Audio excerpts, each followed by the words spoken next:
Hello, hello, hello, hello. Welcome. Welcome back to Disco Elysium. Last time we actually made a lot of progress. Yeah, I don't really have much to say. We made shit ton of progress in a short time. Mostly because we unlocked the... We unlocked the second part of the city, which started closing many of the side cases, which means we leveled up really fast. So that's cool. And now we can actually go back and start walking backwards, finishing side quests, leveling up, I guess. Lots of fucked up things happen. We found out our car. It was taking a swim, to say the least. Yes, it was taking a swim.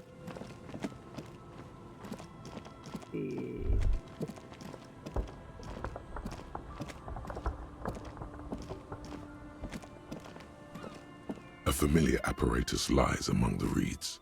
Another one of Morel's traps. Yeah, we're also Weighed looking down by for stones to the keep it in crazy place. bug thing for Lena's husband. Because we love Lena and we need to help and support her. Look around. The reeds bend forlornly toward the sand. You see slabs of concrete north. In the east, the city center hums to you. The constant, distant song. Louder on this part of the coast. Nearer somehow. And there's that cold again. Also, we were Always the bonding cold. with Kim and that was very cute. And we found our badge. This trap is also full of panicked locusts. We also found No the sign dead of body. any cryptozoological beast inside. Less fun. Another empty trap. Let's keep going. The next one is the lucky one. Yep. The next one has a crab trapped in it. These are just crab traps, you do realize? Well, maybe I wanna eat the crab, Kim. Don't shame me for wanting to eat a crab. Okay, so the final trap should be around here.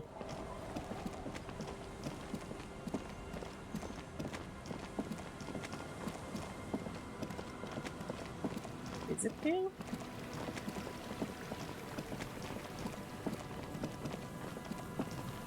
No, it's that way.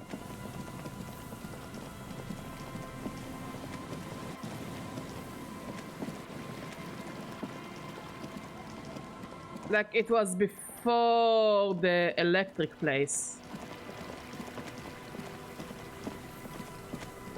Just don't quite remember where. Like this is the electric place, this is the fish market.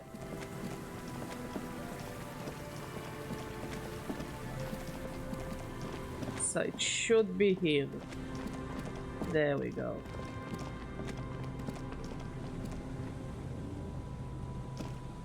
This is the trap Morel just set. Checking it over, he said, is just a technicality. But the reeds by the abandoned campsite hiss and shake. It's good the cryptozoologists left.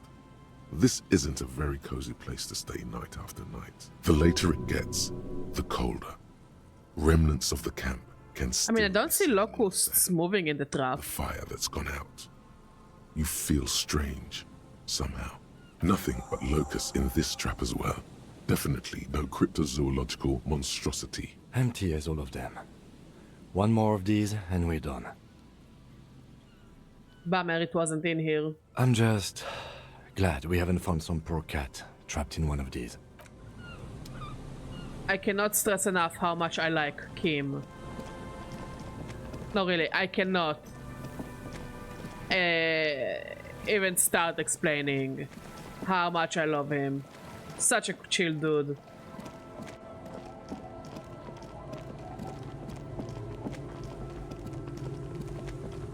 Like, I think he's one of those people that went to be a police officer, you know, because he wanted to do right with the world.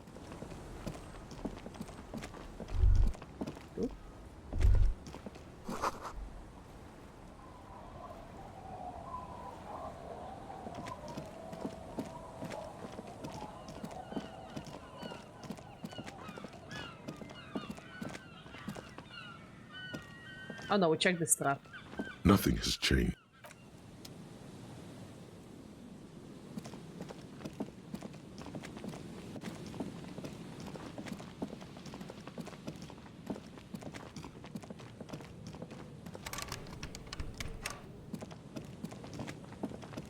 Well, so now we need to walk backwards. We need to go and buy a cassette tape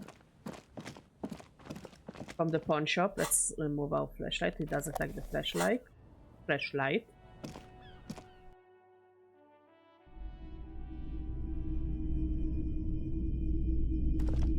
The boomboxes wait on the shelf. And here you are.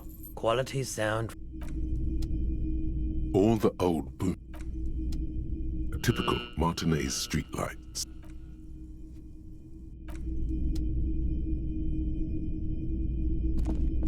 You see rows of toy soldiers guarding the rest of... Why?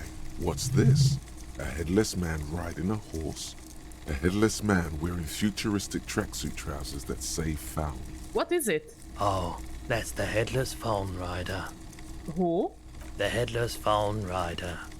It's an urban legend about a man who rides the streets of Revachol sporting a fawn tracksuit. As you see, he's missing his head. 50 cents. Bargain price.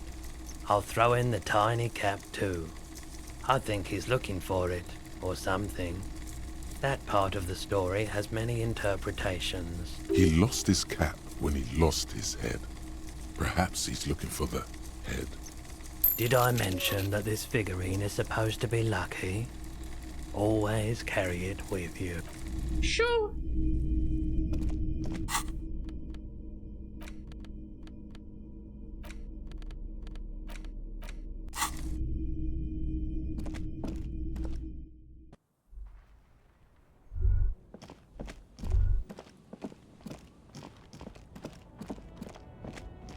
I think we should be able to look for something in here. Shine on these sunglasses.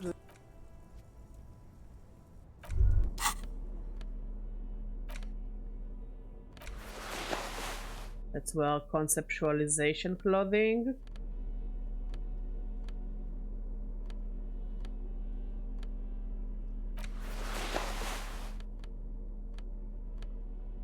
Also, we donated our head for one of the junkies.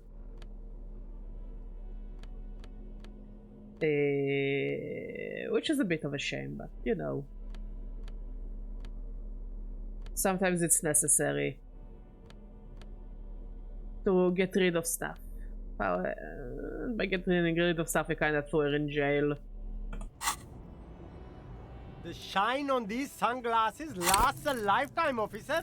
100% guaranteed.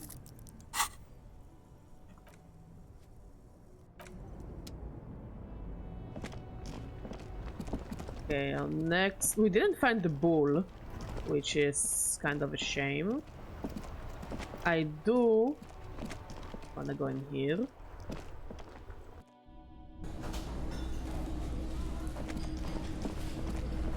And talk to him. Can I help you? Got the 20 real?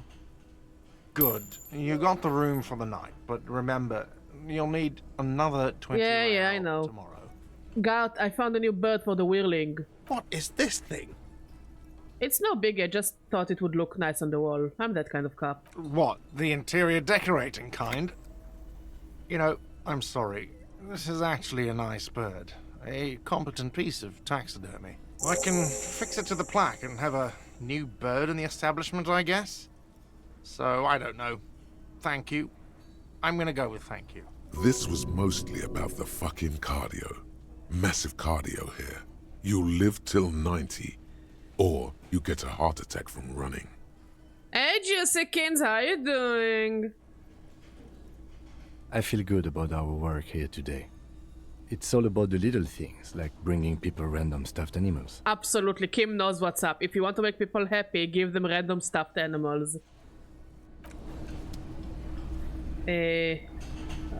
Now we need to talk to Lena. Oh, hello, dear.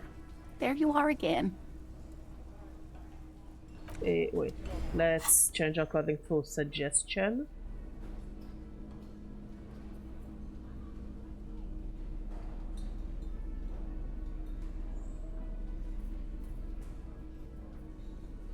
Ooh, Bonafel Thief. Wait, you're streaming as well? What are you gonna stream?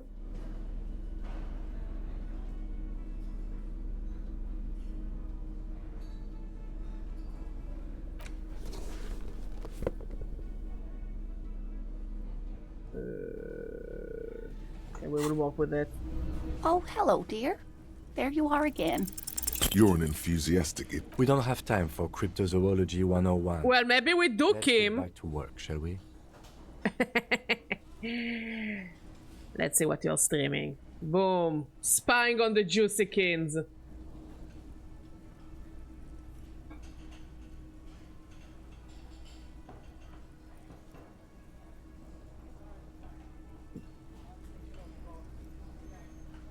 There you are. Monster Hunter. Well, first of all, I didn't follow you, so I'm following you now. And secondly, who knows, maybe I'll join you later on. We'll see when I'll finish with the stream. Have fun with Monster Hunter. I ran into your husband on the coast. Goodness, how is he? Did he say why he hasn't returned yet? And everyone follow Juicy Kins and play Monster Hunter with them. Bother them. He's fine, ma'am. As we had suspected, he couldn't get back earlier because the water lock on the canal was broken. Now he's just finishing up some work. Oh, yes. That's my Morel. He's bound to catch a cold staying out there for so long. But I am so relieved to hear that he's okay. Thank you for putting an old woman's heart at ease, if even a little. You haven't, however. There are dangers out there. Our aging body's foul. Her heart won't rest until Morel is safely back with her. There's really no point in manipulating anyone. She'd be only too pleased to tell you about her work. Go on and ask. Hey, Lena, I would like to hear about some of the cryptids you've studied. Could you just tell me about a couple of them? Oh, I'd be delighted. Truth be told, I could really use the company too. One cryptid, not a couple. One. This won't turn into some kind of cryptid extravaganza. Okay, Kim, just one little cryptid, promise. He nods and assumes a waiting posture. Cryptids, cryptids. Let's hear about all the interesting cryptids. Ooh, tough choice there. What's the biggest cryptid? That would be the giant of Kokonur.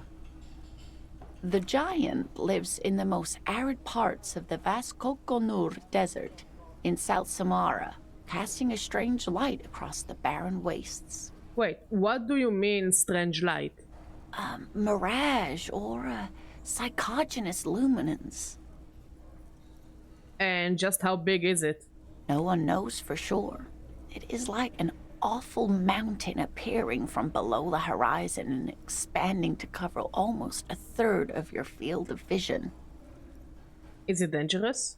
The towering luminosity of Kokonur is a bad omen in local folklore. Some say it's a fata morgana, others, fate unimaginable. Hooey.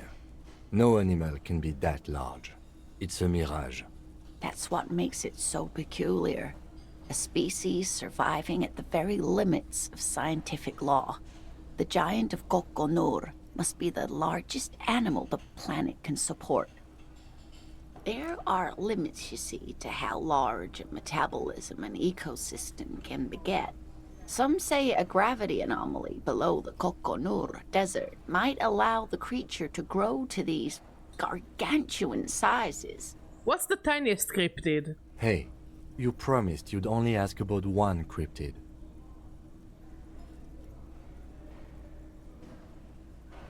Right, okay, we can move on for now. He nods approvingly. You never told me you have seen the Phasmid. Oh, you don't want to hear about some old woman's ramblings. No, I really want to know. Reflexively, the lieutenant read his familiar notebook. Well, it was summer. I was building a racing track out of sand on the beach near a tall stand of reeds. Quite a tall one. Many times my height, I remember. When, all of a sudden, What happened? I looked up and one of the reeds moved. Not like a plant, but like a living thing. It stood up and looked at me. Its body unfolded like some antique toy.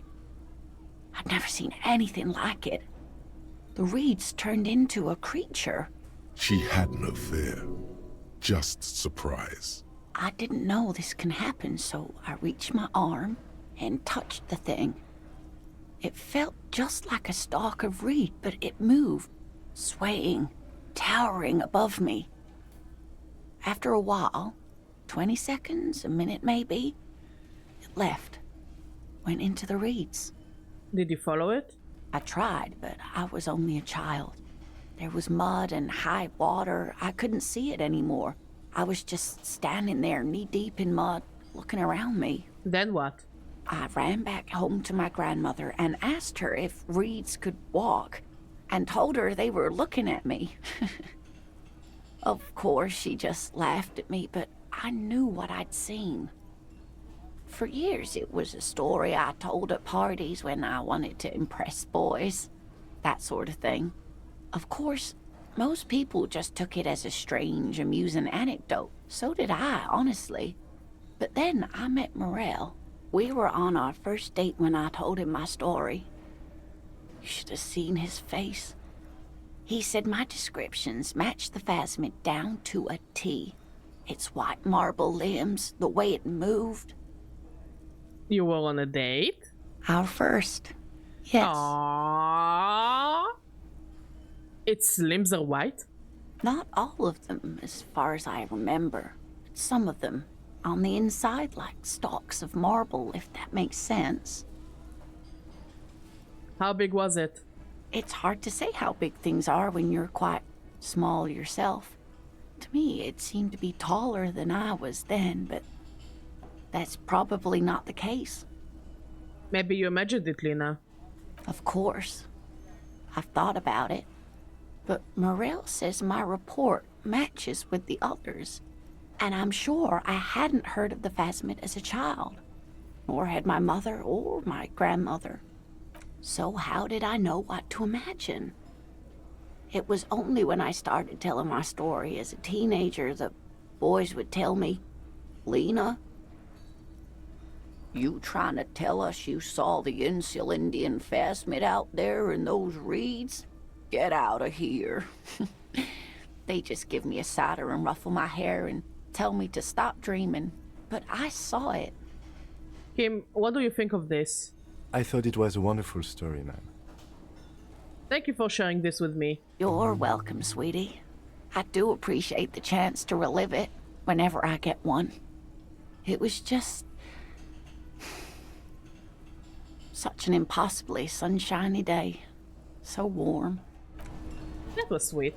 We also need to inspect our tape now that we have... The porter reel is just what you needed. The reel's attached to the apparatus with a satisfying click. The tape is routed behind the magnetic reader. Press play on tape. You press the large button marked Commencer, and the tape starts spinning. There's a small delay before the song starts playing. Press your ear against the speaker. It sounds like someone's moving in the room, getting comfortable. Then the organ starts playing a simple, melancholic tune, echoing in the hallway. A lone singing voice joins in, telling you about the tiniest church in Cessons, surrounded by even tinier yard. You almost feel the seaside mist on your skin. It's mega sad. Within seconds you know this is the one. The real shit you've been looking for. The one you trust your room to. This one tells it like it is. This is your tune. A click, then silence for a bit. Then the tape stops spinning. Could I sing this for karaoke? I think I could sing this. Of course you could sing this. You could take sad to a whole new level with this. And you already know the lyrics since you've listened to it like a million times. Yup, they're all here. All 3 verses. And the B-side of the tape contains the instrumental version. It's like the world itself is telling you to do it. Only one obstacle stands on your way. What? Got You have to convince Gart to Gart, I gave you a dead bird. Can I sing karaoke, After please? you won him over, you can express yourself. Let the pain out. Make everyone understand. The lieutenant watches you pack up the boombox. He doesn't say anything. Gart, I gave you a dead bird. Let me sing. Hey, was there something you needed? Well, well.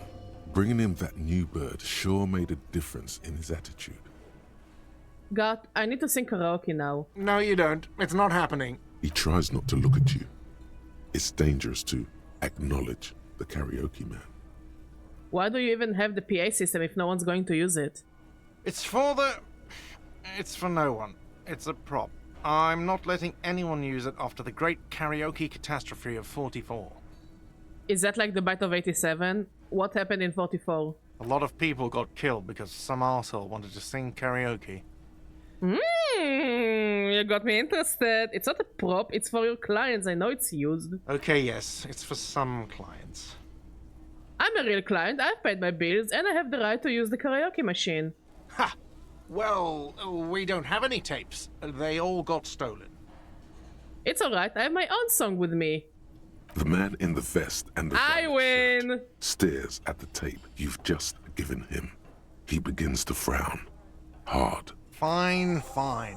Climb on that stage and... Yay, do your thing. karaoke! Just get out of my hair. I'll plug it in for you. Damn this karaoke machine. If you didn't want a karaoke machine, you shouldn't have had it. People "I'm want to sing having it karaoke. uninstalled," he mumbles to himself. Karaoke, karaoke. Yes, yes, yes, yes, yes. The stage is all set up for your performance. Feels silent. You can hear the pellets creak under your feet. You feel a little dizzy, a little unsteady suddenly. So, are you ready for your thing now? Let me know when I should turn on the karaoke carousel. Look him, I'm going to sing karaoke. I can see that. Put your lips against the microphone, test it. Immediately, a loud feedback noise startles the room. You feel like an amateur. How are you supposed to hold the mic? Should you just sing into it? Yes, Where should you stand? Hands. Where do you put your hands? on the mic. Does someone feel like throwing up? I do. A little. -1, hand conundrum. Too close to the mic. Look around the room first. There are some people out there, but mostly a post-meridian slumber has fallen on the premise. Not super lively. It would be wiser to perform in the evening, no? But the choice is yours. Yes, you can always do it in the evening. It will be less scary with a lot of people. Honestly, yeah, let's wait for the evening. We also have lots of stuff to do. Next, I do want to see if I can raise my authority. And see how far I can get with those guys. And also remove everything that removes authority.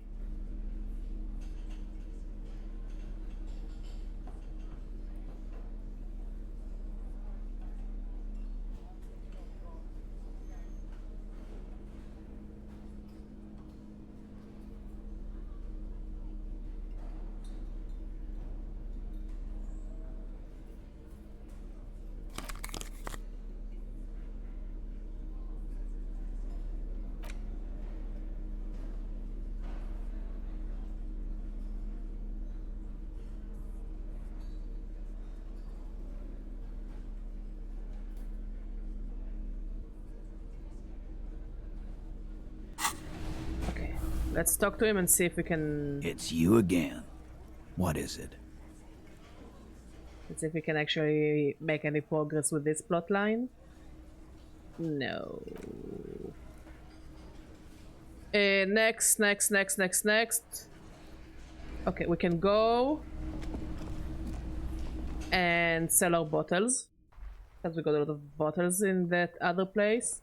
Also, we need to call the library to find out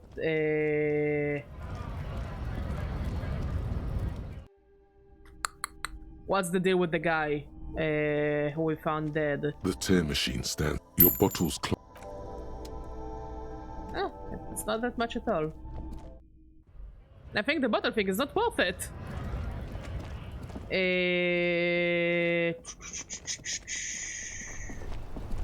Let's start with calling. Maybe we can finish this quest line. Inside, you see a set of steering levers, a radio microphone, a pull-out toolbox. This is Precinct 57. How may I assist you?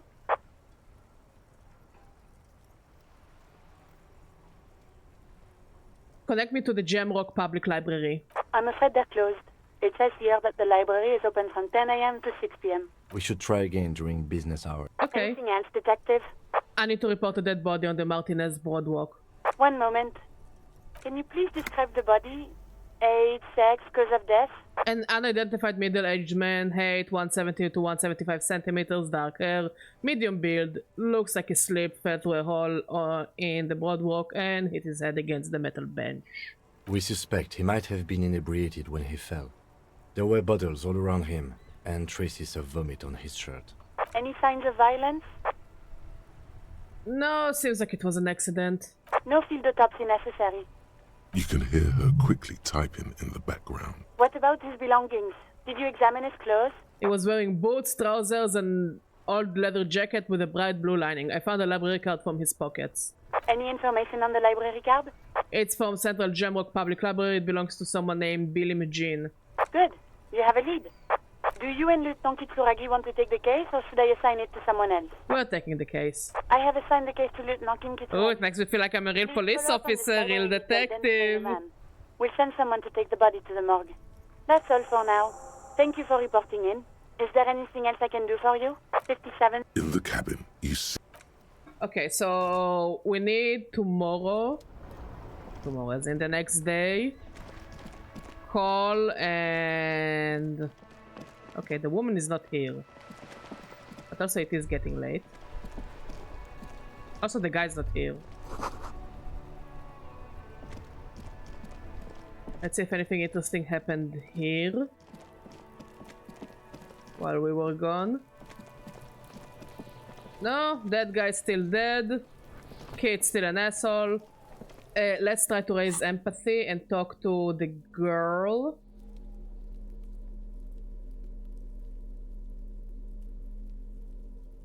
If I would find... We have some empathy clothing. I just cannot find them.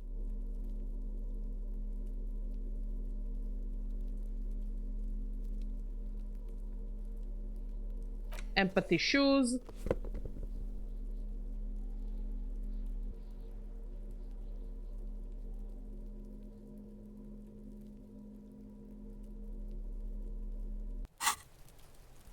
Let's see if we can talk to Annette. We also need to talk to Evrart.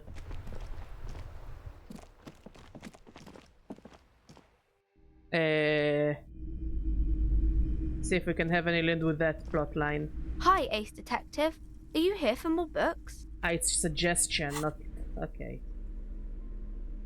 I think I'm already wearing all my suggestion clothing. All my suggestive clothing. Very suggestive.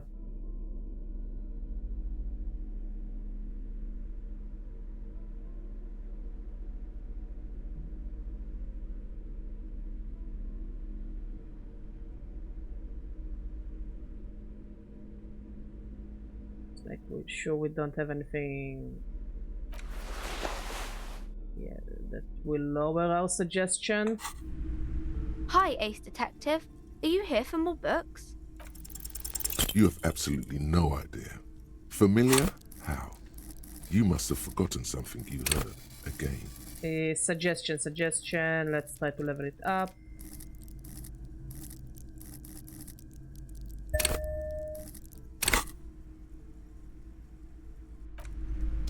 Hi, Ace Detective. Are you here for more books? Because you know each other. She's been talking to you so openly because you've talked before. Hang on, so you know me? We've met before? Yes, I used to stand out there all the time, before Mother told me to focus on my homework. You've been running around all week without your shirt on, sir, apologizing to everyone. I don't really understand what... It's funny because I'm also technically shirtless right now. Did I ever talk to you? Of course, you stopped by a few times. You certainly look better than the last time I saw you. Thanks, I'm trying. Yeah, I can see. You don't have party eyes anymore. I like Annette, she's a sweetheart. Party eyes. Yes, of course. That makes sense. Party eyes? You know, like a cat in the dark. Big and wide-eyed. It certainly looks odd on a man. The swiveling eyes of a loony drug addict. That is what she meant. You were probably gurning too. Good thing she didn't say party eyes loud. Her mother's nearby. Fuck yeah. You should get some party eyes right now. Snap those sequins on you, boy. Does this mean I've been partaking in narcotics? Oh, baby. That's not what you have to worry about. Worry about the important thing.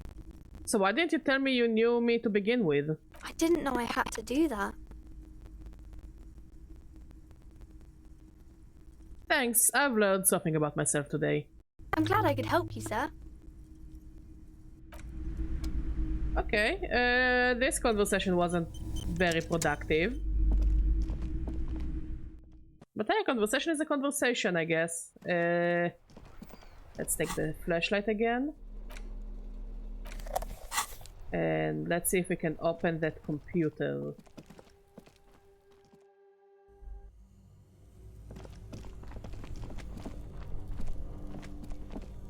This orange machine, you slip your... No. If you want... Equip the pry bar by going to the Tools tab in your... This orange machine is dead still. It has a hand-cranked ice...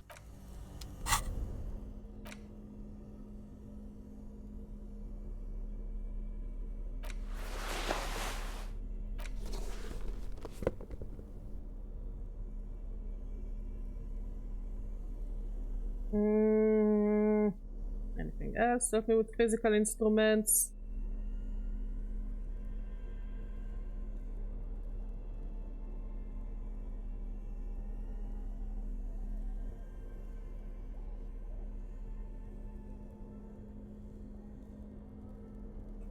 No. This orange machine is dead still. Yeah, it's still a no. Both cables are unplugged from the break.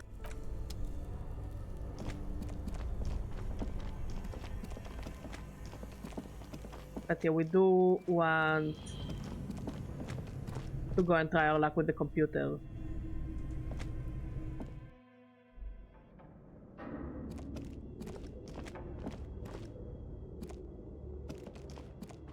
Tiles on the cube are still smoldering, casting the framework in a soft glow. The filament slides out of its glowing nest.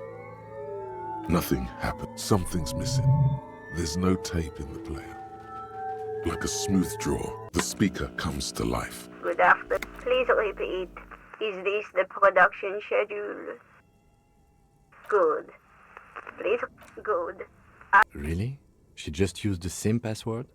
Maybe those radio computer guys aren't that paranoid after all. If it works, it works. Fortress accident. Is there anything else? Thank you.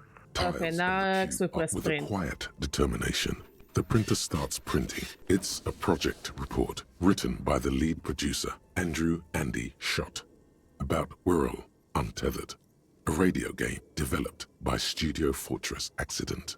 The first few pages give an overview of the capital and workforce, while the rest of it I think after reading that, maybe we can actually talk to the woman in the church. Read about capital. I want to know about money. In its short time of existence, Fortress Accident, SCA, managed to burn through truly insane amounts of money. How much? The first tranche of seed financing brought in 150,000 Riyal, but then came the delays. Yeah, delays. It's can either do good for a video game or can absolutely kill a video game. Eventually, the damage reached 400,000 Riyal, with only half of the game finished. Oof. Again, it still seems like Real is a very weak coin, so... But I guess for the people of Revachol, that's a shit ton of money. 400,000 Riyal? Yo. These guys knew how to party. Since when am I Ruskies? My grandma used to say it a lot. Sometimes my mom also says it. Gosh, where did you get all this money? Let's just say it was a real adventure for their Igaunian investor. Read about the workforce. Who worked here? How long? Fortress Accident employed 18 people, the bulk of the team composed of writers and concept artists. There were also radio programmers, sound engineers, a CEO, 2 marketing experts, and a single overburdened producer who developed a habit of popping Pyrrolidon in the basement to escape his obligations. But on the other hand, their obligations were piling up at an inhumane rate, a rate that could only be amended by Pyrrolidon. Why did Fortress Accident have so many concept artists? Wait, why did the radio game need so many artists? It didn't. It didn't need so many concept artists? No, definitely not.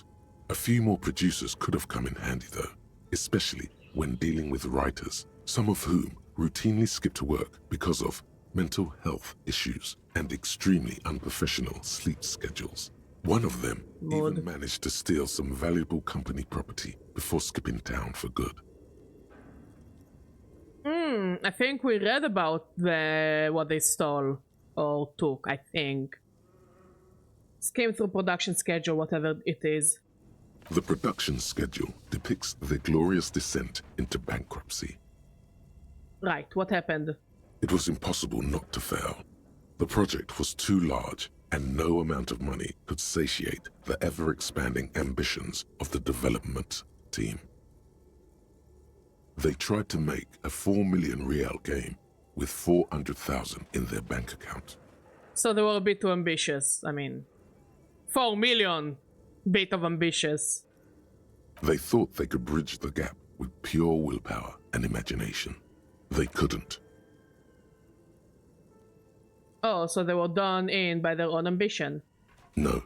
Even then, success remained within an ever-narrowing margin of possibility that, despite everything, never entirely disappeared. Like, there is always the chance that things would work out. But also you need to know the limits of your ambition, you know? Like, I know it sounds defeatist. I think it sounds defeatist.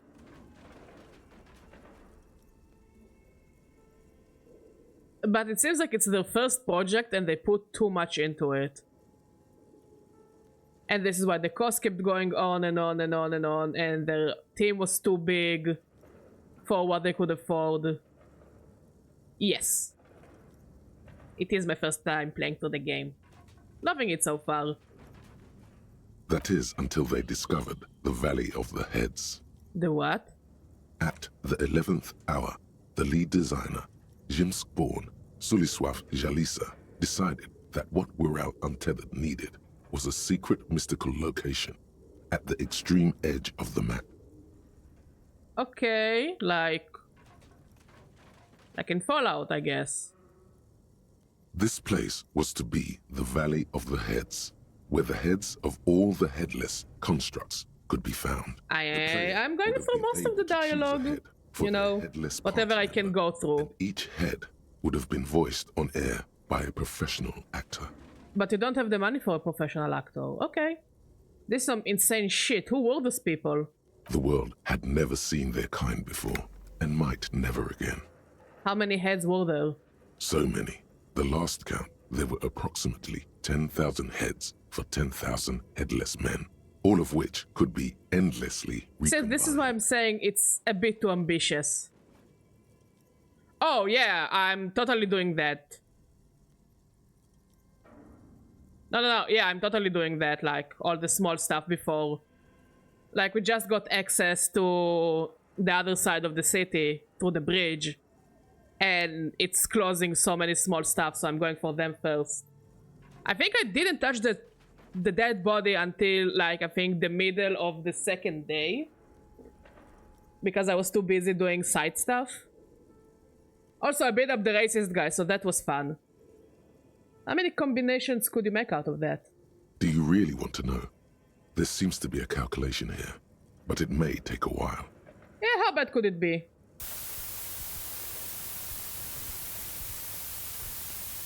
I'm not reading that. That's a lot of numbers. Oh. Oh boy. Keep going.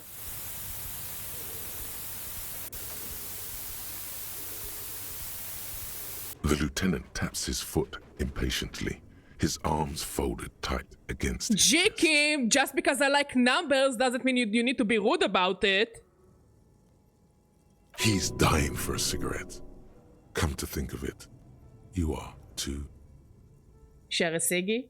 Like bros? The Pale.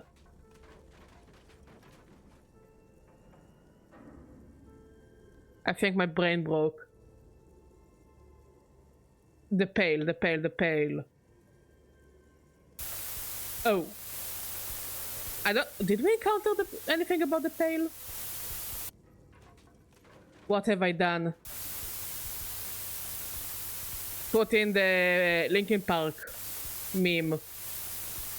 What if you broke the radio computer? What if it's never going to stop?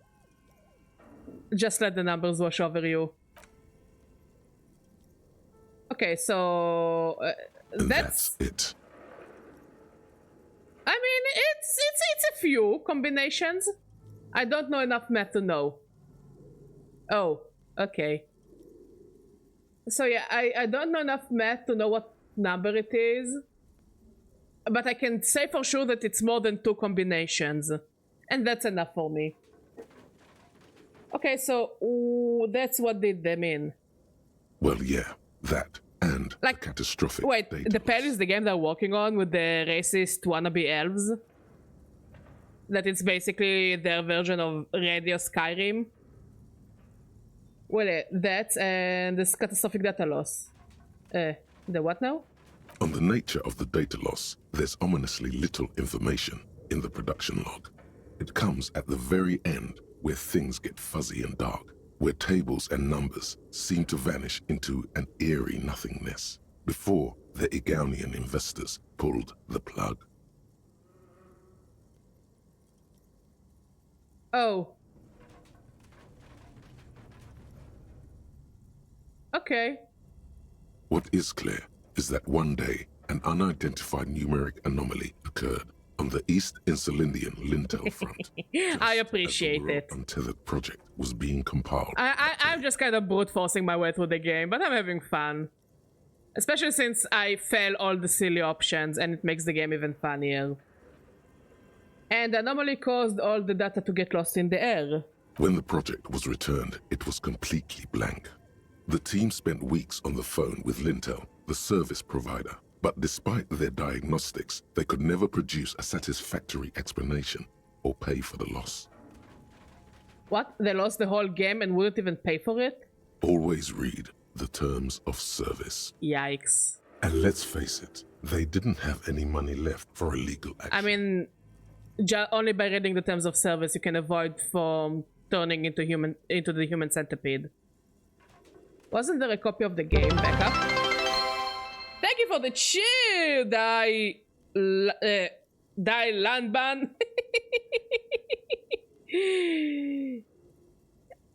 How you doing, my friend? It had me running around for hours safe scamming. I'm also safe scamming. It's okay. I do not judge. Especially, I'm only safe scamming the ones I know I can make. I've been playing so much XCOM and XCOM adjacent games that I know that percentages are just a suggestion and not the rule. You know what I mean? It's okay, we still appreciate and love you, Die. Mysteriously enough, it seems that the off-site copy happened to be on-site when the catastrophic data loss occurred. It was the lead programmer's responsibility to oversee weekly maintenance of the off-site copy and, well, keep it off-site. Safe scam here. Explanatory note from the lead programmer has been attached. I mean, we got the password to the computer through some weird guy in a church, but he was chill. Also, I love that the weird characters are eventually just super chill. But yeah, we're doing well, we're bonding. I think Harry here found out that he is a homosexual and we'll support him. Yes, there is a password. S. Luukinen killed her, the lead programmer of Fortress Accident. The off-site copy was on-site because there was no off-site anymore. Not for me, not after 8 months of crunch. I'm late stage? Okay. I don't know, they told me on Wednesday go to the other side of the city, and I'm like, I like following orders, therefore I will do it. And then I found Church Guy, and he was chill actually, I liked him. He was weird, but not bad weird, not, you know, harmful weird. Yeah, in the church, the dark guy, the shadow guy, that is obsessed with some...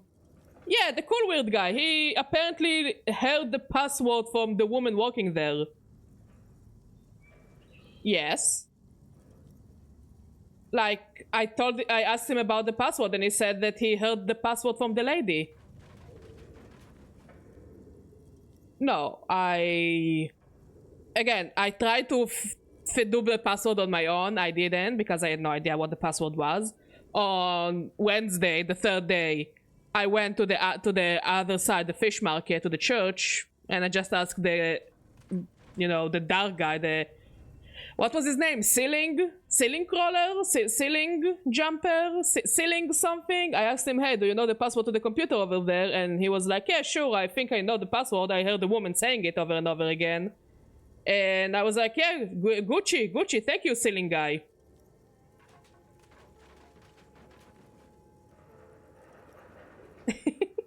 Yeah, I don't know, it seemed chill, so if I could get more info out of him, why not?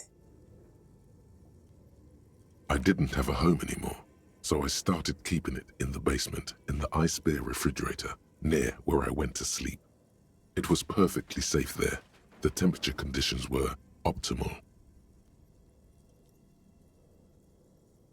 Wait, I turned off all the cooling system. Did I fuck up the thing? It's not very convincing, is it? Her former colleagues would agree with you.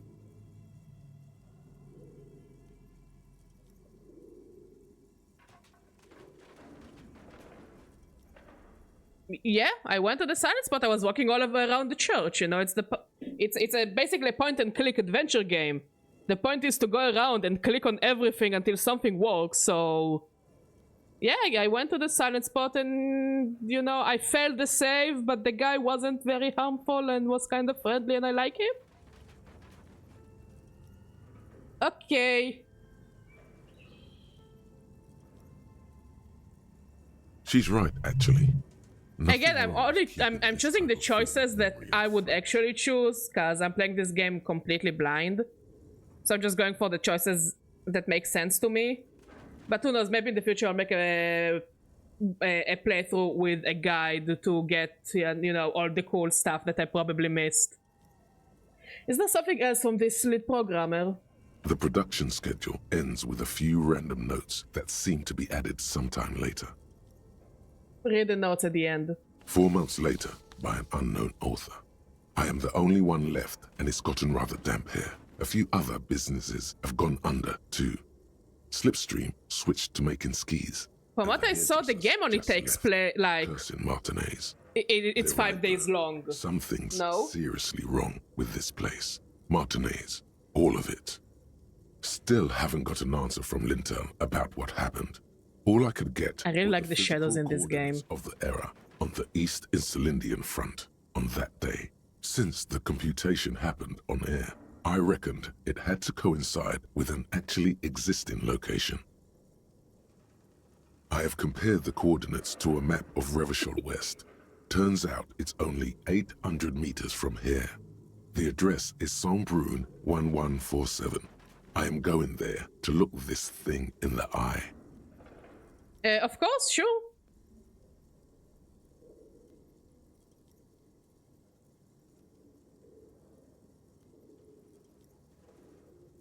Okay.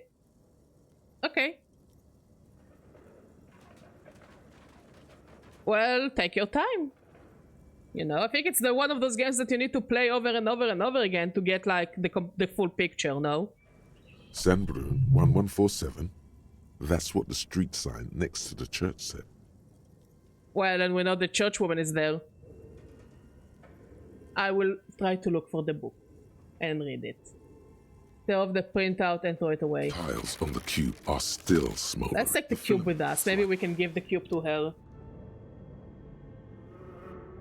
Yeah. Like, at least this is what I get from the game, that it wants to be played more than once.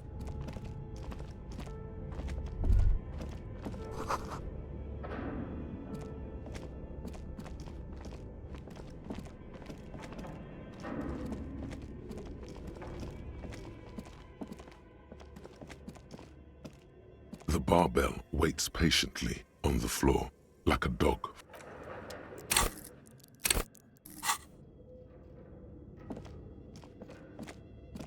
Like, again, I don't know how important this password is and this plotline is, yeah? No, I didn't. My chances are super low to lift it, and his head hurts, so I will wait for at least to have the 50% chance, or close to 50%, so I won't have to, you know, save scum for hours. Let's talk to Claire, or what's his name, Evrart.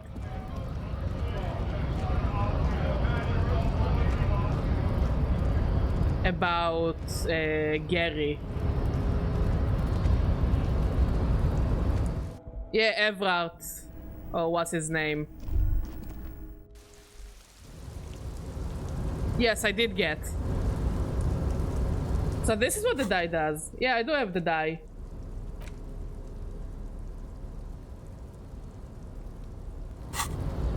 Yeah, I got the die. The union leader, yeah. Question. FA, since you seem like you know the game well, there is a check that you can try to convince by talking to a door. You can try to convince the door to open. Does it actually work? Can you actually try and talk to the door?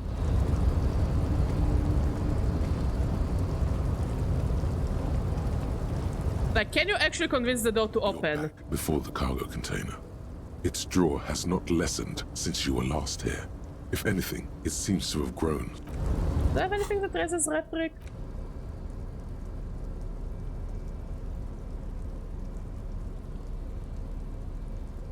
Like, can you convince the door to open? It doesn't open? That's a shame. Because I think it would be amazing if I managed to talk the door into opening up.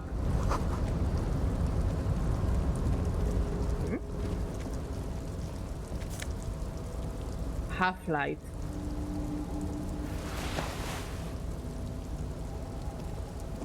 I know that not all doors need to be opened, but you know, it's out of curiosity. Also, this is also a very chill guy. I like him. Oh, hey, mister. I'm not... Yeah, Leo. I really like Leo. Hey, Iviso, how you doing? The door does open? I don't know, I like Leo. He's a chill guy. Look, I always have a soft point for characters that are quite chill.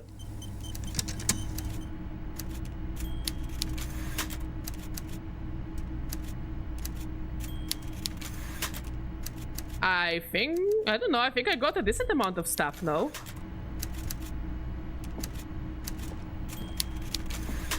Mr. Dubois, every worker... Oh, okay.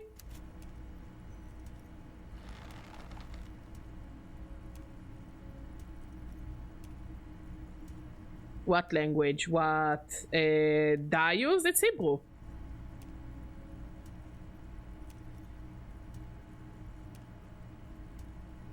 A member of the board?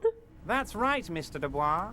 I see the socialist democratic fervor now burns in your heart, too. How can I help you today? I'm told the union is involved in the local drug trade. What? Harry, how could you say that to me? You know I appreciate a joke as much as any Johnny Fat Guy, but I can't take slander. Are you actually investigating this? No idea. I don't know why, but the fonts in this game kind of fucked up. Why is that? I don't know. Maybe because I'm using a second screen.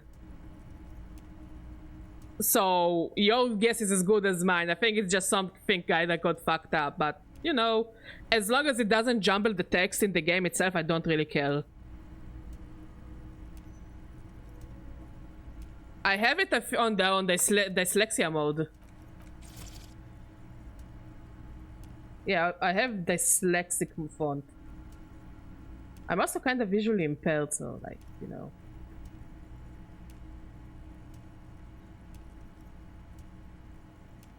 Maybe it's because it's this dyslexic font. My first language, as in the computer, or my speaking language? Like, my language here is English.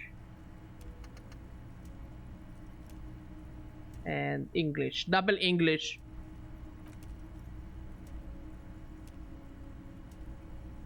Ah, it's the dyslexic font. Nah, I would rather have it. Honestly, it doesn't disturb me.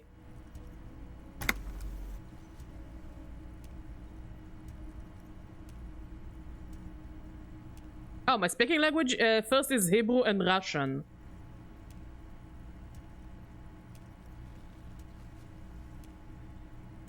No comment. Harry, you wound me, Harry, in the heart. Do you have my I trust gun? you to put this to bed.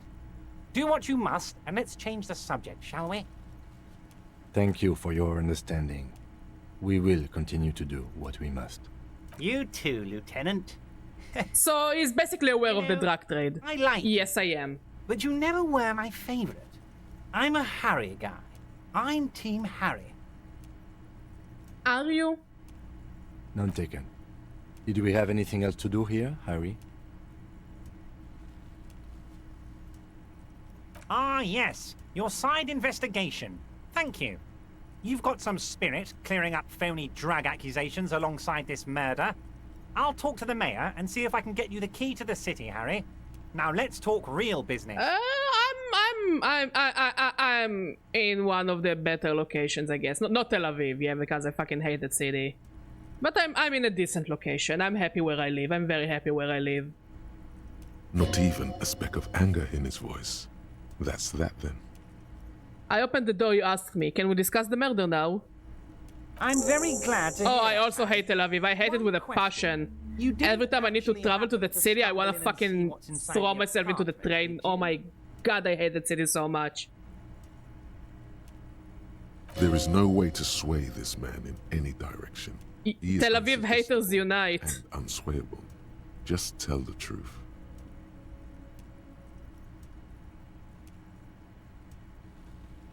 I did go inside. Weasel had the flag of the old Revachol on his wall.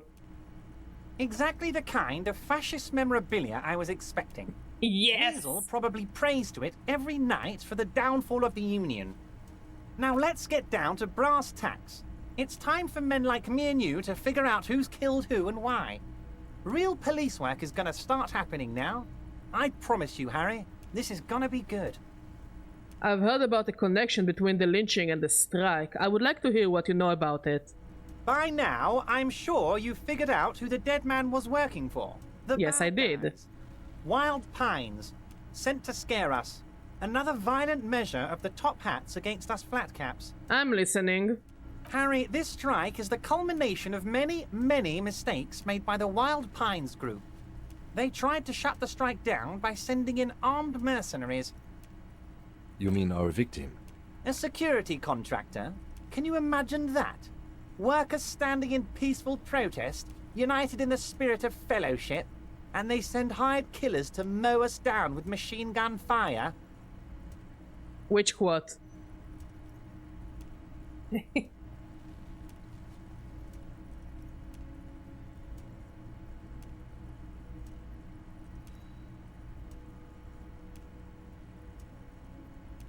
He performs a motion as if spraying bullets from a machine gun. I'm talking beasts, hardened killers from proxy wars in Yisut, Semenine, Saramaritsa, you name it, they've done it. Raping, killing, burning villages, killing little children for the Senorita Pineapple Company, Harry. Listen, I will say my main thought about Tel Aviv is I don't really have any deep thoughts because, you know, I think due to my age, I'm beyond all that kind of philosophical conversations, because I think by the end of the day, those philosophical conversations would not bring us to a better, healthier future. But what I think about Tel Aviv is, I worked there for many years. The traffic is horrible, the weather is horrible, the people are, oh my god, pretentious as fuck. Okay. Trust me, we're doing very well in Israel, as well as we can get. But yeah, I don't like Tel Aviv. Work there. Glad I don't work there anymore. God bless. Everything they did there, they brought over here. Yeah, we are the toughest of cookies. They want to turn Revachol into a third world slum. Honestly, the only thing they didn't do is kill the village elephant. We're resilient people.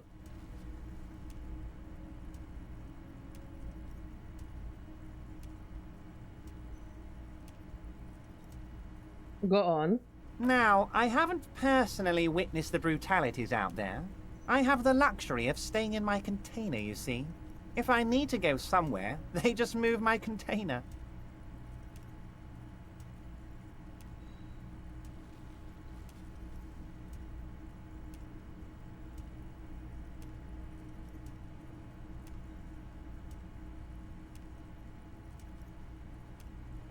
Go on. About my fun container?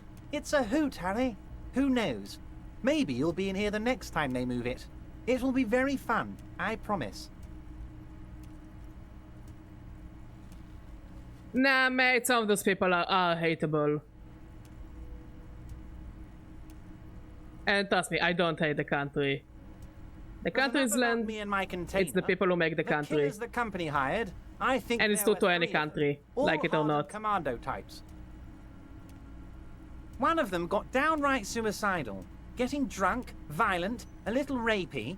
Even their own negotiator couldn't control him. That's your boy, the one who likes hanging out and trees. And by the end of the day, I didn't finish the game, but it's definitely a game of people and about people and people's choices. Because life is nothing but a series of choices and their consequences. And trust me, nobody likes consequences. By negotiator, you mean Joyce? Maud showed me a picture of an otter and it's perfect. Harry, what you need to realize is, we dock workers are not pushovers. We got grit, Harry. This whole neighborhood does. Push us hard enough and we push back. And when we do, we push to kill. Wait, the whole neighborhood is in on it? Potentially, Harry, potentially. We got arm wrestling champions, rowing club people, ex-coal miners, tough guys, all ready to spring into action for their home base. Evrart is a piece of shit. He's genuinely a piece of shit. Pyroli, our cookies don't crumble. Our cookies are moist and perfect. But yeah, Evrart is kind of a piece of shit. And I don't like him at all. But he probably has our gun, and I would rather have our gun before, you know. Like, I have a hunch who has the gun. It's either the lady driver or the lawyer lady. Do you make water cookies? First of all, do not shit on my oven rice, Pyroli. Badger got hands. Secondly, I know that there is like a Depression era recipe for water pie. Like an American recipe for water pie. And people said that this thing is actually really tasty. So I'm just saying, Pyroli, don't judge before you try. What exactly did the pushing? There's a militant wing inside the Union. A group of people whose duties don't involve manual labor, but peacekeeping in the neighborhood. Yes, I know what, Pyroli. What do I know? I know a lot of things. That sounds a bit like organized crime. They're like you guys. Idealistic people who want to make sure bad things don't happen. And if they already have, well, punishment must follow.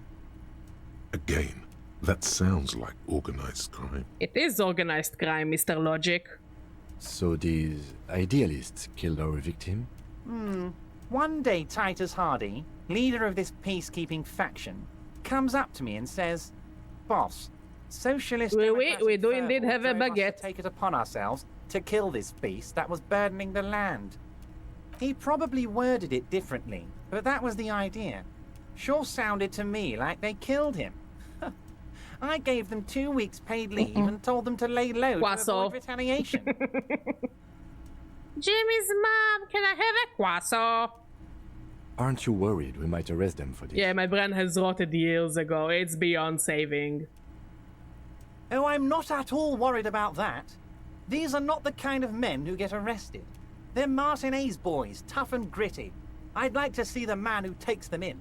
Besides, I sent my lawyer girl to look after them. Omelette ou à quoi? Damn, but Chet, you're so talkative today. If he's just boasting, then it sure doesn't feel like that to you. He's not worried. I mean, of course he's not worried. He's not going to suffer any consequences. And we like it when people suffer consequences. How do you know the mercenaries were hired by the shipping company? How do I know? Let me tell you about these people. That's their MO. It's what they do. Last winter, some poor workers in Terminal E went on a little strike. The company sent in Sediment, a security contractor.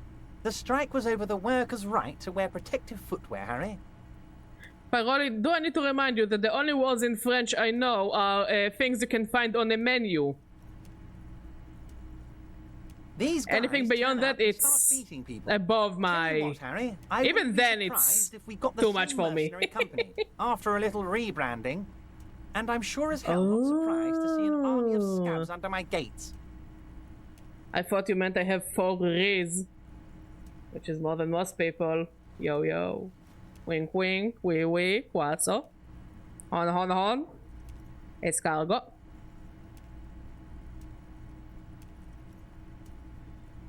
I guess. So you believe the scabs were organized by the security contractor? You said it. Like, so far he does confirm what we found out. That proverbial elephant. Boys like that don't just happen to show up during strikes. The name of the company is Kernel this time. It might have been Sediment before. Of course. You're always one step ahead of me, Harry. I'm no genius. I'm in this position because people like me. Rio four. Rio four. Damn, Paroli, you're teaching me French. The remaining mercenaries are organizing a tribunal to take on the Hardys. Tribunal? That sounds serious, Harry. We Union men... I hate when he says his name. Oh my god. Wish you hadn't told me that. I'm gonna lose sleep over this. Let's change the subject. It really gives me the ick when someone keeps saying your name over and over and over again. It's so annoying. I mean, it shows that... to me, it shows that the person is disingenuous, you know? Or it tries to stroke my ego.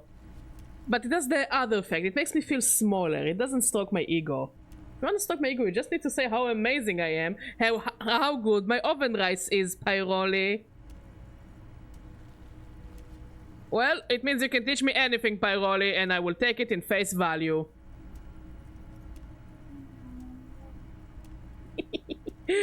Good point, Afkatala. He's clearly happy about the tribunal. You don't seem too worried about it. Oh, Harry, what do I really think about the tribunal? Thank you for the looks, Pyroli. Second base with old Evrart before you've even... Oh no, now I'm saying Pyroli too much, and now I'm giving myself the ick. You mentioned a lawyer girl. Oh, Liz is a bright one. I paid for that law degree myself, thinking it'll probably turn her all fancy. But hell, Harry, she came back a firebrand socialist. Sometimes she scares me with her zeal. Tell me about Titus Hardy and his crew. Oh, they are simply fine young men, all 7 of them. Exemplary union members, always working to advance their position in the local socialist democratic movement. Core members. Oh no, the horrors, the dreams I dream about oven rice and water pies will never be the same. What shall I do? Run them, but things really kicked into gear when Titus took the reins and named the group after himself. Gotta love his initiative. Interesting. Who's second in command? They're almost all of them great guys, born leaders. Whatever happened, I'm sure they only had the best interests of Martinez and Revachol in mind. Work with them. Hell, interview them. But don't fight them. They really are just like you. Men who like beer, women, and some order on the streets. I don't want to be friends with your children. Your children are yucky and rude. Evrart, I met these hardies. Can you ask them to cooperate with me? But of course! It's the least I can do for my good friend Harry. I'll do it I'm not your friend. We've concluded this talk. You can now go and tell Titus about this. See what he has to say. Also, Harry, here's 5 real. I hate him. But why are you giving it to me? I'm not giving you anything. I'm just holding out 5 real. I don't need it. I only wanted you to help me with the Hardy Boys. Oh, I wasn't offering it to you, just holding it out there. But I'm willing to share information. Was there anything else? Oh my god, I will shit in your coffee, you annoying bastard! Good talk, let's conclude for now. Was it a good talk? I'm not sure we made much headway here. I was hoping we'd bust the case wide open. Heck, I even wanted to tell you what I really want to achieve with the strike. I don't know what happened, Harry. I wanted you to feel like Mr. Martinez. And of course, I also wanted you to find your gun. But it's like I can't completely trust you. Yet. Yet? Yes, Harry. It's like I can't fully trust you if you're not a man of the left. I want to, but I just can't. I don't know, I'm a bit of a commie and a fascist. You can kinda mix them together and I would be just a tiny bit beyond moralist. I don't know, I don't want to owe anything to that guy, you know? Like, it always goes down to, do I really want to owe anything to that man? And I don't want to owe shit to him. He's been hurt too much in the past by men who aren't social democrats. What's that supposed to mean? I'm more left than you are. I bet you do not have 4 commie points and 9 moralist points and 3 fascist points and 5 ultra-liberal points. Yeah, I bet you don't. I bet you have worse points than me. Less points in everything. I bet you're not even a superstar cop. Are you a superstar cop? You don't look like a superstar cop. Cop. You're saying it, but I don't believe you. You know how it is, company snitches, agent provocateurs everywhere. I'm barricaded in this fortress of mine, and I need to get a message out. Will you help me? You don't seem to be suffering, Mr. Barricaded. And what would this entail? Once again, I require nothing unethical or illegal of you. You just need to get 2 little signatures on this piece of paper, and then mail it to my accountant in La Delta. Kim, what do you think of this? It depends. I don't think what we just got from Mr. Clare was very useful. But, he thinks, it's your call. Stop making me make all the decisions, Kim! It makes me sit in an uncomfortable chair, goddammit! As I said, it weighs on me heavily. But once we get really talking, well, I'm gonna hand you the keys to Martinez, and maybe even help you figure out who's behind this killing. What are the signatures for? I'm glad you asked, Harry. The Union is going to build a modern youth center in Martinez. It will be righteous. We're gonna get those teenagers off drugs and on roller skates. Will you? Roller skating. Not drugs, Harry. You like this. I like roller skates? There's a nameless little street on the coast with some old houses around it. Most people have already signed. I just need 2 more signatures to get this mission off the ground, Harry. You mean the fishing village? Yes, the little cul-de-sac on the coast, where all the men have drowned, in either the sea or the bottle. A gloomy place, doesn't have that Union attitude. You're already pretty deep into this. What's a little more? No one can see you here in Martinez. What will happen to the current occupants? They are just going to have to deal with the construction noise for 6 months, and then they'll be living like kings. Right next to a fancy new youth centre, designed by the best architects from Stella Marie. Okay, we will accept it just to see where this is going, but I don't really like this Evrart guy. You bring joy to my heart, Harry. Such a pleasure to be working with you. Here. I mean, if we already have to go back to the church. You need to get signatures from Isabel Sadie and Lillian Carter.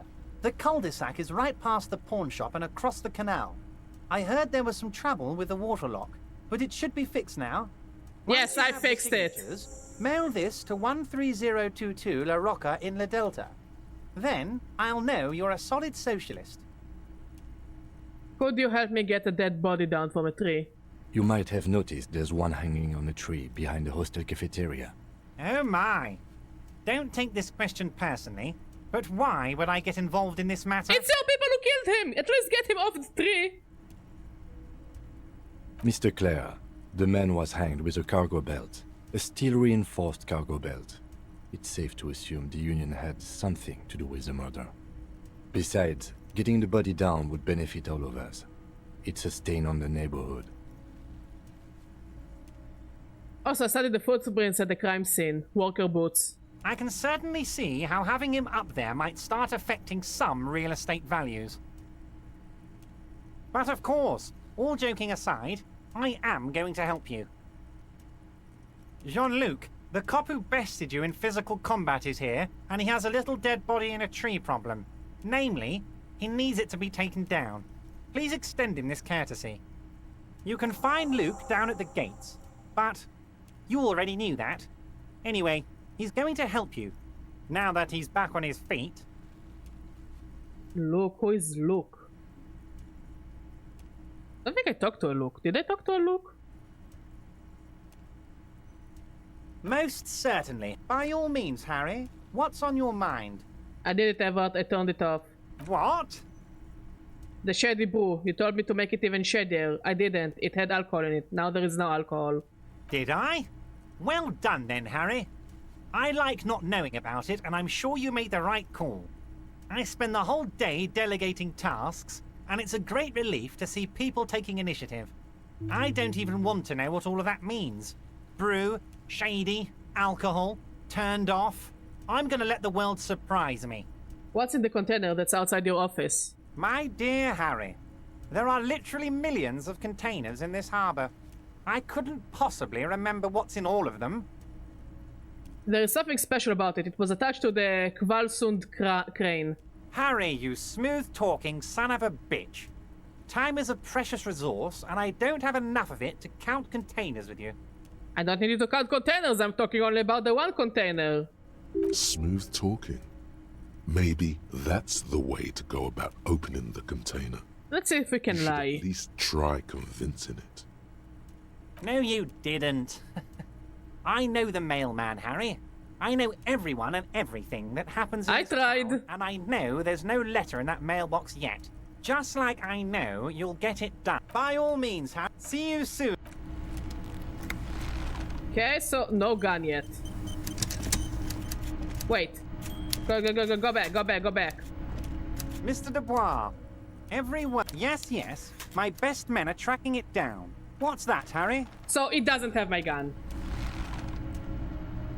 Like, it's gonna either with the lawyer girl or the lady driver.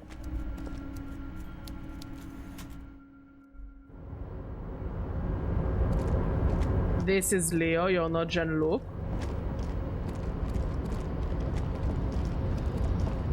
Okay, let's try to talk to the container. You're back before the cargo container. Its drawer has not lessened since you were last here. If anything, it seems to have grown slightly.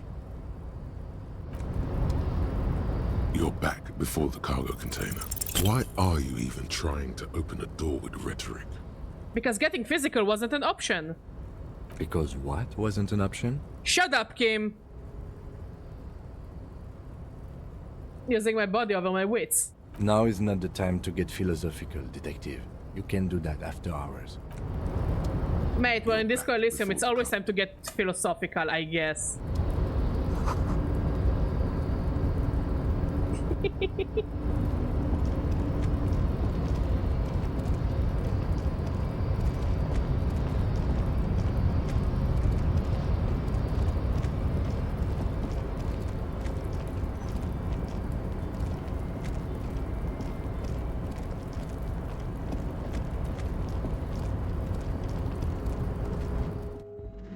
I am checking. I'm checking everything there is to check. Just mostly been here. Who the fuck is Jean-Luc? I know you're not Jean-Luc.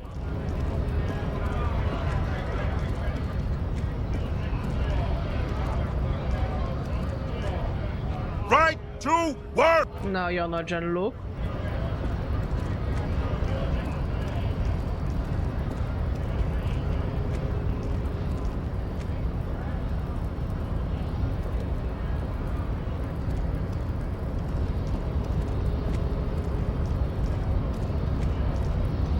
Are you Jean-Luc? Your race descent has temporarily halted. Wait, that's your name? Jean-Luc? Again.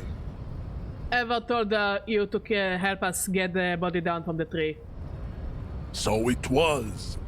You bested me in race combat to reach my superior. Then had him give me an order. It's like Mortal Kombat, but shittier, I guess? Enemy. I will go and remove the body from the tree with my bare hands. You know, you could have just said, sure, Gucci, I will do it. You're so noble, Measurehead. I'll beat the shit out of him again if I want to. But while I am gone, someone must stand guard on the bridge. That someone needs to be you. Both of you. Okay. Babe, see that they stay here the whole time. Well, I'm standing here, now what?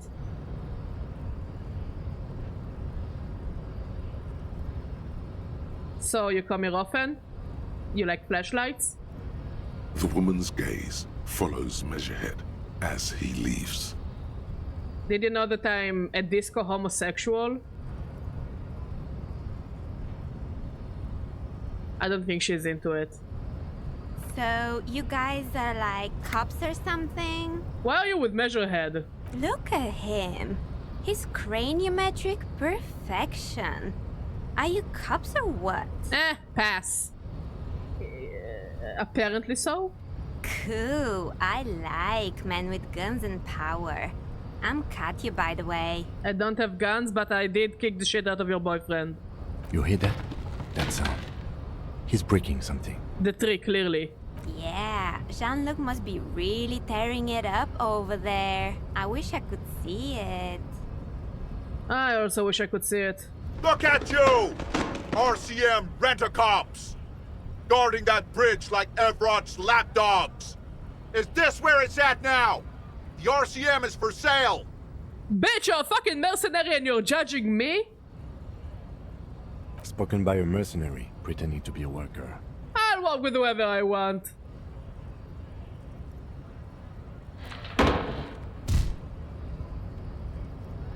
A shrill laughter interrupts you, echoing across Martinez.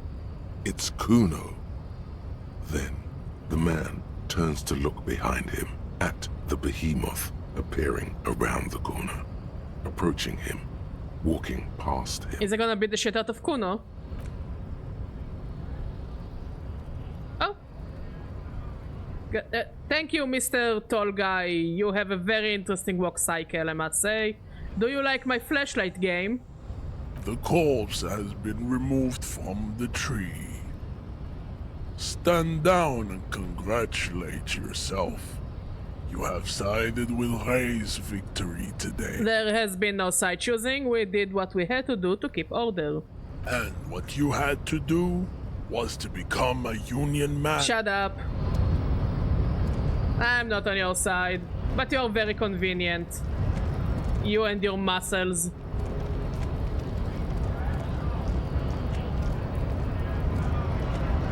Eat shit. Maybe this is why we don't have many friends in the game. I'm just too rude to everyone.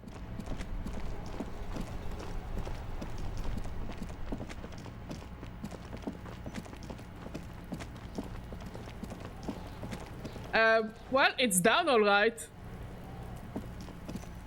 The corpse lies on the ground among the remains of an absolutely demolished pinewood branch. It's gently laid on one side. Well, it's down. Mr. Measurehead has done a good job. Nothing is too broken or compromised. The victim is ready for a field autopsy. A field autopsy? No. Yes. 1. Investigation of the scene. 2. Initial examination of the victim. 3. Field autopsy. 4. Transportation of the body to the morgue. We are on number 3. The fuck are they on about? Shut up, Kuno. Cop's gonna cut his shit up. Don't we have someone else for this? A doctor, maybe? No, you and I are detectives.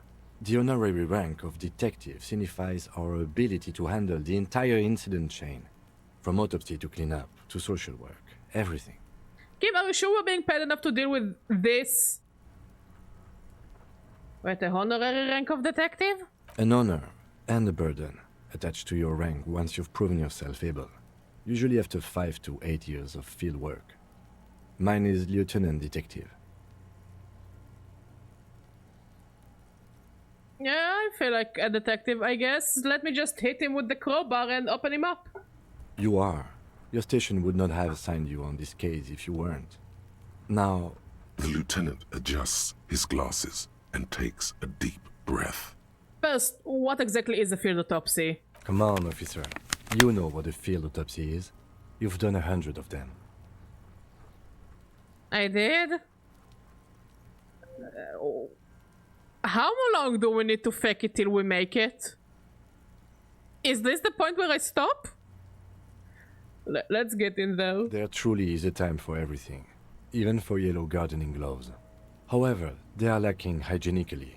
I suggest you get in there in limited capacity. Sure, whatever. I'll ask you when I need you to. For the most part, maybe I should handle the contact and you take notes? We just fill this in, right? That's right. Open your ledger at the field autopsy form. The dead man stares in silence as you crack open the ledger. Please don't look at me, Mr. Deadman. Is covered in boxes and lists, describing the condition of his skin and organs in 3 parts. Above those, an 11-field info form needs filling out first. It begins with... Begin. 1. Assistant. That's you. Right. Arrière Dubois. Lieutenant Double Evrart. The corpse is indifferent to your scribblings. Just lies there. The next box says...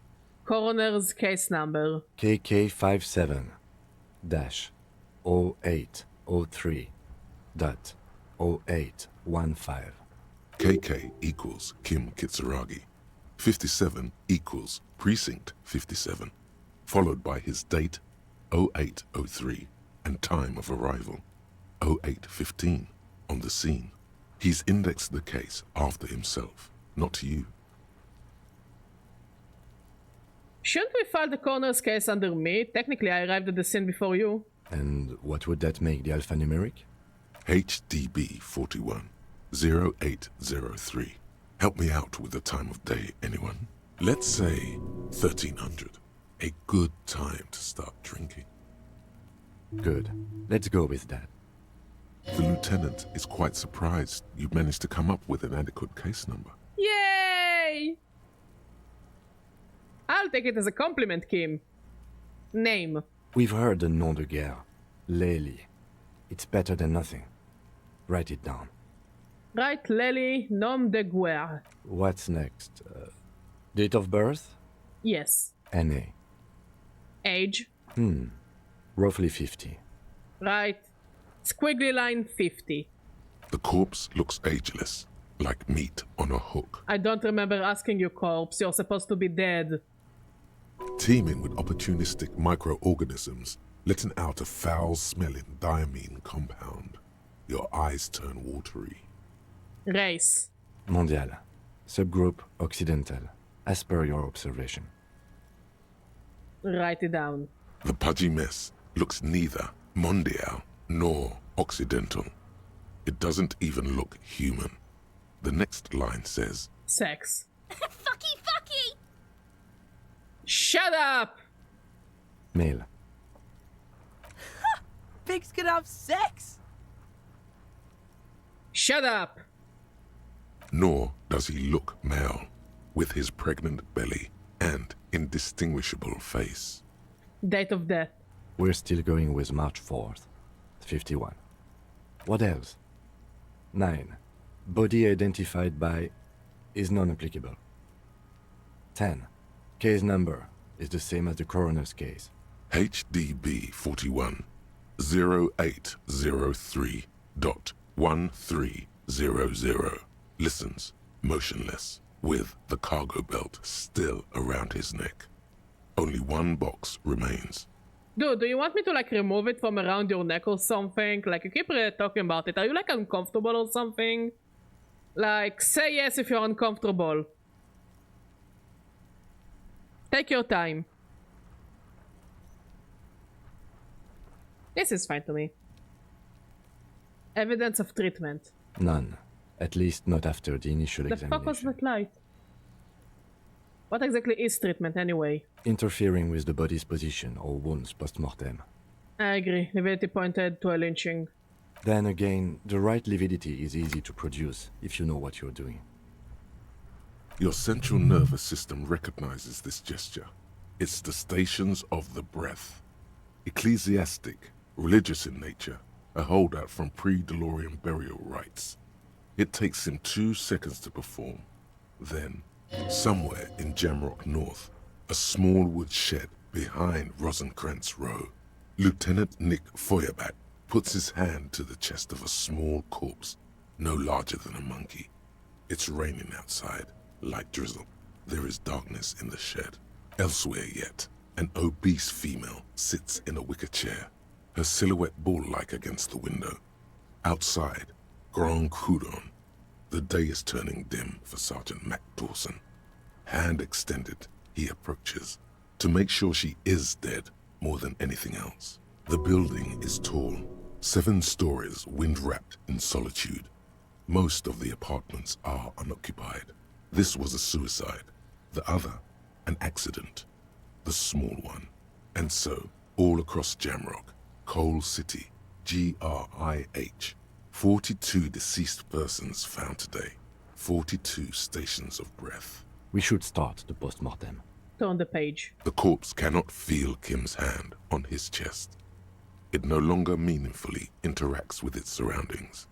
A thicket of boxes and lists on red copier paper tries to answer why. External examination summary. Clothes. The deceased wears armored boots and white briefs. The make of the briefs is Babrodine, I think. Let's see. See, it's happening. Shut up, Kuno. Babrodine, yes. Inexpensive. Size M. Color white. The disappointment is palpable. The red-haired thing was expecting something more lurid. The boots are ceramic. Vitreous enamel. They are fused to his skin from blood flowing downward post-mortem. Removal of the boots is left for processing. Write it down. Tattoos. The upper torso is covered in a single, continuous tattoo, resembling a national pattern. It reaches from the right shoulder to the heart. The ink is blue and white. The assistant has a color photograph of the markings, to be added to the case files as document A1. The photo is taken on the scene, using a Trigat Mini. The deceased has a cargo lashing belt around his neck, tied with a hangman's knot. Color yellow. Length 3 meters. There is a buckle on the other end.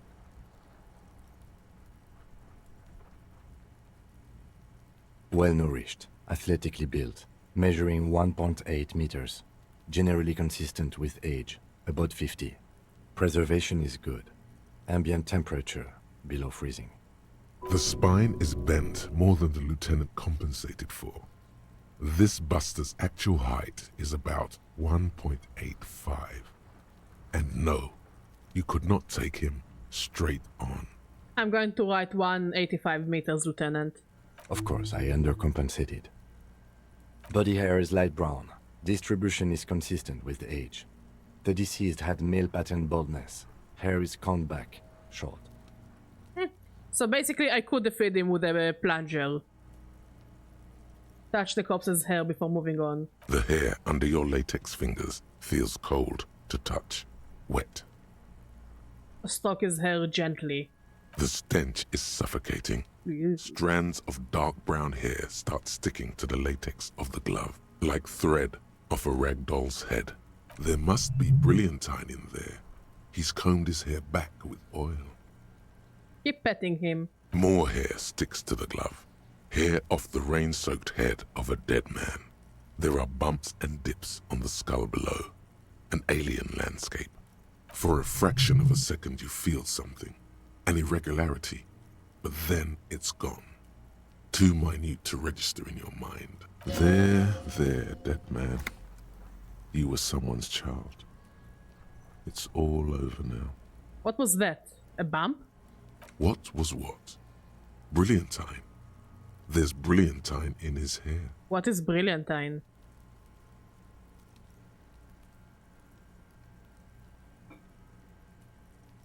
Okay, there, baby. The lieutenant watches you in silence. Write it down. Short, light brown, male pattern baldness. That was some sick shit, Sekopa. Shut up! Lividity is consistent with hanging. The head is congested. Contusions are present on the head, chest, and thighs, consistent with stones thrown. Low velocity. Fuck you, Kuno. Fucking low velocity? You think Kuno doesn't know what you're talking about? Velocity was fucking max. I don't remember asking you. You know what? Maybe building the community center is a good idea, so I don't have to see this ugly guy. Talking shit about Kuno's velocity. I'll talk shit about Kuno's other shit as well. In addition, there are bite marks on the face, scalp, and chest, consistent with predation. Write down. Ligature mark. The steel wiring. There's too much of it. We need to remove the belt so we can get to the ligature mark. You got just the right tool for that. The chain cutters. Oh yeah, I'm prepared. The hanged man lets out a joyous little bubble of rot from his nose. Okay. Good thing you got these chain cutters. Always good to think ahead. Now, we need to cut the belt to see the ligature mark below. Carefully, with as much precision as you can. See, my pig is gonna fuck his head off. Shut up, Kuno. No, he ain't. Your pig's a boring fuck. I'm not your pig, Kuno. You are? You're Kuno's pig? Look for a good spot to cut. The belt is equally tight around the whole circumference of his neck, swelling over the edges like white bread rising from the yeast. The knot is the weak spot. The chain cutters fit in there. Steady. I got -1 for a stupid argument with Kuno. Excuse me, game. Should come loose. Wait, are you serious? Did Kuno buy the dead body? But also, who are you, Mr. Game, to tell me that this argument was stupid? Excuse me. Excuse-moi. That wasn't a stupid argument. It was a very necessary. I did my line in the sand. I am not your pig, Kuno. I may be a pig, but I'm not yours. After some deliberation, you sink the cutters into the knot tying the belt together. You squeeze the rubber handles together, sweat forming on your brow. Like, yeah, wait, no, I didn't lose. It's about principles. It's always about the principles. Snap. The knot is slashed. Another cut and the belt falls apart like a flower bouquet, revealing the dead man's neck and the dark red ligature mark around it. The rope rises to a point, leaving a gap in the ligature mark. The suspension point is in the back of the neck. As it ought to. This is where its grip on the curdled meat is gentlest, pulling up. Hemorrhaging is observed on the skin, above and below the ligature mark. The mark is well pronounced. What is a ligature mark? From 1 or 1.5 Okay. meters. Chest is intact. Normal contour. Abdomen is protuberant. Pelvis intact. Genitalia... No! Let's get up and see! Shut up, Kono! I will shit in your coffee! I fucking knew it! I'll shit in your coffee too! This is clearly what they've been waiting for, ever since the autopsy began. The lieutenant is trying to make it as boring as possible. Please do, Kim. Genitalia is male and unremarkable. No evidence of injury. Inspect le coq.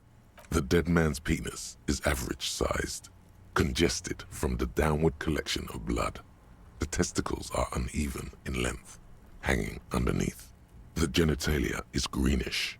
Marbling is present around the crotch. Fascinating. You should touch it. I fucking hate this game. Of course I will touch it. What am I gonna do? Doesn't feel like anything. A cold spot under your gardening gloves. Unremarkable and unalive. Poke the cock. My pig's so fucking ill right now. Shut up, Kuno. I will give you dead pills and AIDS or something. Oh, your pig's pretty sick, I gotta say. I'm not his pig! Back is symmetrical and intact. Upper and lower extremities are intact, but asymmetrical. There are all combat injuries on the right hand, thigh, and hip. Bullets have bitten little pieces out of him. It must have been excruciating, especially the hip. Before you is a temple of pain that knew little tenderness in life. In addition, I see smaller, residual scars, too numerous to count, covering about 30% of his skin. This is the body of a soldier, a mercenary. Mm-hmm. We have a real museum here. Of battles, wars. Last item. Hands. Pick up the hand. The hand feels heavy, filled with decay liquids. Like it's ready to explode if squeezed hard enough. You're suddenly repulsed. So much so you feel compelled to drop it. Hands are clean. No sign of injury from struggling. Were we expecting any? I was. Maybe I'm just not seeing them. Honestly, this stench is making it hard for me to think at the moment. Ooh. That's all for the external. Well done. What next? Internal examination! Central nervous system. I have nothing. Do you have anything on this man's central nervous system? You don't even have a joke. Oh, that's a shame. Nope. Musculoskeletal. Purge fluid is coming from the mouth. Not injury related. Eyes and tongue protuberant. Hyoid bone. Let's see. With his eyes almost closed, the lieutenant puts his hand on the dead man's throat and begins to massage it, gently. A rotting smell erupts from the mouth. Purge fluid runs down his lips, black and viscous. You hear cracks as the lieutenant moves his sharp fingers inside the flesh, like the creaking of an old house at night. Yeah, jack that fucker off! Shut up! The hyoid bone is fractured. The rest of the musculoskeletal system is intact. Unremarkable. Do those kids ever get redeemed, or are they going to be the annoying for the rest of the game? Respiratory system. He's really doing it. The dead man's teeth cut into his gloved hands. Oral cavity shows no lesions. The victim has received dental implants, possibly after a combat wound. Mouth swollen. Hemorrhaging present in mucosa of the lips and mouth. look inside the dead man's mouth. No scream, no sigh of relief rises from the darkness inside. It's humid there. Sickly sweet air, unlike anything living. You feel like throwing up. Straight in that mouth. A bucket. No, you don't. You can keep it in. You can keep anything in. Look deeper inside. You manage to suppress the contractions trying to enter your stomach. All it takes is concentration. Through it, you see nothing but darkness. More meat and darkness. Hemorrhaging present in mucus. Hepatobiliary, Na. Why, don't we have anything? Ah. Are you a hepatobiliary expert? I don't think so. Neither am I. And that's it? That's it. Okay. Same for toxicology and serology. Both? Na. Unless you have untapped reservoirs of knowledge there. The completionist in me wonders if there is something we could still do. Like a toxicology screening? At this stage, I doubt processing will find anything, even if he was brimming with cocaine. But still, you should add a request. Like I just thought they might live in the apartment building across the street. Maybe they have a home. Also, they're still kind of dicks.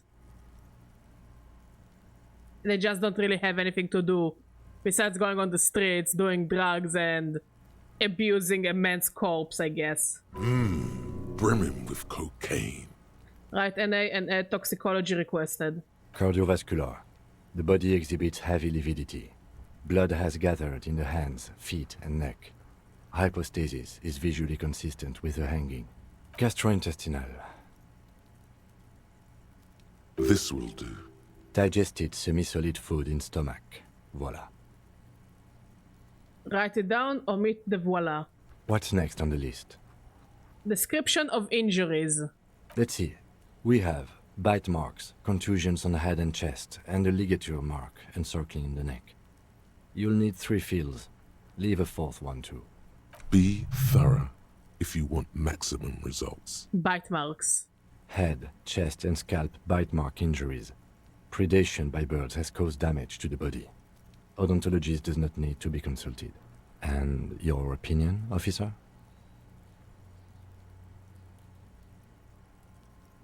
Non-fatal post-mortem. Agreed. Next injury? Contusions. So, the scalp bleeds from a post-mortem head injury. A stone. The injury does not have the rim of an early inflammatory Oh no! The perpetrator on the scene has confessed to causing it post-mortem. Oh no! At maximum velocity, fucko! No maximum velocity! You get no maximum velocity! You need to earn the maximum velocity. Has confessed to causing it at maximum velocity. Kim, do not encourage him! God, we're shitty parents, aren't we? Scalp and chest, where the countless stones have hit the dead man.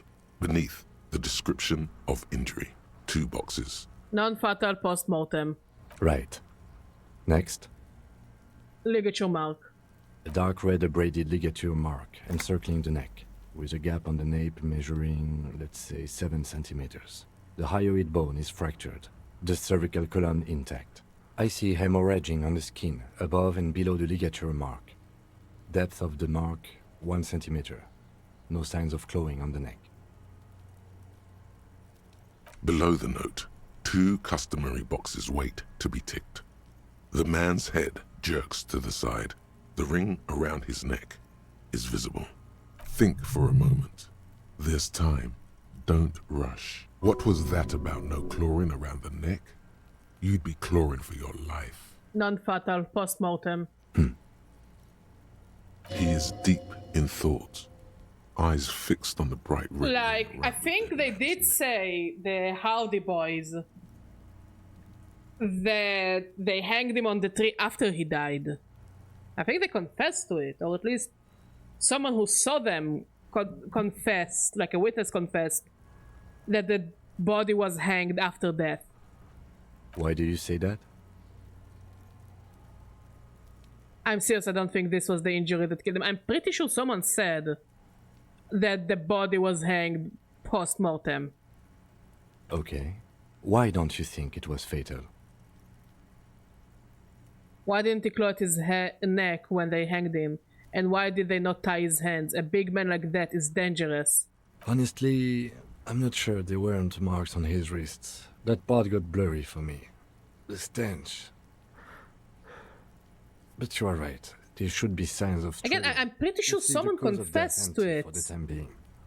Like either one of the workers or the Sunday friend. Let's wrap this up. I pronounce this field autopsy over.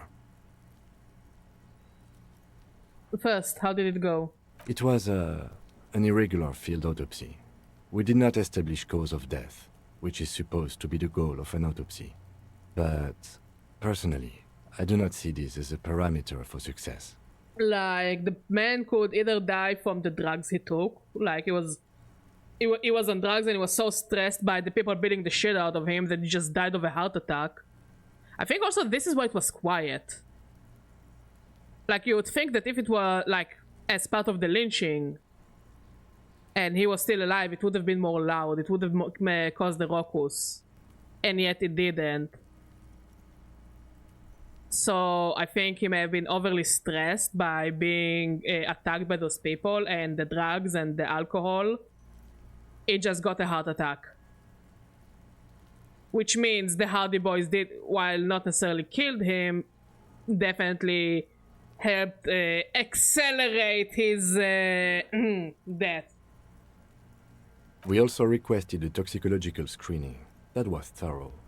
The results should arrive in a couple of weeks, if we are lucky. I will not hold my breath.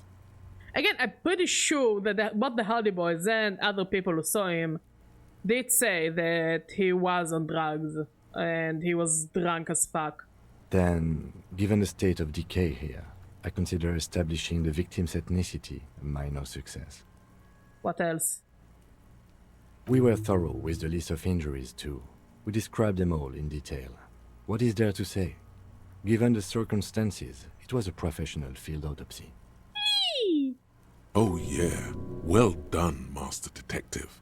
Maybe a drink is in order? Perhaps a drink is in order? Later, I mean?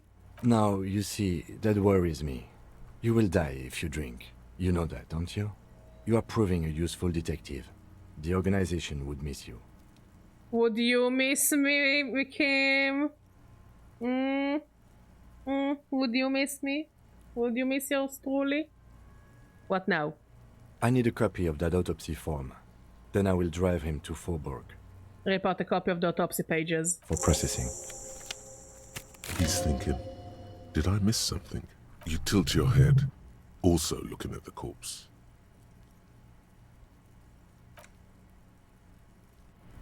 Let's see if we have anything that raises perception. And we will save scam it.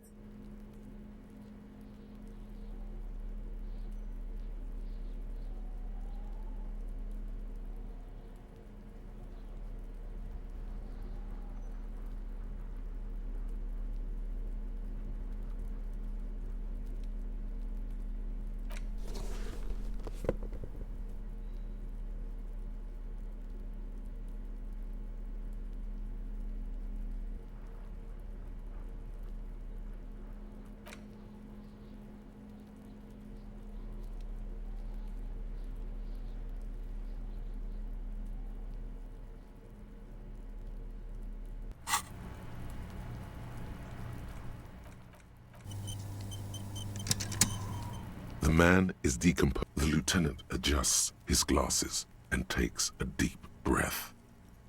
Okay, tell me something, dead man. Shoot, Looney Rooney. Come back later, Corporal. Amuse yourself with my frank manners and my memento mori features. If possible, also, see me in your dream. Try to remove the dead man's boots. I thought we decided to leave it to processing. I'm trying Let's my not turn luck. this into some kind of circus. Damn it. This is turning into some sort of mega puzzle. Okay, so you can sneak out of your room maybe, after he's gone to sleep. I thought we decided... Damn it. Okay, so you can sneak out of your There arm we go. reaches out and your eyes close, as if by their own volition. It's dark all around. You feel cold, dead flesh through the latex glove. It's right under the palm of your hand. What is this?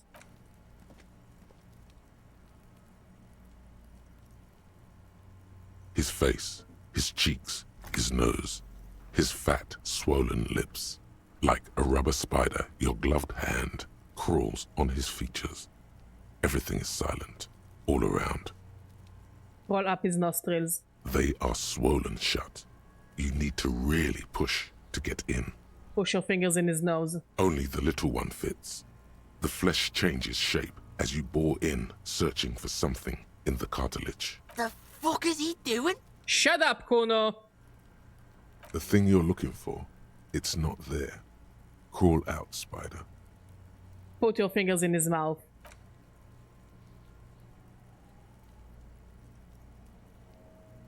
The oral cavity is cold and moist.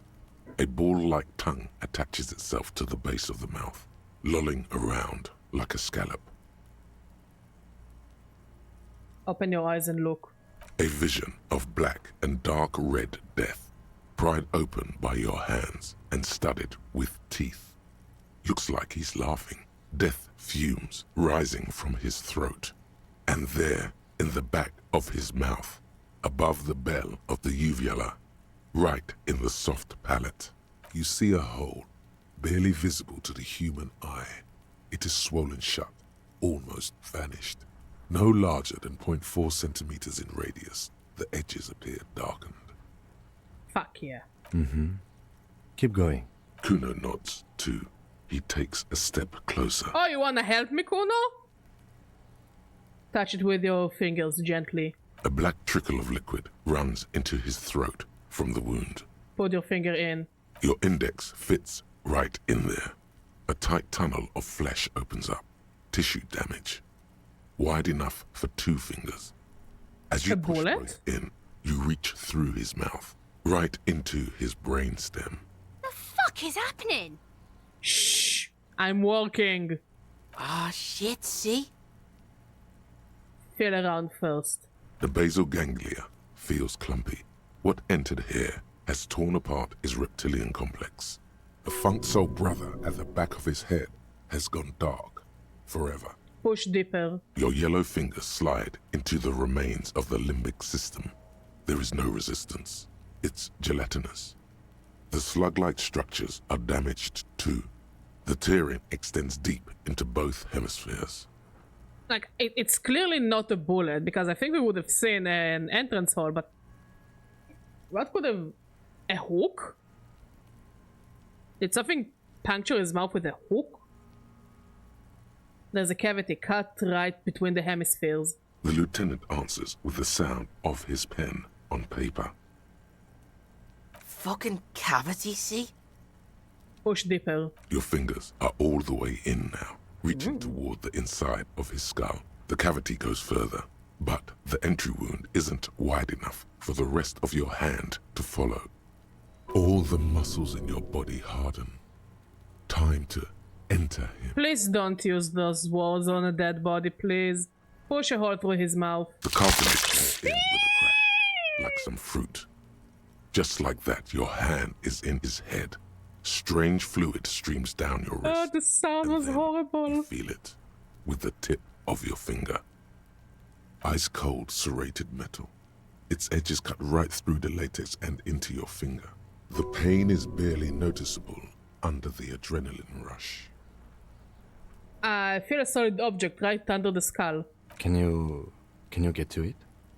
Inspect the skull first. Again, I don't think it's a bullet. A protrusion in the cranium, right in the back of his head. Your finger must be pointing straight at it, from the inside. This is the irregularity you felt before. The one that was too tiny to register consciously. We have the makings of a very small exit wound here. So it was a bullet.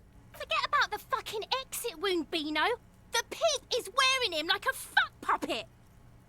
Shut up! You're jealous. Her voice is absolutely sizzling with excitement.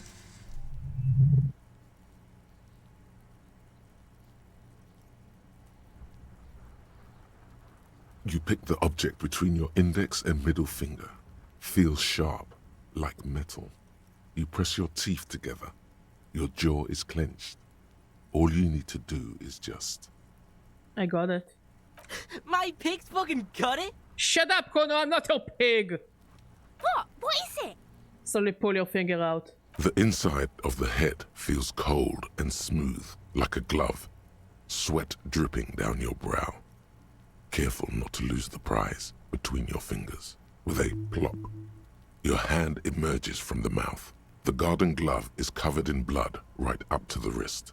Between your fingers, a small flower. A blossom made of lead. The fuck? Fucking beautiful! A bullet. Wait, I don't get it. How? Okay, so someone sniped him with a small bullet?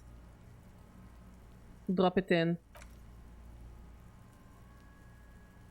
The bullet falls in the bag, leaving a So it's the lady driver. plastic. He raises the bag under his eyes and says, A non-caliber. Rifled. Some kind of brittle alloy. Fractured on impact. Keep it, Lieutenant, as a gift. No, you deserve it. We can log it later. We need to add an item to the injury. Why do you reject my advances? Oral entry wound with an abrasion collar. Soft palate, back of mouth. High velocity. Temporary cavity in brain tissue. Small exit wound on the occiput. How does that sound? Sounds about right. Opinion, fatal injury. Goddamn right. And one last thing. We can now fill in injury number 3. Ligament mark. Opinion non-fatal. Post-mortem. Treatment. He's proposing the bullet was the real cause of death, and the hanging an attempt to conceal this fact. Treatment? Treatment, officer, is an attempt to manipulate the body after death, to hide the real cause with a false cause. In this case, this injury here. The ligament mark, the fractured hyoid bone. It was all treatment. Yes, and the belt around his neck. Okay, the hanging. so even dragging him to the yard. Lady driver killed him because he tried to rape her, and I guess the Hardy Boys tried to cover for her?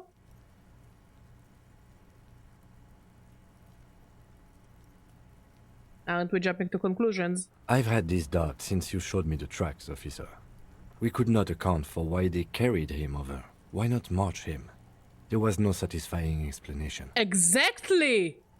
Exactly! But again, they clearly did it to... They didn't want to march because they didn't okay, here is what I think. Boom, game theory time. Because I like theorizing. I guess what happened is he tried to rape her. She shot him in the neck, though, somehow.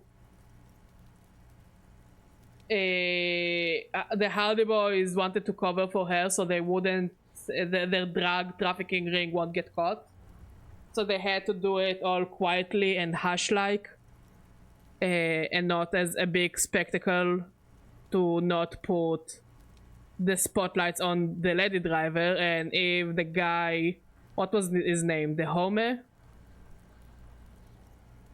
She was already on the run, so they really didn't want to fuck her over. So honestly, it sounds right to me. That was the lady driver and they just tried to cover for her. There have been other signs too. Small things. We were right not to assign hanging as cause of death. Coffee? As the perpetrators expected we would. No such luck for them. There is, of course, the very real possibility he was both shot and hanged. No, it's not. It doesn't sound right. It's clearly he was already dead when they hanged him. Again, I don't remember what character said it. I'm pretty sure it was one of the Hardy Boys, or even Lena maybe, that said when they carried him out he was already dead, or at least unable to react. Who would do this? That's for us to find out. But this... it will make finding them just a little easier. Maybe they just shot him while they hanged him. To put him out of his misery? No, it It doesn't sound explain right. all the other dubious things here. Lack of struggle, primarily. I may be intellectually sloppy, but I prefer one theory at a time. And this just smacks of treatment to me. Why would anyone do this? To hide something. The real killer? The real motivation? So I What think really my theory checks out. I think I need to wash myself. Oh, you really do. I am glad to hear you say that. Your room in the Whirling in Rags should come with a bathroom. Be sure to make use of it in the evening. Maybe the bullet holds more answers. Yes, we should take a closer look at it. I am certain it has more to tell us. This little thing could reveal much about the weapon that shot it. I'm pretty sure we'll find out it's a police gun. What happens next? We bag the corpse and carry him to the holding pen of my kinema. I can transport him to processing myself, but I will be gone for the rest of the day. You'll be gone. What should I do in the meanwhile? Work on the case. Tend to personal matters. Try not to do anything too dangerous. An officer needs backup in a neighborhood like this. I already miss you. I'll leave that choice to you. And one more thing. Great work, detective. He likes me. After you bag the corpse, Lieutenant Kitsuragi will leave the party until tomorrow morning. Sure. All right. There go those beautiful enamel boots.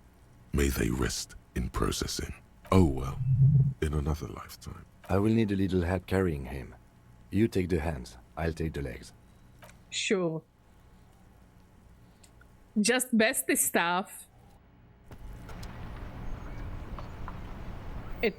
Okay, so hopefully we'll be back tomorrow. So we will be able to...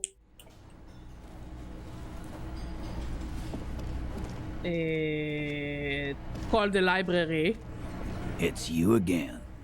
What is it?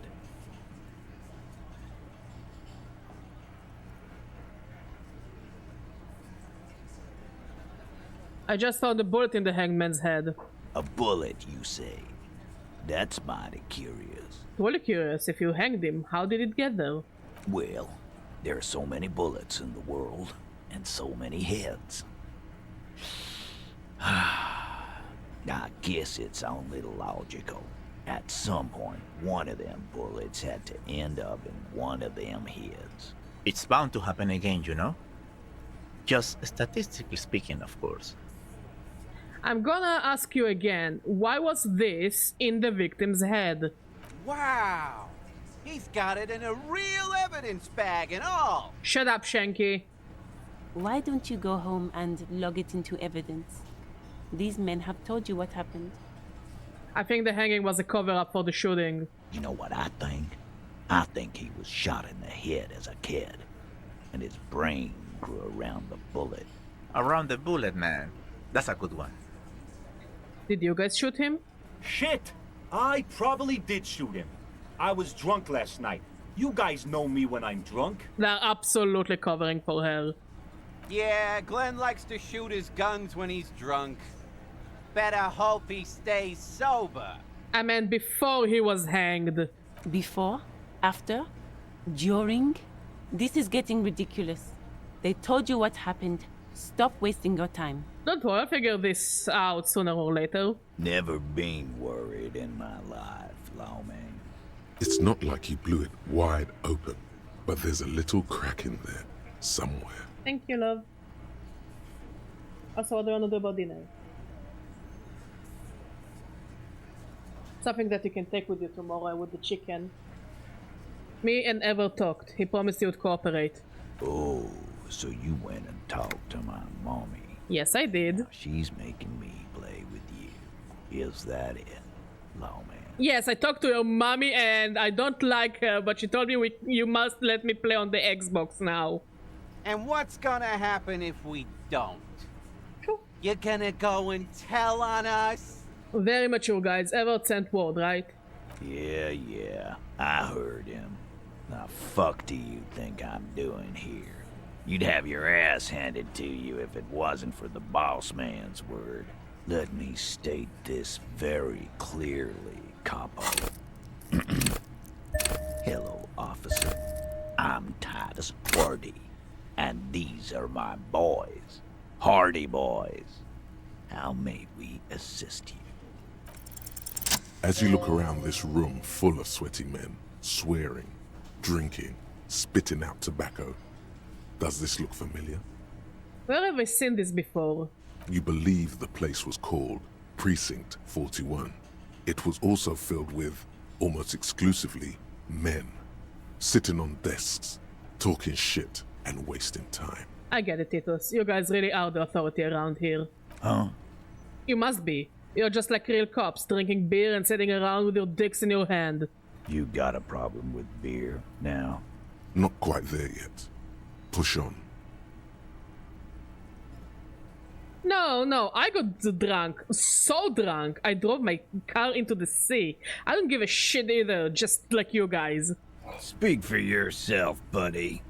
We've been giving a shit for 10 years. Martinez was a dump before we put this outfit together. I mean, it's still a dump, but whatever makes you feel happy. They don't know, man. They weren't here. We had 3 shootings a week, kids dead, fucking graffito everywhere. You cops haven't shown up since the 30s. Actually, the graffitio isn't quite off yet, is it? Exactly! What are you talking about? Don't say that. This is no time to nitpick. Congratulations, all I see is you sitting around talking about Monica's titties while there is a rape victim. So what? What do you want from me? We took care of that fuck. Don't let him drink that. One more push. Quick. Just don't antagonize him. You have this already.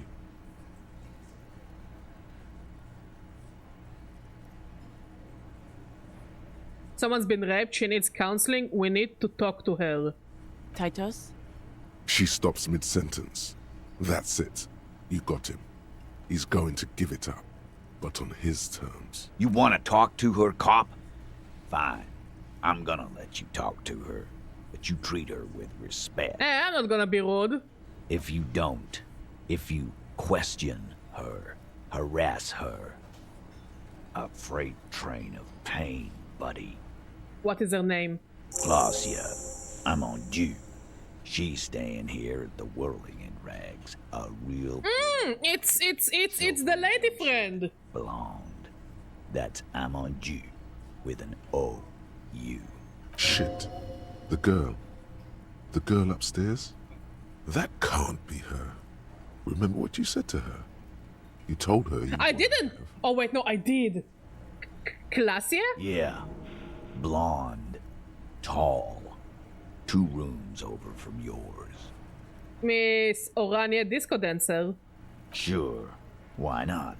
You've probably seen her around.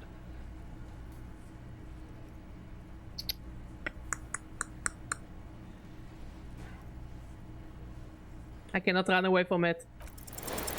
You inexplicably add cool after the victim's name, with your eyes bulging like some wild beast. Your fingers are fidgeting and sweat starts forming on your brow as Titus looks at you oddly. I don't understand what's so cool here. Whatever you do not tell him you know her. That would sound off. So what was her relationship with the mercenary? Relationship? There was no fucking relationship. He raped her. That's their relationship. Was like that karaoke incident all over again. Or like some of the other girls he was harassing. Okay, enough. All of this is irrelevant to your stated investigation. So the rape, when was that? He did it before we killed him. He's not gonna do it again. So what does it matter? We could establish a timeline. All right. 2 weeks, maybe? I don't know. I need another beer. Here you go, boss. So what is your relationship with her? I know her. Okay, cool. How well though? Well enough, Copper. We partied. She's been here for a few months. He tries to make it sound real casual, but the muscles on his neck tighten. So she's not from around here. You mean Revachol? Nah. Our Miss Aranye disco dancer is an immigrant, or a drifter of some sort, been staying over here over the winter. Don't you give her any more trouble. She's just had some bad luck, that's all. Shut up, Angie. She doesn't need your help. Titus gives them both a look. they fall silent. What's with all the silences? It's like these guys don't know how to feel about this. You should keep picking at it. And what was up with the partying she and Titus did? It sounded fun. You said you partied. Cool. That's cool. But what did you mean? What do you think I meant? Sex, drugs, and karaoke, right? Yes, yes, and no. You know, I'm not going to go deeper into the relationship. God damn it. Get it over with already. Thank you, I will talk to her. Remember what I said. Freight train of pain. Okay. Damn, we're making progress. Let's talk to her. I've got nothing to say to you. Why are you wasting... Okay, sure, fine, whatever. Can we interpret the bullet? Yes, we can. The bullet is safely sealed away in a plastic bag bearing the RCM stamp. Kim has filled out the label on the bag with the I miss Kim. Case number, and date and location the bullet was found. What do I do with your bullet? The squished little thing has no idea. Find the gun that shot it. That sounds like something a police detective would do. Mundo. First, you should learn all you can about Hey, Skybreak, how you doing? Fill the bullet through the bag. The squashed bullet has some sharp edges where the jacket has split open. It feels cold, even through the bag. Inspect the bullet closer. The jacket of the bullet is made of a yellowish metal. It has blossomed out to reveal a dark grey core. The base of the bullet is close to 5 millimeters. We are in the Disco Elysium. The Disco Elysium are the friends we made along the way. Look at the jacket. You can just about make out a few striations near the base of the bullet. Little hairlines, linear. It feels standard. And the core? It's quite destroyed. Some of the fragments are still lodged in the wound. What's interesting about the bullet thus far? It's a jacketed bullet close to 5 millimeters in diameter. A jacketed bullet, which would have been shot from a military-grade breech-loading rifle, not from a muzzle loader like those typically found on the streets of Martinez. Very interesting. You have an unusual military-grade bullet in your hand. Now all you need is to find a gun that could fire it. You can't remember what happened last week. What makes you think you're going to remember arcane firearm models? You guys making me hungry. Now it's our time to disco party. I must share the song of my people. Wait, first let's wear our drama clothing. We need to be perfect.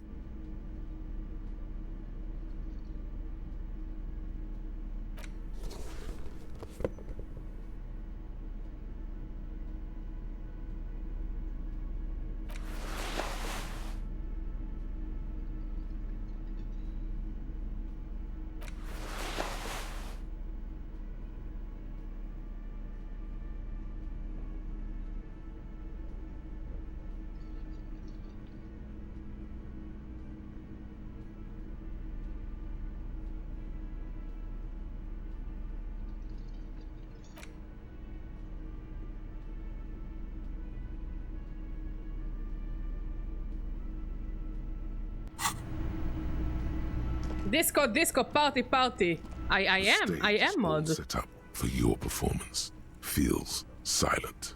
You can hear the pellets creak under your feet. What show?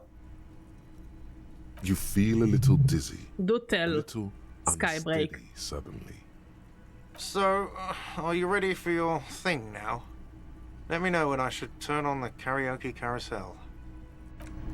Fuck it. We're gonna save scum it. This is the save scum we save scum the most. So, are you ready for the air? No, we're gonna make it work. It's gonna be beautiful. I don't care if we're gonna save scum it for like an hour. It's gonna be fucking gorgeous. The stage is... You feel it? So, are you ready for your...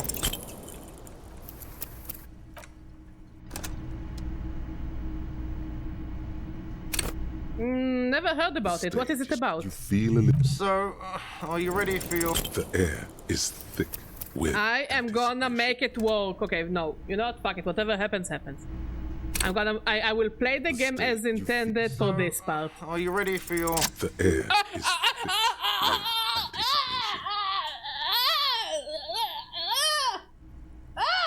I just need to give up. Holy shit. All I need to do in my life is give up. Guys, the meaning of life is giving up. Just give up. All of you, stop going on with things. Just give up.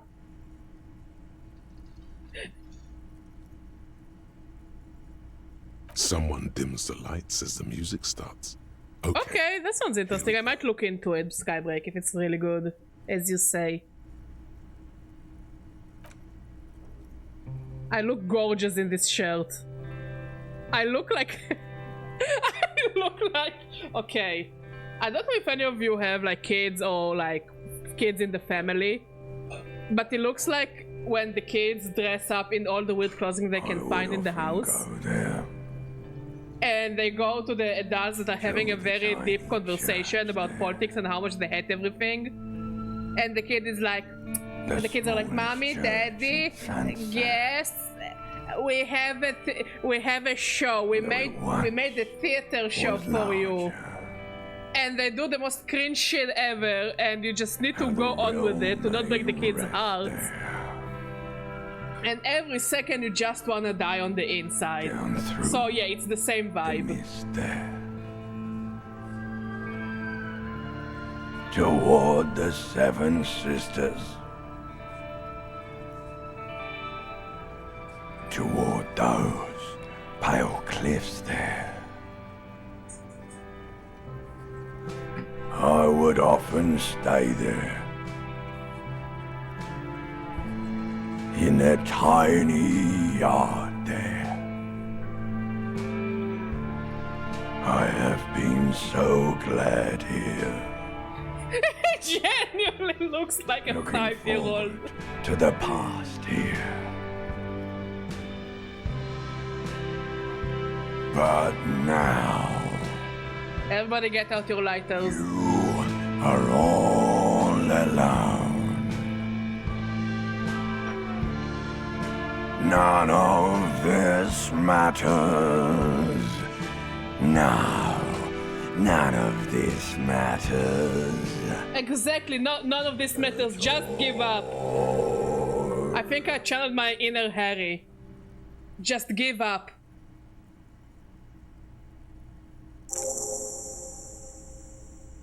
A lazy applause fills the room. You feel your hands shake as awareness of your body returns to you. Thank you, ancient reptilian brain. But Kim didn't watch, so that's sad. There is silence now, in the deep where the voice came from. It has receded, to return only in dreams and nightmares. This guy really carried you.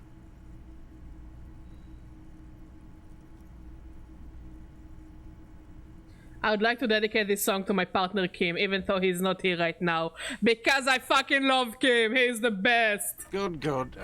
Are we ready? I want to unplug the microphone now. Last words?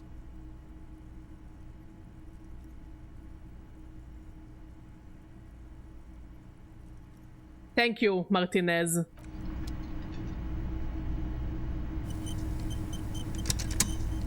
Okay, I think we can go to bed now.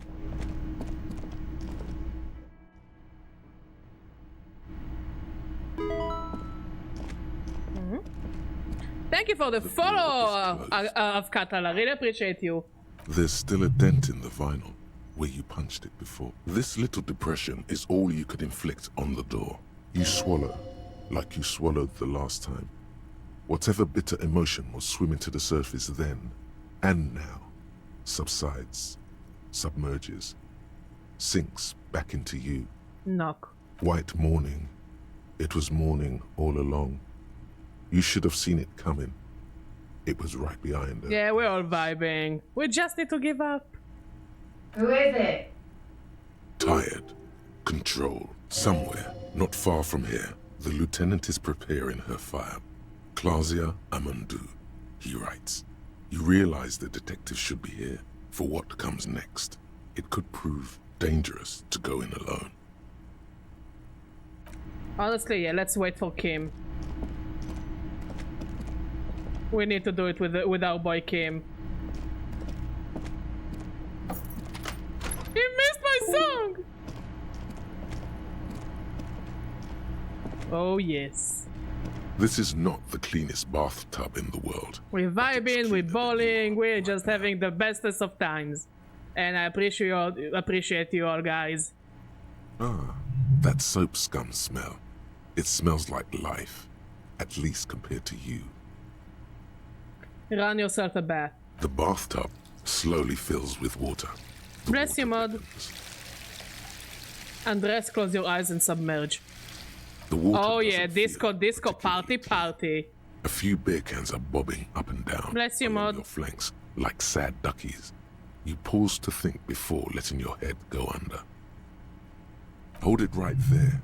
Keep your head above water, or you'll lose all those pheromones Morel sprayed on you.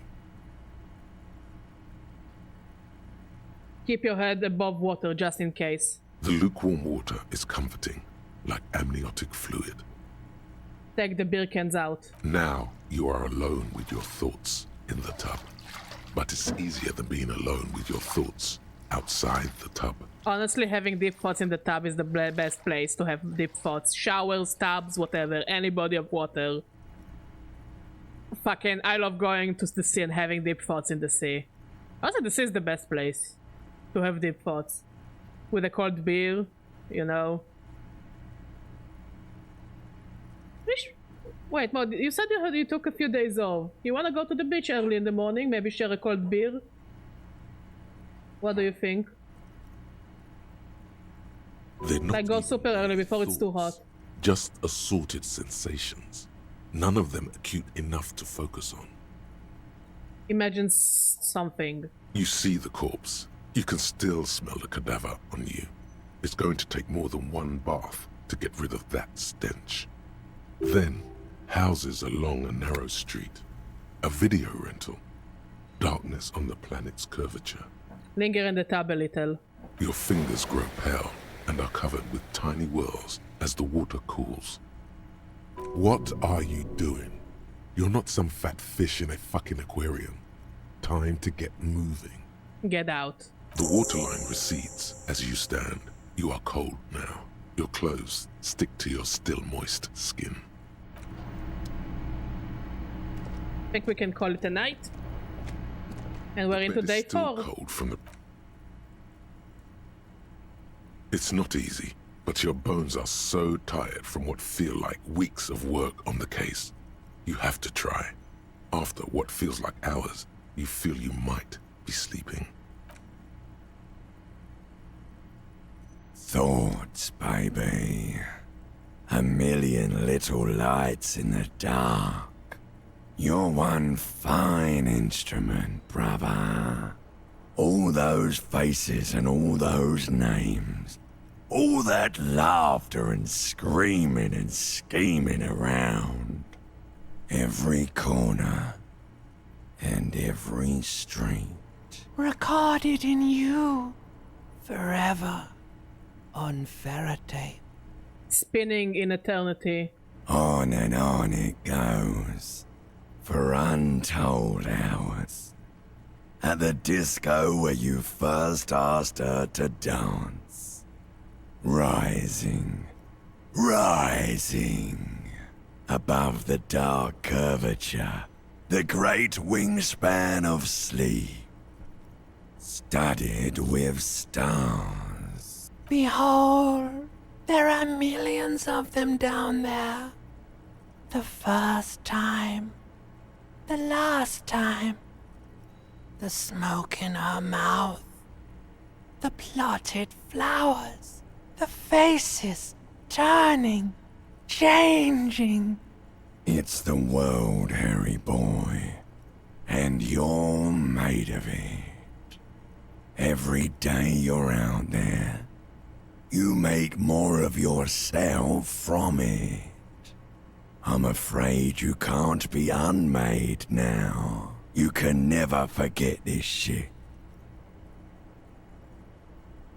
The colors, the voices. All stuck on loop. Whirling, spitting out words and images. You're the son of the world again. Harrister, a ceaseless agent. Picking up litter and old newspapers. Collecting your little bubblegum wrappers and idiotic picture postcards.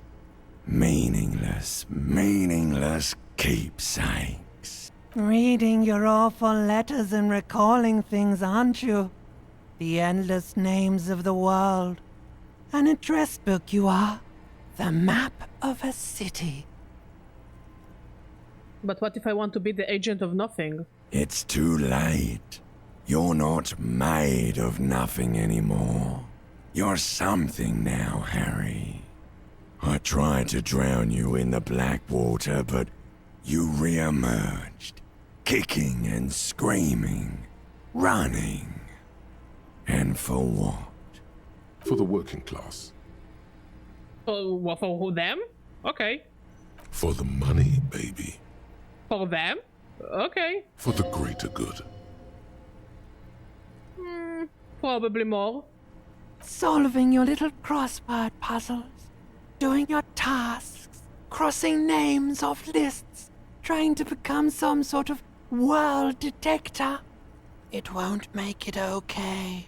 It won't put smoke back in her mouth. We're making progress. Measured, steady progress. There he goes again. He's a real political animal, our Harry. He still doesn't see that it's the world changing around him. He's got no idea what he's in for. Why? 'Cause only love can break your heart. That was beautiful, Limbic System. I feel like SpongeBob, where he's with his three inside friends, and he's like, take it, quarter. Beautiful. Feel the pillow under your cheek. Beep, beep, beep. The alarm is ringing, Harry. The disco circus goes on and on. You barely slept 3 hours last night. Do it for the wind. Do it for the picture puzzle. Put it all together. Solve the world. One conversation at a time. Open your eyes. What can you do to sound a bit less? Thank you. Good. You're up. Listen, there's something that's been bothering you for a few days now. What is it? It's a suspicion, or a feeling really, that things are not quite in hand around here. An earth-shattering deduction from your psyche. What will those guys come up with next? Every day, things seem to spin more and more wildly, out of control. The center isn't holding. And despite your efforts to moderate and contain these energies, things only seem to be getting worse. Wait, I thought things were going pretty well? Oh, sure. You've been making progress on your case, interviewing people, solving side tasks. But who's focusing on the big questions? What am I supposed to do? You've got to find out who bears la responsabilité. What exactly is la responsabilité? Yay, politics! Oh, it's gonna be a shit show, huh? The most awesome, terrible thing. It's gonna be a shit show. It is human nature to crave la responsabilité and to deny it. That's why it must be distributed across many different organizations, agencies, offices, and portfolios. I thought I was assigning responsibility for the murder. Harry, you're thinking about this too narrowly. La responsabilité isn't concerned with trivial questions like who killed who. It's about the real issues. The human welfare index, the price of staple goods, the transition to real democracy. Alright, give it to me. I'll accept responsibility. Whoa, whoa, whoa. This isn't some kind of dictatorship. You can't simply seize la responsabilité for yourself. It must be given by a legitimate authority. No, literally everyone can take responsibility. You know, I've done something wrong, I'll take responsibility. You've done something wrong, you take responsibility. You don't need some higher force to tell you that you need to take responsibility. Everyone is responsible in a way. Like, but also it depends on the thing. A committee? Do we really have time for all of this? There is always time to follow best practices. Once someone's decided to cut corners for the sake of expediency, who knows what else they're capable of? Mass executions. A little self-dealing. Fun stuff. That's what they're capable of. And who should sit in the committee? Only the most even-keeled minds. In Martinez, your half-brother, the lieutenant, is a natural place to start. Together, I'm not gonna bother Kim with it. Who has la responsabilité in Revachol. And, if necessary, you'll have the wisdom and expertise to assign it among yourselves. And what happens once we have assigned responsibility? Most likely, your findings will be collected in a report, which will be carefully reviewed by your superiors. And who are my superiors? Once they've reviewed it, those same superiors will produce a set of recommendations to be taken up at the next meeting of the Standing Committee. And who the fuck is the Standing Committee? Rest assured, no matter what happens, it will be done through the proper channels. Again, I don't necessarily agree, but I'll say, I mean, if I already chose this path, let's see where it takes us. But I have a hunch it's going to be incredibly stupid. Good luck. Your report is eagerly anticipated. Thank you, it smells really good, Mod.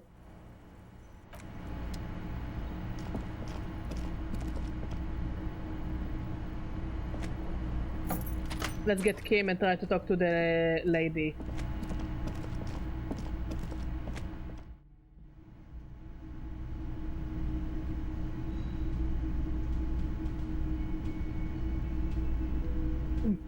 Yum yum yum.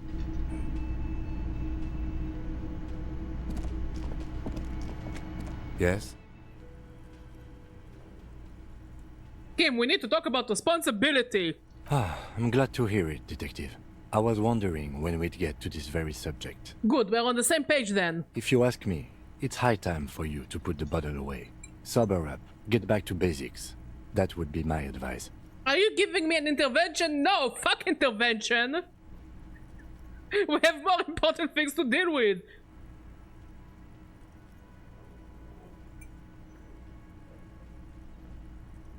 No, I meant like la responsabilité. You know, the kind that gets assigned. Why are you pronouncing it like that gentleman from the Institute of Price Stabilité? I don't know, the game told me to. You know what? Forget it. What specifically are you trying to assign responsibility for? For this whole situation. Now I understand. Next, I suppose you're going to tell me you need to form a committee to assign this responsibility? Damn, how did you know? Simple. Because moral intern types love to form committees. I fucking hate committees, I must say. In any event, I am just a humble law official. I may work under the moral intern's umbrella, but I'm certainly not qualified to serve on any committee.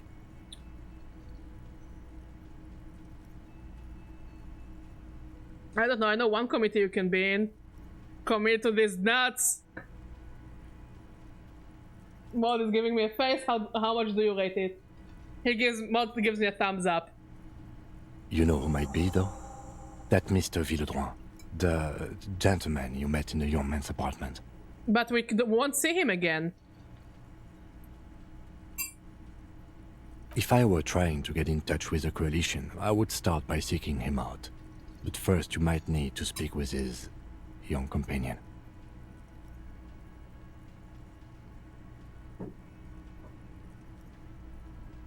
Now, was there anything else? Can I do an Inland Empire? Like, I'm pretty sure I have clothing that give me more Inland Empire, but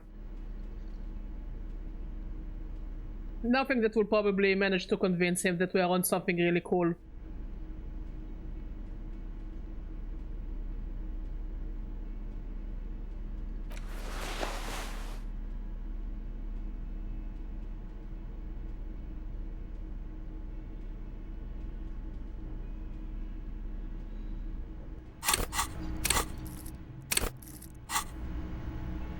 Yes? Only banal one you should be. Ouch.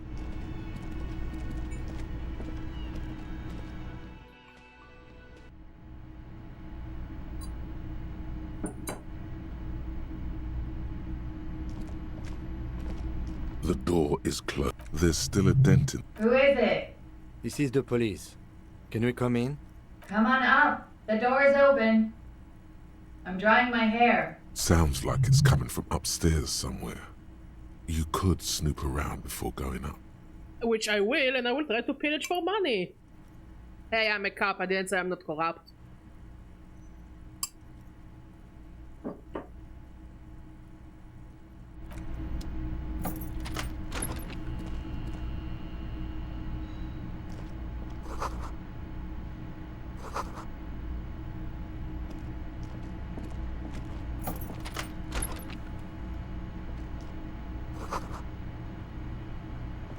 This medicine cabinet is full of wares.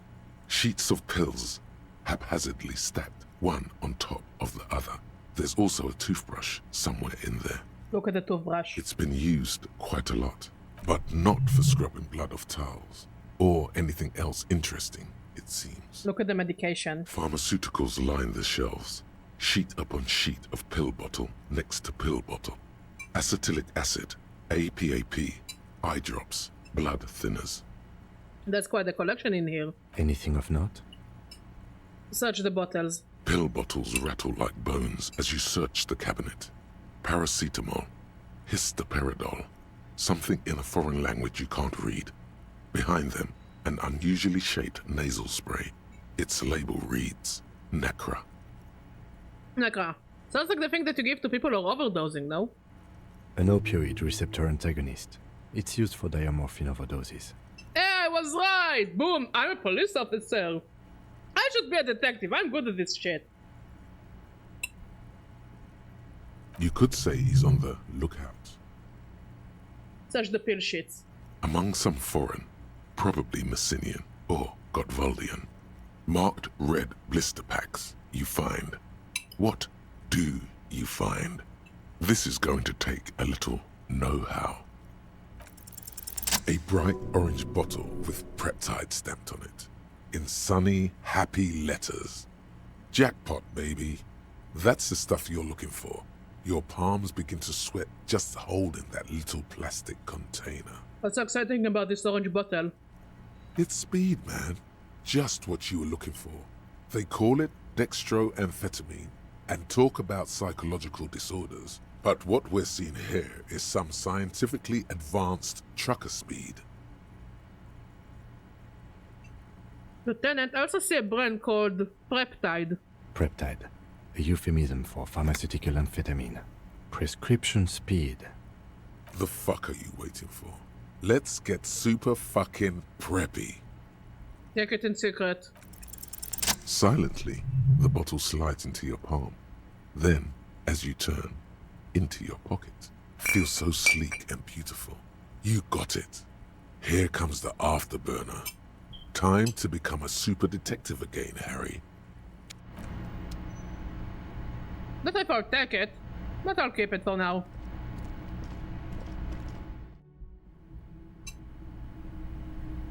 Also, why is her room fancier than mine?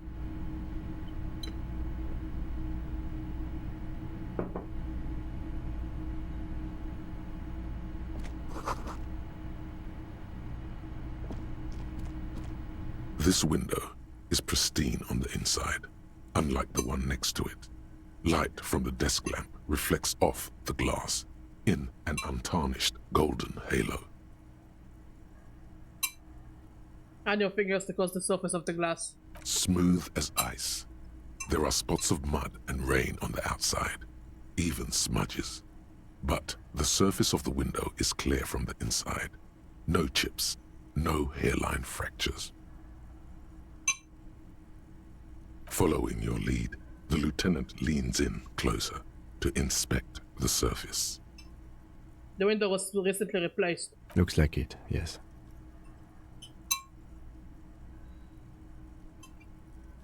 Leave.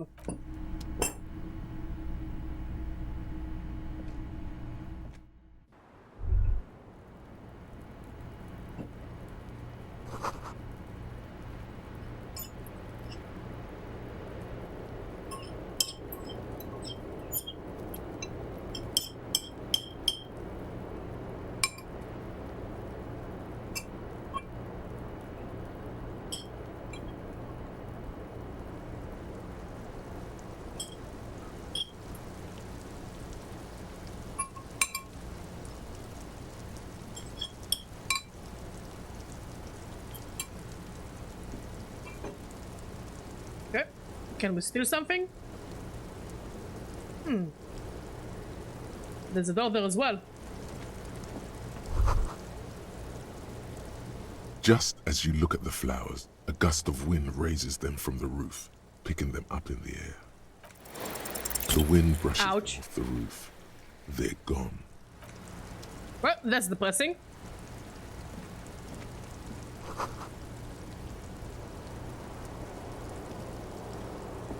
Welcome to the roof. Her hair is still slick from the shower.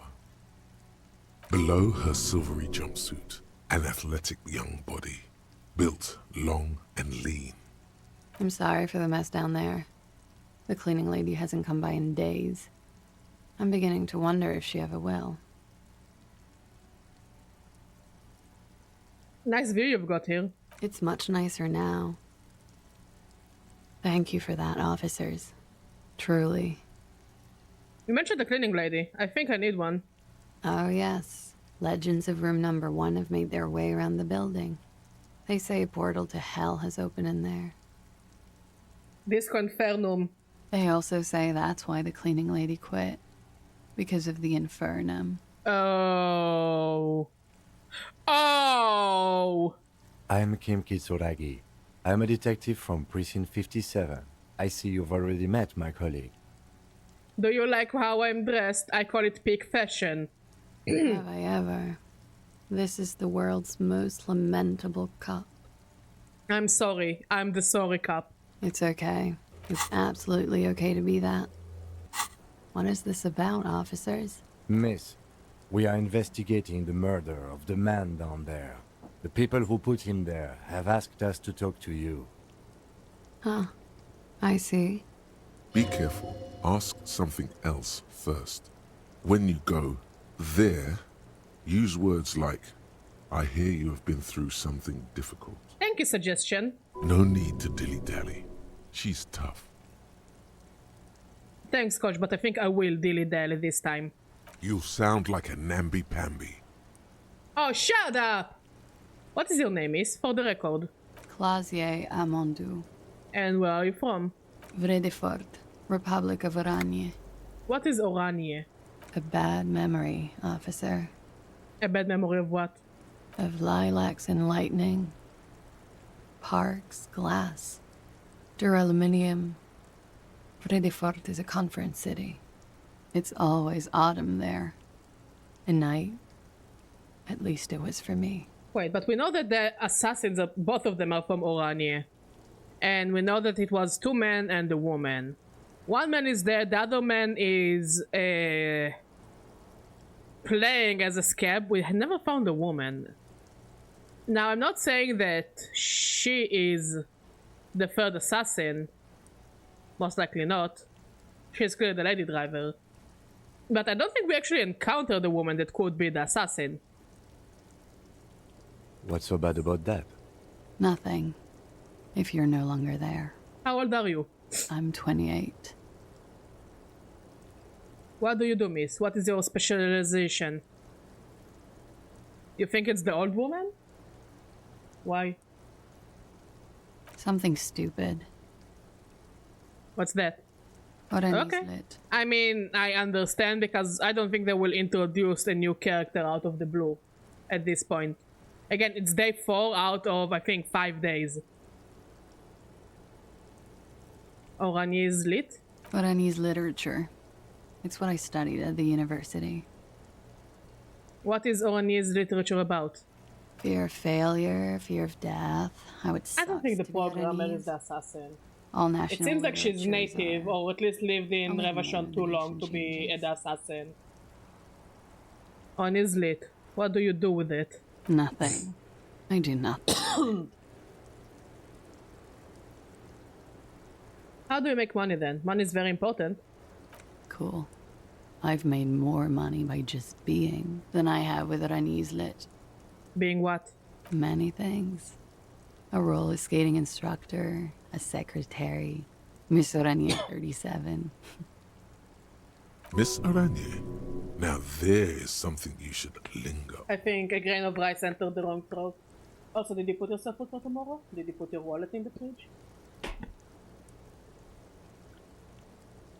Like, I will wake you up and remind you, but also, like, you know, better be safe than sorry, in case I forget.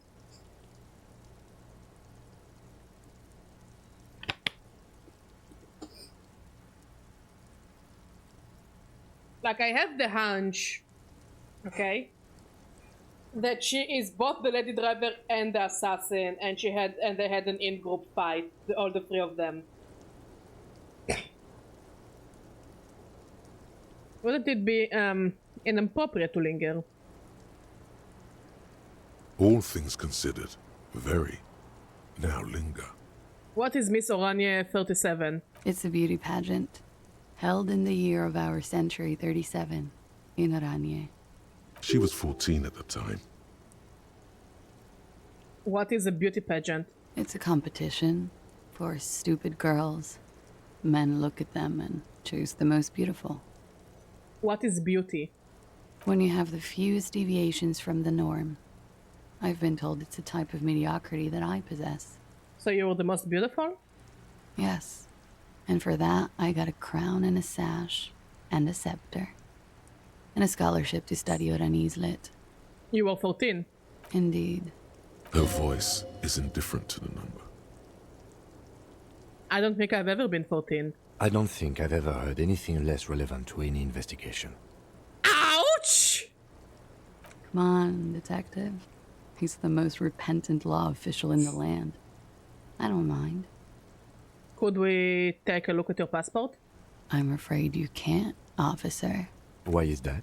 Because it's buried in a sealed plastic bag at an undisclosed location on the coast, along with cash and airline tickets. Are we going to have to dig at the coast? Thank you for your candor. Why? They say so in your tourist brochure. Keep travel documents away from your person when west of the river. How do I know you've told us your real name? If I were to lie to you, I would come up with a more mainstream name than Clausia Mondu. It's a weird name. It's a lovely name. It's a classy name.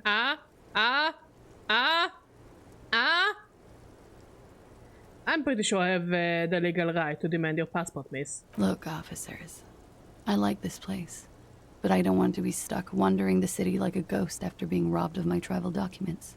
I don't want to become an indentured servant in a brothel on Boogie Street, and I don't want my relatives to pay the ransom. There are plenty of other reasons for hiding your documents from the law. That's not why you hid it, though. It's also why I hid it. Why else? I'm an unpopular girl. There are people back home who don't like me. If they show up, I'm in a hurry. The kind of hurry where you can't afford to not find your documents. But don't worry. This has nothing to do with your investigation. What kind of people are these? The ones that don't like you? I would love to change the subject. It's not important. Unless I'm some kind of suspect. Didn't she say you would have to interrogate her before? And that she didn't do it? What was up with that? No, we've just come to talk. Phew. Okie dokie. If any of this made her nervous, it certainly doesn't show in her expression or her movements. The record. So official. Nice room you've got there. Yeah. It's pretty deluxe.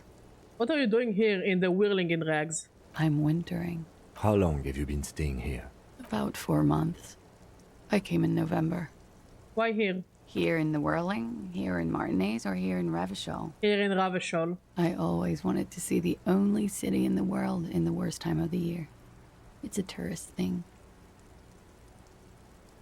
You have quite a collection of prescription drugs down there. Thank you. I've put a lot of time and effort into it. Technically, possession of narcotics is legal in Revachon, but you should still reprimand her. It was quite impressive. How did you amass such a hoard? With money, sir. It's not exactly the NT-star size caboodle I intend for it to be one day, but it's getting there. The collection includes Nacra, an opioid antagonist. Comes in handy when you've done too many opioids. Is that something that happens to you often, miss? Better safe than sorry. You seem to have, among other things, Preptide. Oh, yes. One of my favorites. It cures many ailments. Like what? Like not being able to stay up for 36 hours. Not being happy. It cures those ailments. It's just a merit speed molecule, basically. That's all as far as that goes then? Very funky. The window is new. It is. The lieutenant makes a note in his notebook. I have other questions for you. Okay. Watching herself reflected in the bedroom window, tall and sparkling. Yeah? Alright. They tell us you've been through something difficult. Something difficult? I've been through at least half a dozen difficult things. Which one do you mean? Were you sexually assaulted, miss? By sexually assaulted, you mean raped? Yes. It's a bit early in the morning for raped, isn't it? And what does that mean? Were you... Yeah. I'm gonna go with not raped. I can't say that stuff about him. Tell them it's not my style. They'll have to, you know, if they want to jazz up the charges, they'll have to get someone more, rapeable. Are you saying that you were asked to tell us you were assaulted? Not explicitly, but I understood what they meant. It wouldn't hurt to spice things up a bit. Some assault and battery. Sexual assault, maybe. It was clear the latter would be spicier. So things are getting more complicated. I guess I cannot make any conclusions. Let us ask you to spice things up for us. Pretty much. Warming them. She must be very cold and exhausted of this life. Are you sure you weren't raped? I'm 89% sure. Does that mean you're 11% not sure? You know how it is. Do you? How is it then? Maybe you don't know.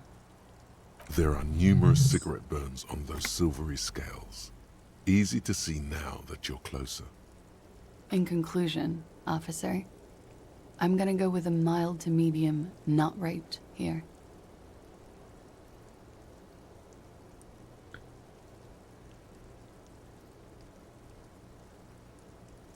Lieutenant, I don't know what to say about this. I'm sorry, miss, but we need a definite statement. Thank you. Let me make this 100% clear then, officers.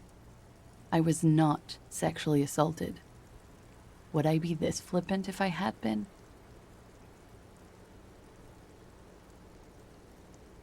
You get the feeling she's done enough opiates and needed enough Nacra to still be flippant if her arm were cut off and fed to her. What did happen between you and the victim? We partied.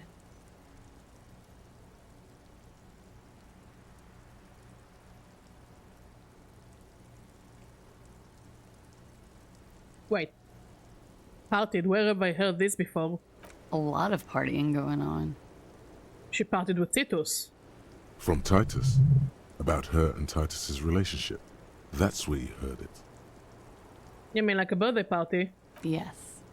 We made balloon animals, drank lemonade, inflated a bouncy castle. Did you rim the lemonade glasses with sugar? I like to do that. Yeah. Full on stupid. Yeah, I love that too. We frosted the glasses, I unwrapped my bike. There was a petting zoo with little white rabbits. Aww! I would like it to have been that way, but it wasn't. Okay, but we can imagine. Sit with me and imagine. I don't think she's imagining. How was it? We drank, sir. A lot. For weeks, basically. We had that effect on each other. We made each other drink harder. That's why I liked him. What else? Stimulants. Speed also has that effect, making you drink harder. And then drinking harder makes you do more speed. It's quite the combination. We also had sex. Whoa. After so much drinking and drugs, how did they manage it? We all need to play on the bouncy castle, not only Tidus. We need to make a bouncy castle stream. I don't know how we will make it work, but holy shit, I want a bouncy castle. We need a bouncy castle.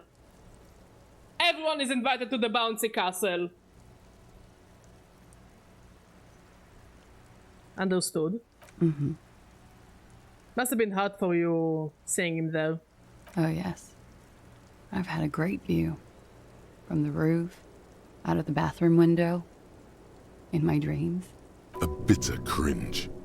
It hurts. You look to the lieutenant. He takes a small step closer. You called us, the RCM. Yes. Jackpot. The call reporting the hanging, that was you. I made it. And I would appreciate it if you didn't tell everyone. In Martinez, they call it snitching. Reporting crimes is confidential in Revachol, miss. Before we go on, if it's snitching, why do you do it? Because I couldn't handle it anymore. None of these people called. He just kept hanging there. Then they started stripping him. The caller's voice was disguised. I didn't exactly disguise it. I just muffled the mic and nicked the landline a little. Nicked it? How? With nail clippers. And I diverted some radio fuzz into it. Into the cold wire. So, she's God's mystery phone cutter. And in the process, you broke the landline downstairs. Did I? Fuck. I didn't mean to. I had no idea what I was doing.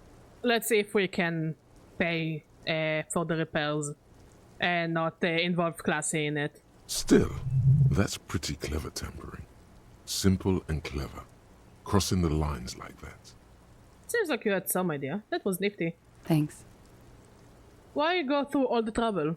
I don't know, sir. It was stupid. I was drunk, too. I was probably afraid the Union was listening in. Locals say they have ears in the wires. Thank you for making the call, miss. It was the right thing to do. I didn't want to, sir. But if I hadn't, he'd still be hanging there. What can you tell me about him? Name, eyes, age? I'm sorry, I can't do it. Not right now. Later, maybe. I keep seeing him. Like he is now. I can't talk about his... I don't know... hair. I know it's difficult, miss. We can return to it later. What did they hang him for, if not rape? He had something to do with the strike. One has been roiling since I got here. Rotten timing. But you probably know all about it. And his role in this strike was... I think he was in a security detail.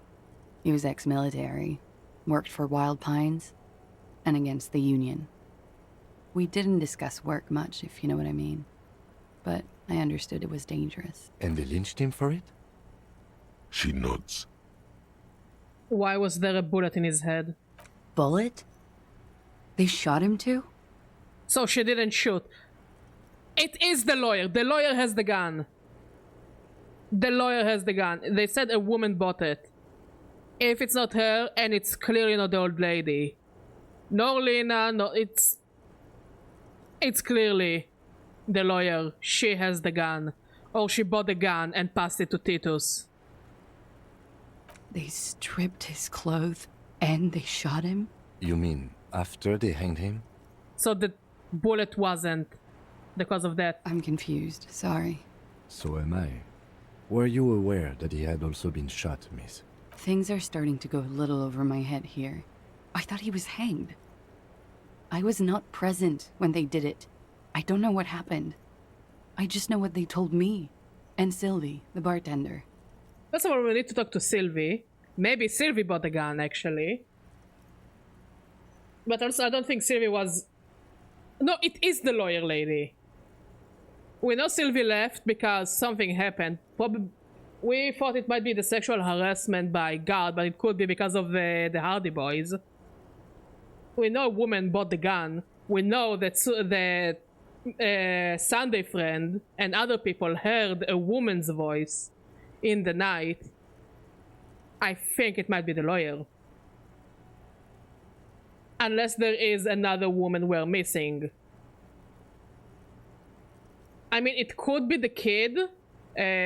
What is her name? Sydney? Sydney? The graffito kid. But I'm more skeptical of her. I don't think she would go around with them.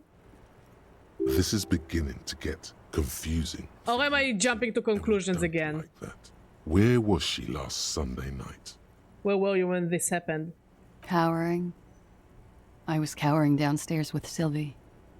So we do need to call Sydney again. Sylvie. How do the Hardy Boys know you? They're frequent guests. Downstairs, they have a booth for union members. They're probably down there now. And how did you meet? Over drinks. It's been a long, boring winter. Did you party? A little, yeah. Like you partied with the deceased? No, not as hard. I'm sorry to have to ask this, but have you had a physical relationship with any of the Hardy Boys? She clearly fucked Titus. I have. Understood. She sips her coffee. Birds circle overhead. Thank you for telling us all of this, miss. She breathes a silvery sigh of relief and weariness. The air on the roof feels humid. Okay, fine, I will stop jumping to conclusions. Should we head by downstairs, officer? We may have things to discuss there. She nods. Silvery cigarette fumes disappear into her mouth. Yes, you're just one room away. Very personal. Good, yes. This means she could have heard something. Like what you were doing before you blacked out. Were you in Sunday night? I need to know what I did before I lost my memory. You do not need to know that. I do need to know that! Normal police questions. Like... Quick, say something professional. Not my favorite topic. How about we, why not? I'll be here until 11 p.m. drinking coffee, most likely. As you turn, a bright light catches your eye, making you squint. Where is it coming from? From a distant sunset, a stage light, flash photography, nowhere in particular. It's just what superstar law officers do. They squint at lights, and they solve shit.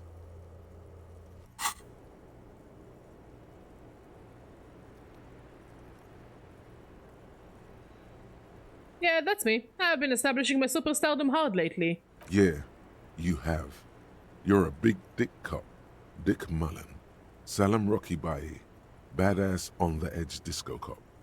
Time to recede into a ludicrous fantasy world. Here we go. Camera. Lights. Action! With a sudden flash, the world freezes around you. And you along with it. In an iconic monochrome solution, a black silhouette against a rasterized orange world. It's on. Looks like we have more to discuss with those so-called Hardy Boys. Half their reasoning just went out the window. You think this will make them cooperate? Like, I also don't really want to fuck up Classy and Sylvie. Nothing will make them respect the RCM, but it will disrupt the game they prepared for us. We just stripped off one layer of whatever it is. Her decision to not corroborate their story was definitely not part of the plan. Why did she tell us all of that? What else could she have done? Lie? She saw there was no way to lie and get away with it. I'm not sure she had to lie. I wouldn't have known. If not you, then me. It was a smart move from her. Something is off here. You think so? She seemed forthcoming. Unusually so. Being forthcoming about some things is a good way to obscure other things. The best liars are always forthcoming. Anyway, we should move. I suspect our investigation will bring us back here soon. Let's see if we can raise our volition. And ask her some more questions.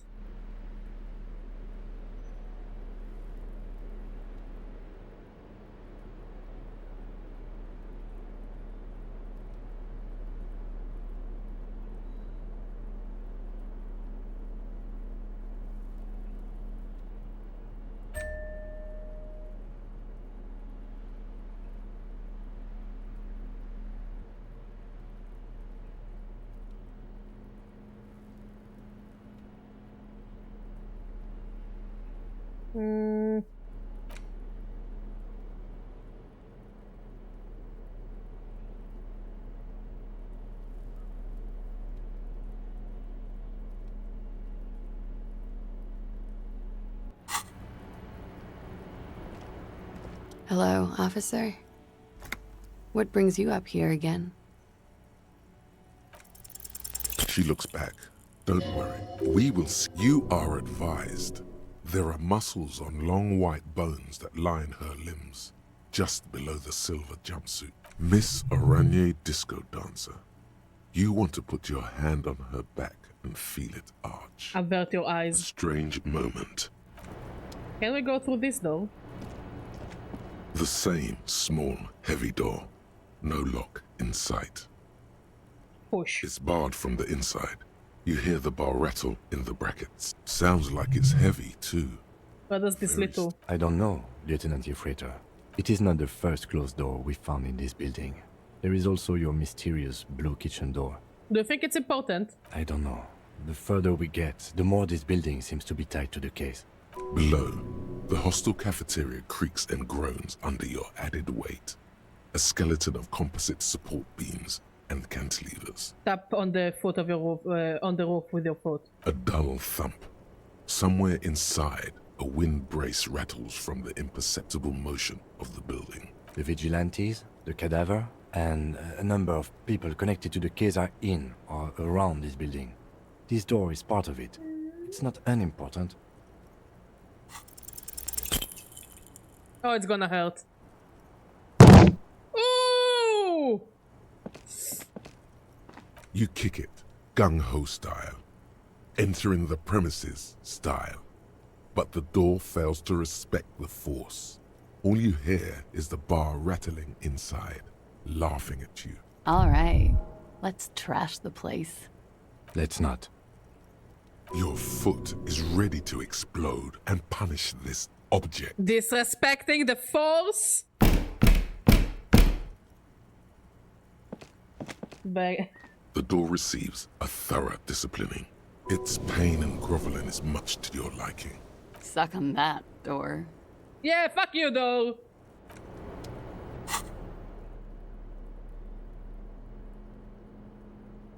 I like that we need to change our clothing and items to try and make things work.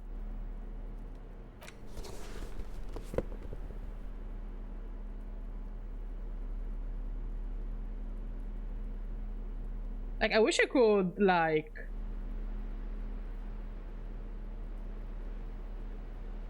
categorize the clothing.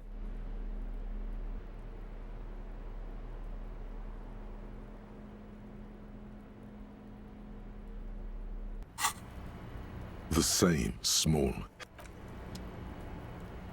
Fuck you, door.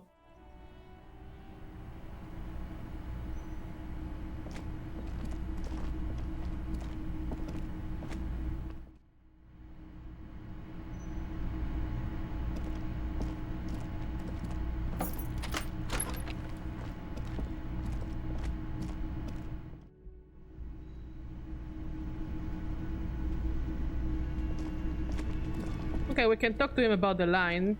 Ah, smallest church in Saint-Saëns, right?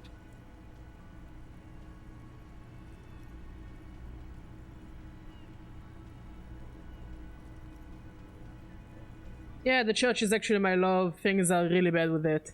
Cool. Now, what can I do for you? Got the 20 ray. Yeah. Good. You got the room for the night, but remember, you'll need another thing. Great. I love those. Why? No, fuck it. I don't want to know. I don't want to know why these degenerates do what they do. I thought we had one good guest in the building. You have Lena. Lena is a good customer. Yeah, well, she's not a guest, is she? Is she not? What? Did someone mention my name? We were just paying you a compliment. And finding out a degenerate from room 3 nicked the phone line. Everything is okay here. Good thing that guest pays for her stuff on time. I'll forward her the bill and be done with it. Yes? Next. Let's see if we can do anything to the blue door. You see a heavy the door. Sure. Not now, I don't want to talk to them. We need to talk to you. I see you found yourself a little something from my wardrobe. Not bad. Not bad at all. What brings you here? I need to talk with your Sunday friend again. It's about committee business. Oh, a committee. How interesting. I like him. I really like him. And if I may ask, Gendarme, what is this committee about? I'm not really sure. I'm just trying to reach a higher authority. No, it's about assigning la responsabilité. God, of course it is. My friend is always trying to convince me I need a little more responsibility, as though I don't have enough going on already. In any case, I would love to help. But the thing is, I don't know where he is. We don't talk about everything, you see. He might have mentioned something about making a tour of some historical sites up the coast. In an unofficial capacity, of course. I guess he will be in the church. Do you know when he will be back? Not a clue. I'm not his agenda keeper, you see. I guess I will have to look for him along the coast. I guess you will. About this robe I'm wearing. You can keep it. I don't mind. I can appreciate beauty when I see it. Thanks. It's like carrying a piece of you with me at all times. Is it now? Well, enjoy it. I think I got something going on here. I like him. Bye-bye, Gendarme. He's a sweetheart. Okay, let's see. And let's see what Titus has to say. It's you again. What is it?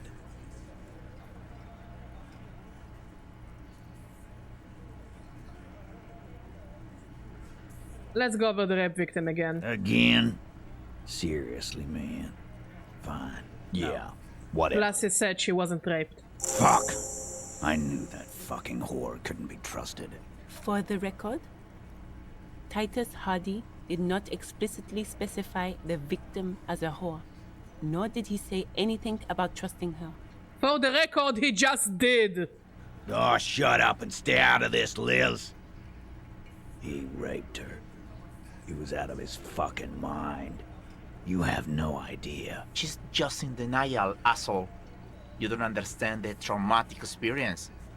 She's shutting down, and she doesn't fucking trust you. Yeah, she's crazy, you know. A crazy bitch. You know the type. She's fucked up. You don't sound very woman-respecting to me, sir. Kazi, what are you talking about? She was very lucid. She wasn't raped. The witnesses' statements were very clear. Lawman, I'm at the end of my goddamn rope with you. I fucking told you not to push her. His hands become fists. And you went and pushed her. I am gonna fucking... Yeah. You. Done. Titus Hardy. Evrart personally sent me to take care of this. If this goes south, we'll all be in the shit. But you, Titus Hardy, are going to be buried. Am I understood? The room is so quiet you could hear a pin drop. The rest of the cafeteria has gone quiet, too. Someone has to rush in to break the tension. The second in command. Look, Copper. We know that that fuck was a rapist and a killer. We got him confessing to it on tape. Show it to him, T. What's the harm, right? Here, jerkwad. How Oh, we got the tape player. That's cool. That's cool. That's cool. Soldier of the apocalypse was an innocent man. This is their last play, this tape. Their story is in tatters, a mess. It might be nice to listen to, but at this point, you don't need to. Why should I care about the tape? You lied to me. You don't care about evidence. The fuck are you a cop for, then? To look fabulous, what do you mean? And I also sang a song. I did you a theater performance. And mom said you need to like it. If you don't like it, I'm gonna tell on you. Pixty, they don't care about getting the truth. They didn't like the theater performance. They are fucking keeping a score on their bulletin boards. I won't be on your bulletin board. If you don't listen to the tape, we got nothing to talk about. So what's on this tape? What's on it? We call it the door gun a mega mix. You'll know why. Won't you listen to it? A door gun is a gun mounted to the door of a transport airship. They have a habit of mowing down civilians. Farmers mostly. Where did you get this tape? You think we go into this shit deaf and dumb? You RCM aren't the only ones who know how to bug people. There's no university degree for that. So you've bugged them. How? We have machines. We're in logistics. How do you think a harbor works? It's advanced stuff. Understood? You've listened in on their communications. How long? Since way before their chief started taking swing lessons. Things got nice and quiet after that. Which one of you is doing this advanced radio work then? It's not advanced. You just hold up in a coop all day, writing down what they say. It gets hot as hell in there. Don't put yourself down, Angus. It's important work. Yeah, man. You're like a radio genius or something. Those notes are some in-depth stuff. Indexes and shit. Where can I listen to this? I'm sure we can find a tape player. Where can I listen to this? Why don't you try shoving it up your ass, genius? Well, maybe I might. Maybe I want to. Yeah, play it with your ass, cocksucker. I'm sure we can find a tape player. It's not a problem. Your room had one. Or maybe it's too broken. No, we bought one. That's enough for now. I'll get back to the investigation. Don't forget your tape, lawman. Fine, I will listen to it. You do that. Oh, and keep it. Maybe you'll need a reminder of human ugliness someday.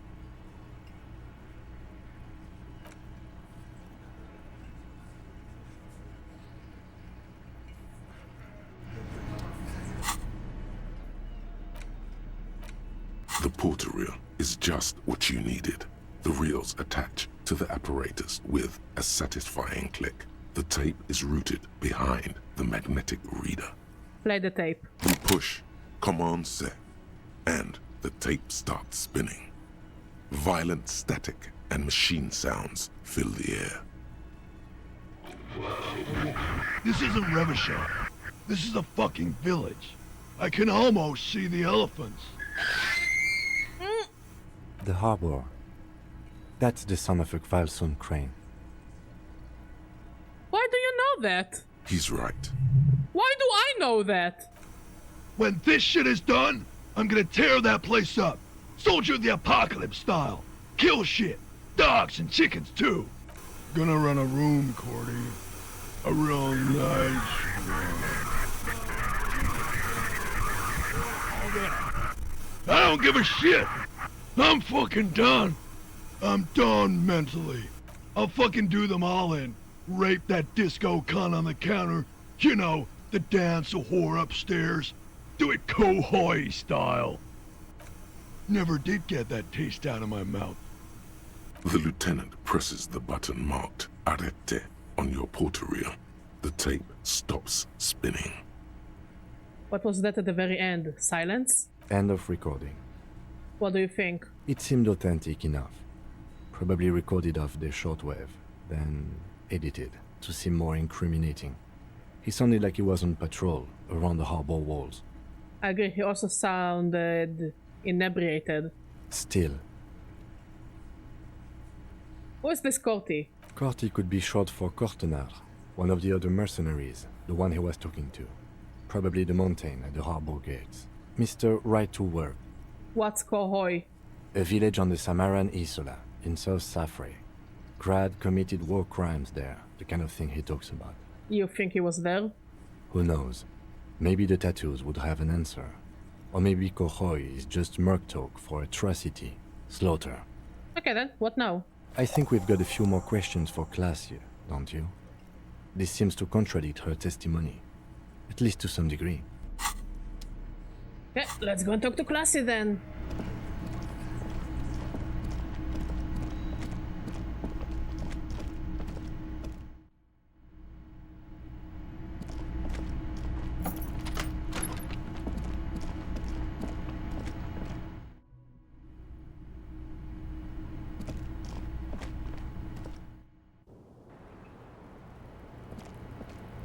Hello, officer. What brings you up here again?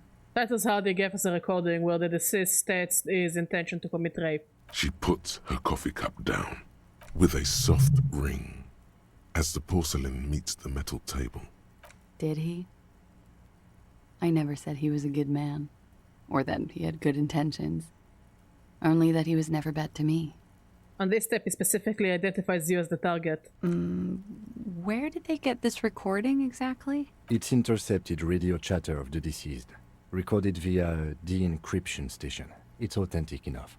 Does he say he's gonna do it Soldier of the Apocalypse style? Those are the exact words he used. Yeah. That was practically his pickup line. A memory surfaces in her tired neocortex. It's not entirely unpleasant. Did he say whores a lot? Was he pretty much on the verge of doing it Kohoi style? Kohoi was mentioned. He wasn't actually there. He didn't do a tour, or at least didn't tell me he did. Would have been overkill anyway. He lived his own little Kohoi. It wasn't his everything. Why did he say things like that? Machismo? Machismo? Machismo? This word? Zmo? Yes, was he bragging? Oh no, I'm pretty sure he did all those things. Then integrated them into his idea of normalcy. To keep on living. Until they just sort of turn into his, what's the word I'm looking for? Persona? Running joke. I was gonna say running joke. And it sounds like you didn't even get the good bits. Lely's punchlines got way, way funkier than that. He was like the Seminese conflict, the Kohoi massacre, and the 36 famine in Yezut all rolled into one person, then cast in Orani ceramic armor, which he wore in bed and in the shower. Cringe. Weren't you afraid? Afraid of what? That tape the Hardy Boys recorded?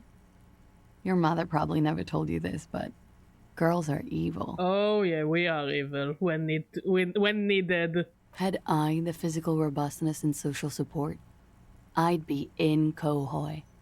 I would be tearing it up Soldier of the Apocalypse style. She wouldn't. She doesn't have the full Hoi in her. Did he tell you he had actually done any of those things? He and Martinez, I mean? No. We were too busy laying waste to our own nervous systems to direct any of the fury outward. He seemed happy, I guess. At ease. As much as a man like him could be. What kind of man was he? Before you go, ask for details. She seems okay to talk about it. Thank you for clearing that up, miss. Whenever you're ready. I'm interested to hear what Titus Hardy has to say now. She takes a very small sip of her coffee and smiles. Now that you have had some time, can you tell us more about the victim? Like, for example, his name? Actually, officer, I didn't know his name. I just called him Lely. A nickname? I guess. He came from Lelystad. It's short for that. And it was his army name, apparently. He said his real name wasn't his. I tried to pry it out of him, but it was no use. Lelystad. That's a good start. We have a few questions you can help us with. A few things a field autopsy alone can't answer. The young woman cranes her neck, trying to catch a glimpse of the page the lieutenant passed to you. On it is a list of autopsy observations recorded neatly in blue ink. Everything left to be clarified is in the column on the left. Where is the Elistad? The place, I mean. In Oranje, officer. It's, I think municipality is the term. A nowhere town there. You were almost right, officer. That means his race was occidental, not mondial. I'll update the form. You were both from Oranje? Yes. We were compatriots. Did that bring you together? No. He was too old for that. And from another part of Oranjenrijk. I didn't even understand his accent. What brought us together wasn't Oranje. It was bad habits. Sex, alcohol, speed, probably also sildenafil. How old was he, miss? He was 42. 42? Are you sure? I would have had him above 50. He had many scars that made him appear older. But no, we even celebrated his birthday like some weeks ago. It was a funny 2 days. He had little reason to lie to me. Did you have a bouncy castle? Please let me know if you had a bouncy castle. We were slightly off then. Thank you for clearing it up. A miss. The adversary one. Is eye color? Blue. Light blue. They were like little blue galaxies, you know? It was strange, seeing those eyes in his fucked up face. Pardon the swearing. I do him an injustice. He wasn't ugly. And he had a beautiful, soft voice. Very surprising, what with all the scarring. It was quite something, watching him speak. He had a combat wound on his chin and mouth? Yes. Severe. It made him look like half his face was cracking away in some strange smile. That and those eyes. It's clear she was very much attracted to him, and still is. You found him attractive? Of course. He was the most strangely beautiful man I've ever been with. And I mean that. And now, he's dead. A pity. Ah, yes. His hair, if you can remember? It was light brown, almost blonde. He darkened it with brilliantine, made oily. Not nice to stroke. I couldn't convince him to leave it alone. Interesting, I too have stroked his hair. Oily, isn't it? We have that in common now. Yay! She understands what autopsies entail. It doesn't get her off balance. He had a tattoo. What did it mean? Oh, that. It was a map of his service history? Sure, service history. It was mostly for showing off to chicks, though. How so? How? Imagine him lying in bed. Freakish musculature laid out on the sheets. Scarred, of course. Tattooed. The sheets are dirty for some reason. He's smoking and drinking, of course. And his chest and shoulders and arms are studded with stars. Tens, hundreds of them. Maybe even thousands. And the woman goes like, "What was this, baby?" And he says, "That was too hardcore. Don't ask me about that." So she goes, "Okay, but what's this, baby?" And he's like, "Saw some bat shit there. Killed some loincloths." And so it goes. Star after star. Port after port. Third world country after third world country. And he's done horrible things in every single one of them. You're the woman in this? Oh yeah. Can you tell me precisely what this means? No thank you. I've seen enough of him dead. I can tell you what they meant without looking at them. Go on. He was a blue-eyed boy with thick arms, from a small town. He was also poor, and the government of Oranje needed some people killed, so they turned him into a grotesque killer. For money. He went to Killer Academy in Vredefort. Then he killed some people on the Seminine Islands, and on other islands too. All of the islands. After this, he came to Revachol and got killed himself. Thank you for clearing that up. Change of topic, perhaps? Could it be love that did him in? It very well could be, yes. What do you mean? What do I mean? I have no idea. I don't even know what you mean. Love did him in? What does that mean? He told me love did him in. That's not funny, officer. I'm not kidding. Her voice is like a slash through the air. Her shoulders tense up.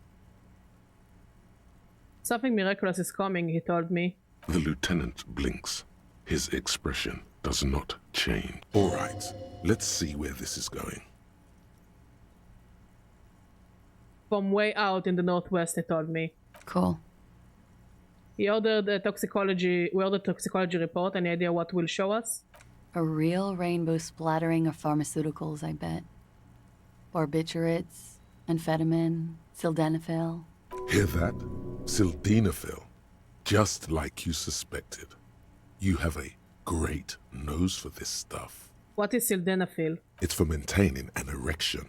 Oh. Uppers are vasoconstrictors, so that feat becomes problematic. So, from what I think, again, maybe I'm jumping to conclusions. We've now confirmed that the gun was shot after he was already hanged, and when they hanged him, he was already dead. I generally think they beat the shit out of him and he just died of a heart attack due to the drugs. And usually erection medications also, like, you know, they're mostly used for, I think, heart regulation. Viagra overdose. Yeah, I don't think it was the Viagra overdose as much as it was just a heart attack. Because Viagra, before it was used for erection, it was used for taking care of heart issues. So it more and more sounds like a heart attack and they just beat the shit out of him or stressed him out. Yeah. According to her testimony, he was shot after he was hanged.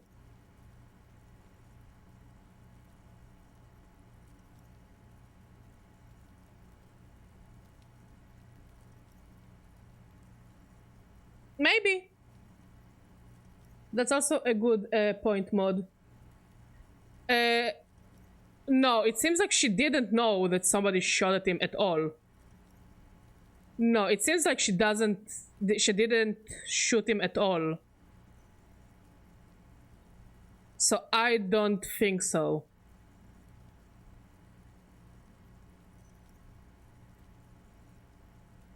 It could be the soldier lady we didn't meet yet. It could be Titus himself, Titus.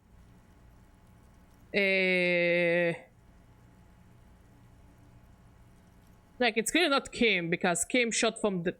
Here's the thing, also, it sounds like the bullet went from his throat into his brain.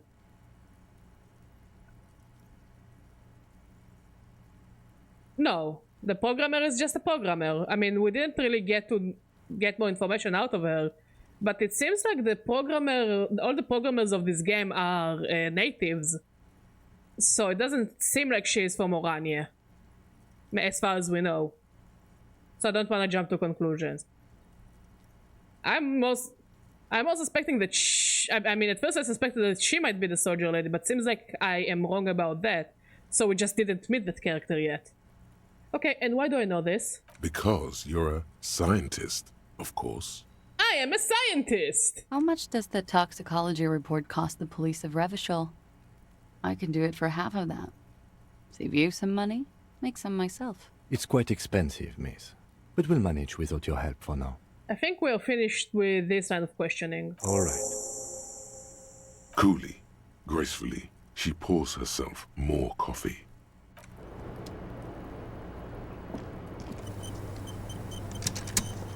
The same small, heavy door.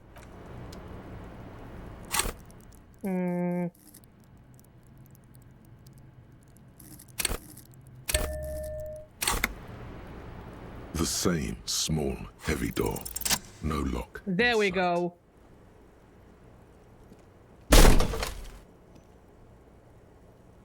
This time, something cracks inside. It is an unbelievably satisfying sound. Nice. Filling you with a belief in your own body. Well, sounds like this time the property damage was at least resultive. Would it hurt to look in?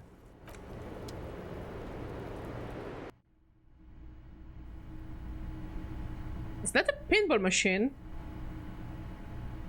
Footsteps. You can almost see the shape of a man and a woman writhing inside, bathed in drug sweat and dirty linens. Bottles lie around everywhere.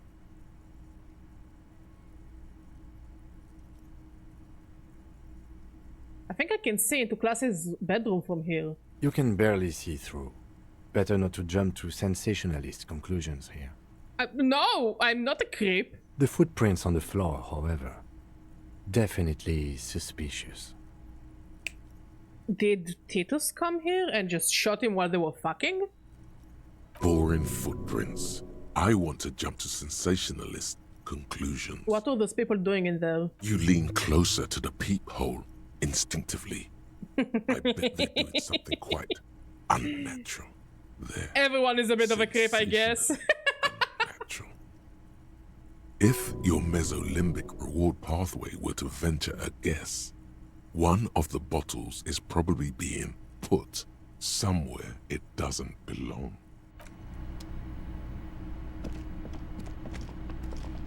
You clearly see footprints in the downy carpet of dust covering the workshop floor. Jackpot.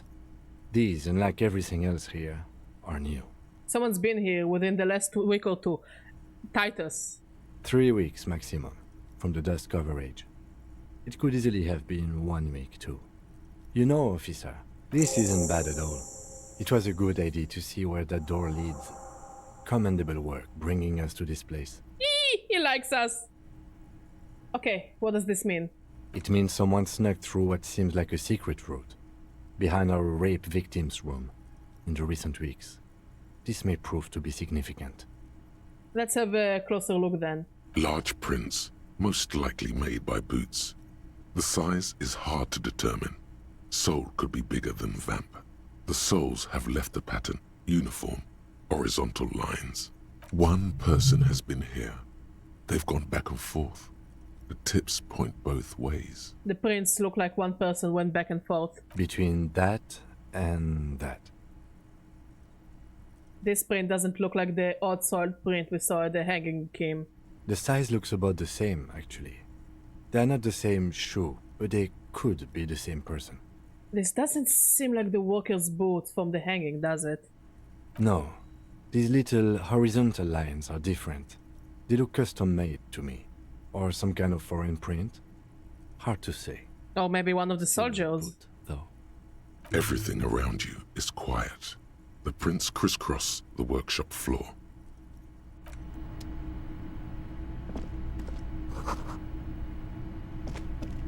Oh, there is also the janitor that we never met, but we know is important.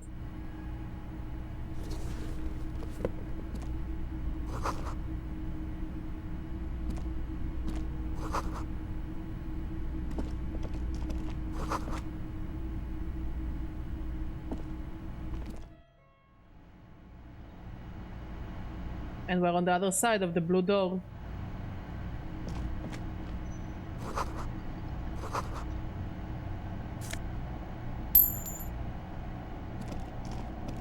Over there, in the corner. The pinball machine? Not just any pinball machine. This is the pinnacle of pinball. Cornelius Gordy and the Mountain Goats. It's lit. You can't wait to get your hands on it. Kim, are you seeing what I'm seeing? The pinball machine. Gordy's Goats, a classic. Wait, you've played it? A little. Let's take a closer look. Ah, great. Cornelius Gordy and the Mountain Goats reads the golden lettering on top of the back box. There's a small column of text underneath. The machine is coin operated. Get the game on, Fingerboy. Those flippers are ready. It takes a while to get into a rhythm, but pretty soon you're able to keep 3 goat-faced balls in play with relative ease. Go, go, Fingerboy. I feel sorry for the goats. If I only knew the kind of guy old Cornelius really was. Wait, what kind of guy was he then? The kind of guy who uses the word savage a lot when recounting his travels. A masked nationalist. A racist mountaineer? An avid huntsman too. He was often photographed dining hall, surrounded by a mounted hunting trophy from every continent. That is not cool. He also hit his wife and kids. Yikes. Other people's kids too. Sometimes pets. A hateful little man. What a piece of shit! But you seem to be having fun. I'm pretty good at this. Your game is definitely improving. The jolly goats are flying all over the board. And although a few plummet to their deaths, you're never left with less than 3. Suddenly, a special passage leading to the summit slides open at the top of the board. I think this is the best I've ever done in a pinball game. Concentrate and aim for the narrow passage. Maneuvering a goat ball into a position for a perfect hit isn't easy. More fall to their deaths.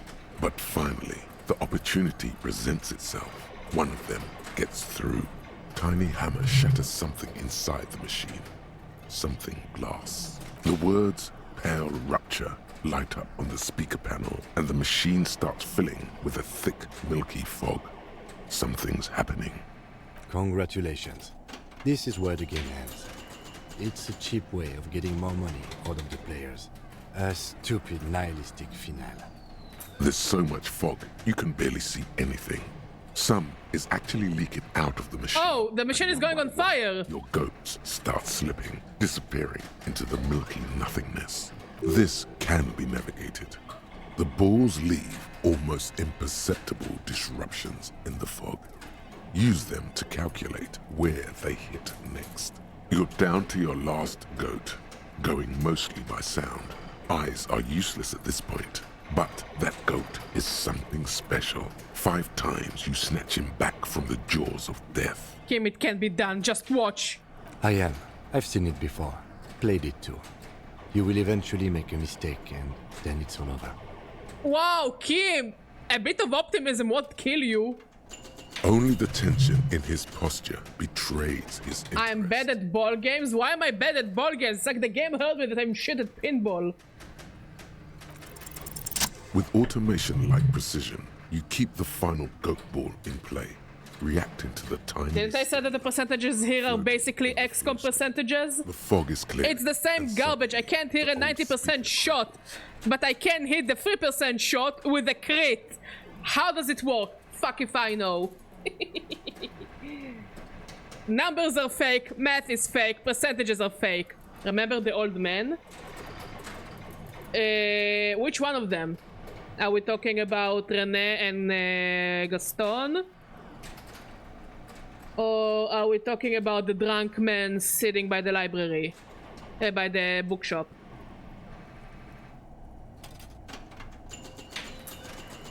Gaudy ball is lit. Okay, what about them? Oh, it means we can get a ball for... is this how we get the ball we got rid of by accident? Huh? A panel opens up at the top of the playfield, and a new ball charges downhill. It's larger than the goats and matte black.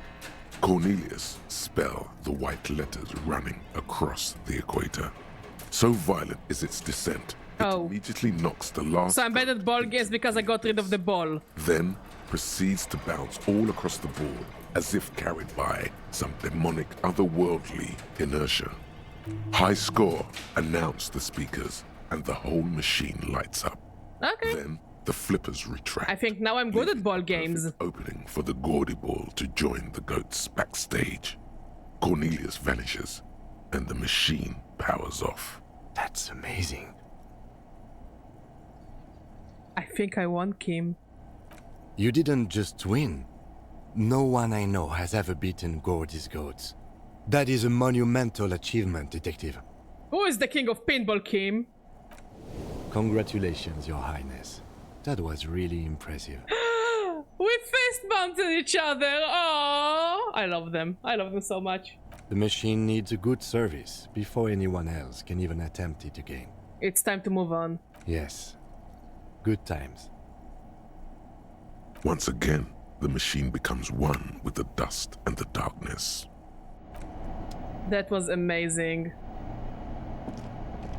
Okay, let's see if Gart knows about the door. See a heavy steel door with a prominent dimple lock. There must be a key somewhere. Probably somewhere in the whirling. It's not too important. We can get in and out using the roof door. The cobalt blues, old cobalt, the door does the challenge. The steel doesn't even tremble. Now you're hanging from the handle. The door remains immobile. I don't know, it looks like he managed to get out pretty easily. Okay, it was a challenge, and you failed. What now, loser? There must be a key somewhere. The cobalt, old cobalt, the door, the challenge. You're right.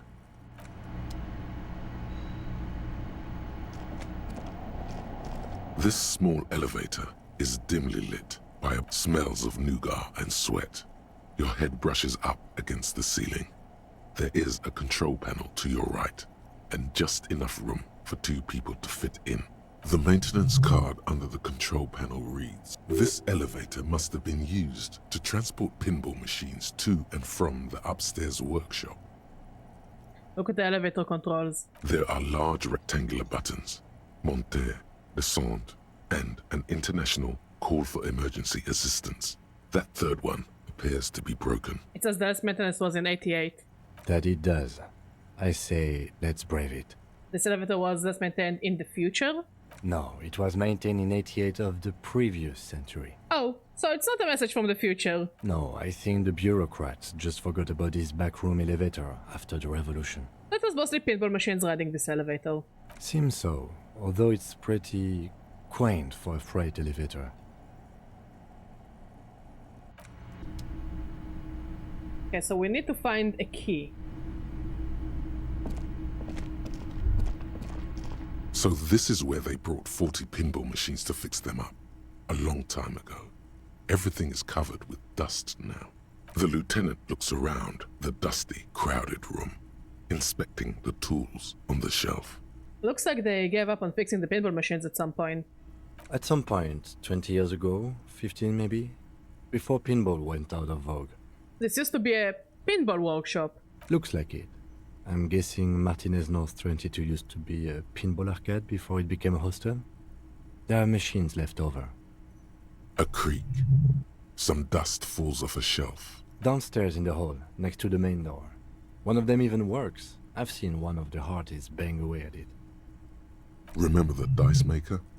Then that means... Whirling in Rags was once the East Delta Pinball Arcade. This is all left over from that. Ah, yes, as the novelty dice makers said. This has absolutely nothing to do with the case, I'm sure. But I do like a nice little connection. But then it went bankrupt. Your skin crawls from making the connection. Would this mean the Whirling in Rags really is part of the doomed commercial area? If that's true, then our cafeteria manager is not going to like it. We should tell him what we found up here, omitting that suspicion.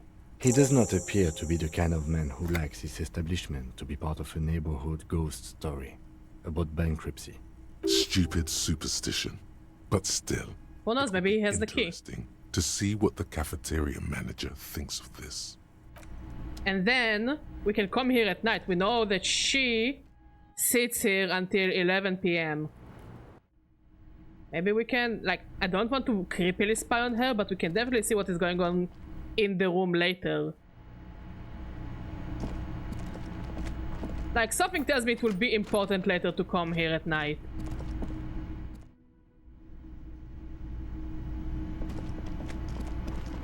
Hey, was there something you needed? Another thing. Great. I love those. Gart, what if I told you I got into the back room behind the blue steel door? Oh, okay. Well, I did hear you make noise back there, so good for you. I won at pinball! He's really holding himself back here. Aren't you gonna ask me what's back there? Okay, what is back there?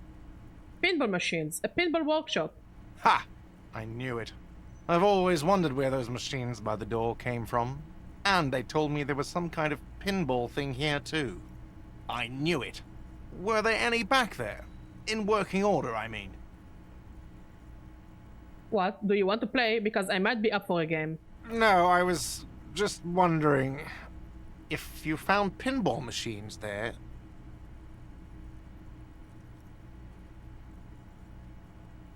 Thinking of turning this place back into a pinball arcade? No, but we could diversify the entertainment options, seeing as you've opened the door back there. The machine we have in the corner now is broken. It wouldn't hurt to get a little life in here, other than the hellish karaoke machine. That one's always causing trouble. Yeah, those numbers he's adding up must be making good sense to him right now. Sounds like he cares about the place. He's not going to be overjoyed to hear that it's part of the doomed commercial area. He should still know. You have to be forewarned about these things. More like Harry the Oreo. I have to warn you, I may have discovered that the whirling is part of the doomed commercial area. What? Why would you say that? We're at a completely different address from that whole thing. So he knows of the doomed commercial area and its address. He's thought about this. The whirling is listed on the intercom outside as one of the business in Building B. You should get your wiring fixed. I tried to call and couldn't reach you. I've been working here for a long time, and that intercom has never been used by the whirling. Hold on, not once. Isn't that already a sign of the... No. The whirling was once at the East Delta Pinball Arcade before it failed. It was once at the which failed, so perhaps the whirling will escape the curse. Does this look like part of a doomed commercial area? This pre-revolutionary tilework? These high ceilings? The nice rooms? Well, most of the rooms. For 14 years, man. That's how long I've worked here. I've kept this place up through hail and through sleet. Fuck me, if some doom ghost... You must really care about this place since you have worked here for so long. Yeah, it's slowly growing on me again. It's beautiful in its own way, especially for this neighborhood. I've been trying to keep it that way, even if it is part of the damn doomed commercial area. You shouldn't be so worried about that label, you know. I don't place much stock in the curse and so on, but the label frightens the clientele. Who wants to stay at a doomed hostel? Everything's doomed enough without that. Who owns this place? Some real estate management company. They never come around here, just collect money from afar. Honestly, I think some money laundering might be involved. And who named it Whirling in Rags? Well, it sure as hell wasn't the real estate company. It was you? You look surprised. What? It's a great name, I know. Cafeteria managers come up with great names too. It's from a song. A song? Hail, Holy Queen, by the Ateniers. Hail, Holy Queen of the Sea. You're whirling in... Did you enjoy your stream, Juicykins? Did you kill more Raidaus? Good pick.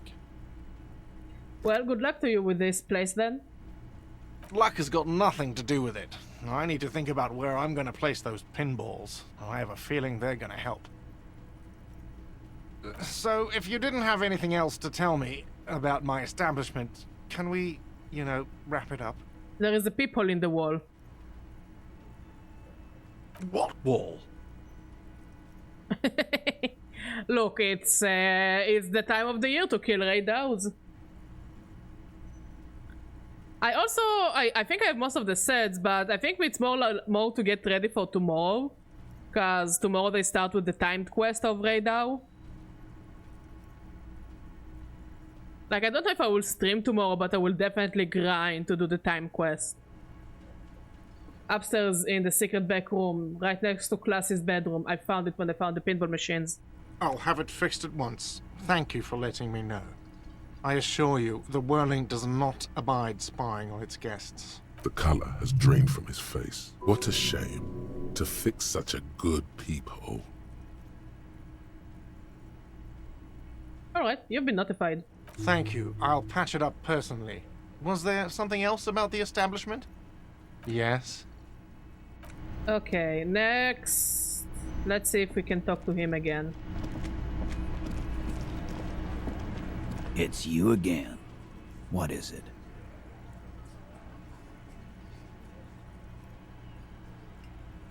So talk to Classy about the tape. And? He tenses immediately. Chest tightens. Jaw sets. Ready for another blow. Nothing. She stands by what she said. That fucking fucker. You're the worst cops in Revachol. I gave you gold. Ah, thank you for the old Juicykins. Recycle the whole. I'm not gonna use the hole. No, we're not going to recycle the hole. Also, for a glory hole, it's a bit too high in my opinion. God, it was just locker room talk. It's not evidence. Locker room talk. What are you, fucking brain dead? I've been to plenty of locker rooms. They don't plan rapes there. What did she have to say then? Fine by her? This is what people are supposed to be like? Fucking whoop-de-doo. It did not come as a surprise to her, and she definitely wasn't scared. Yes. In fact, I think she thought it was a little funny. Good choice, Undertaker. What do you mean I'm too small? I am decently sized gentleman. Hey Pillow, how you doing? I'm a very decently sized gentleman.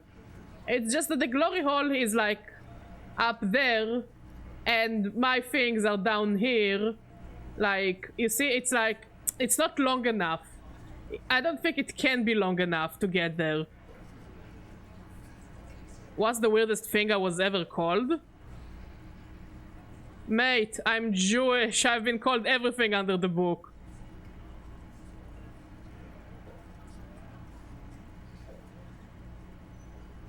Also, my family are Russian immigrants, so they were also called everything under the book.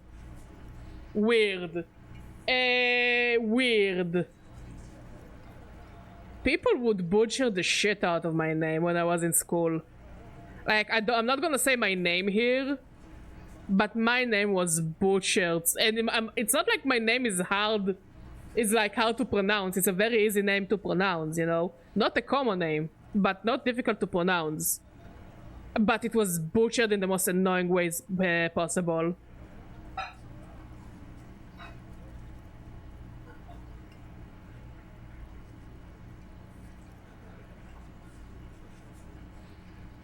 What did they name you, Pillow? What is the weirdest name someone named you? Funny. No good goddamn psycho whore. Alright.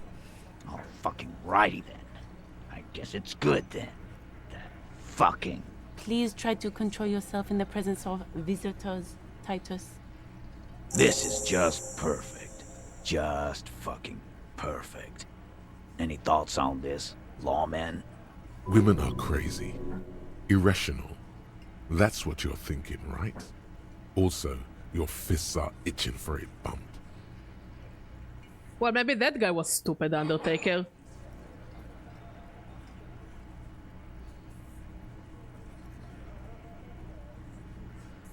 Listen, people are very stupid, and they don't really understand what is coming out of their mouths. For the most part, people don't know what is coming out of their mouth until it already came out.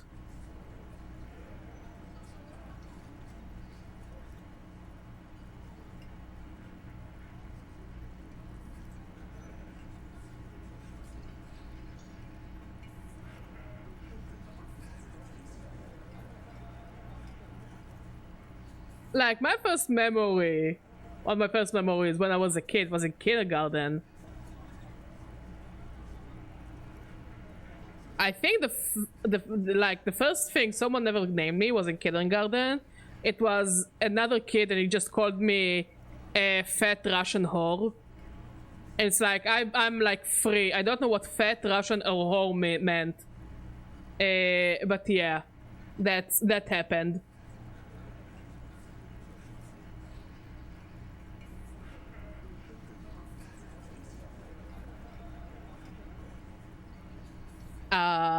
You should stay away from people like that, Undertaker. Yeah, probably heard it from their parents.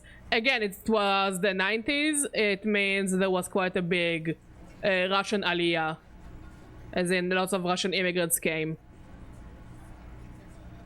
So, you know, probably heard the parents saying those women are Russian hoes, Russian prostitutes, because that's the usual stereotype about women from Eastern Europe.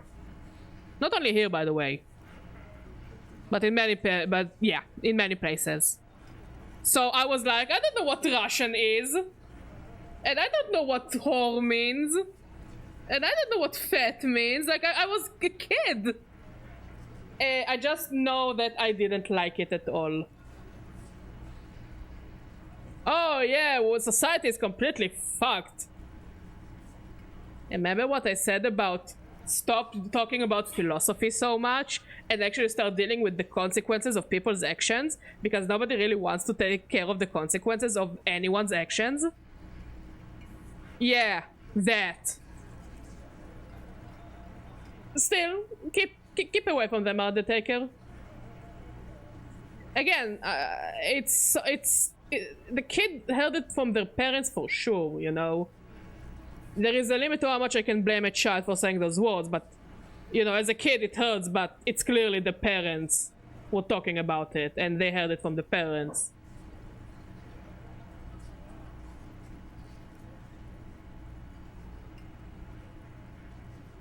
Be straight with me, Titus. What really happened? I already told you. We fucking hanged him. There's less gusto in his voice now. His men too are growing increasingly silent. The man is slowing down. Looks like a bad blood sugar crash. He can't keep track of all the variables anymore. Warm. Ridiculously warm. Like it started we already started the air conditioning season. It's just ridiculously hot. Here it's just hot and hot and hot and horribly hot. Come on, Titus. We know you didn't hang him. He was shot. I know you're tired. So am I. Why don't you just... You know what? I am tired. I'm tired of you and the whore upstairs. Next time you see her, tell her Titus said, "Fuck off!" Yikes. This is the petulant rage of someone who's at the end of their wits. That lying, scamming. We're done. This is over. You understand? Your little investigation is over. Or else what? Yeah. On the floor, beer drips out of the can into a small puddle. No one does anything about it. What is this quiet funeral shit? What we need is some beers in us. Bartender, 20 beers for the Dock Workers Union. Why do we make it 40, huh? Why do we make it 100 beers? You're not loud enough. 100 beers? Now we're talking. Hoppity hop over here, cafeteria manager. The window might be closing. The more beers they get in them, the less cooperative they will be. Klasia is playing them like a fiddle. Tell them how bad they got played, and they'll tell you the truth. There are many ways to go about it. All of them really good. You guys are always telling me they're good, and then they aren't. Those are the other guys. My shit is solid gold. You can trust me. Yee. From what side of the border? From the Polish side? Can I? All those ideas look really bad. Oh, you don't like these arguments? Let's see you come up with your own then. Come on, everyone's waiting. Where are they?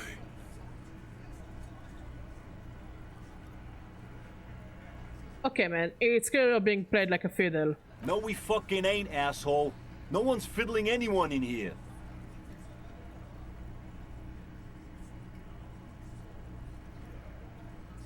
Yikes.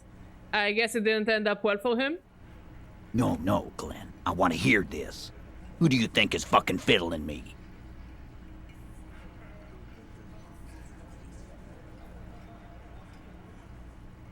You promised there would be good options. Where are they? Oh, you want more good options? Here we go. So good.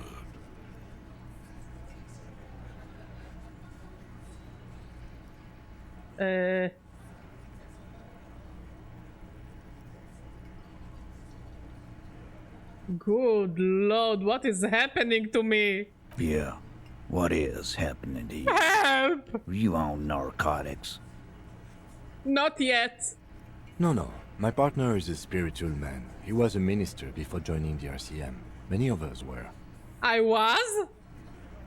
Kim, you know so much about me. I appreciate it. I don't need my brain anymore. He remembers everything for me. Time to move to more earthly matters. Like what really happened here. Detective? I do not understand. This fiddle play totally fell apart. The concept was solid. Okay, let's... Oh, he survived?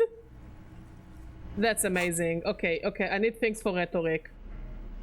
That was horribly horrible. Horribly horrible. Can I... Do I do other clothing that make my rhetoric go up? Like a pants that say Master Rhetorician, Rhetoricikakaka.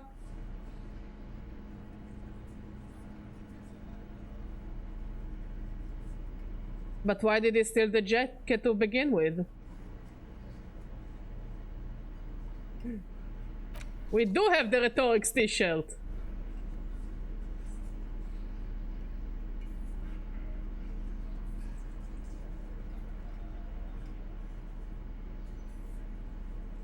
Okay, we're going to save and try our luck. It's you again. What is it? Oh, quite dramatic, wasn't it? Shite. And I'm at max rhetorics, so that sucks. Can I talk to Liz about it?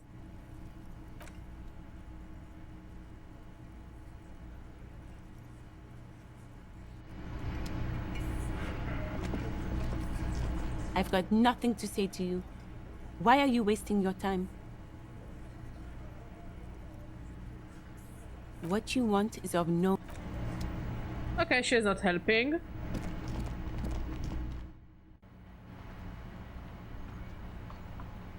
Hmm?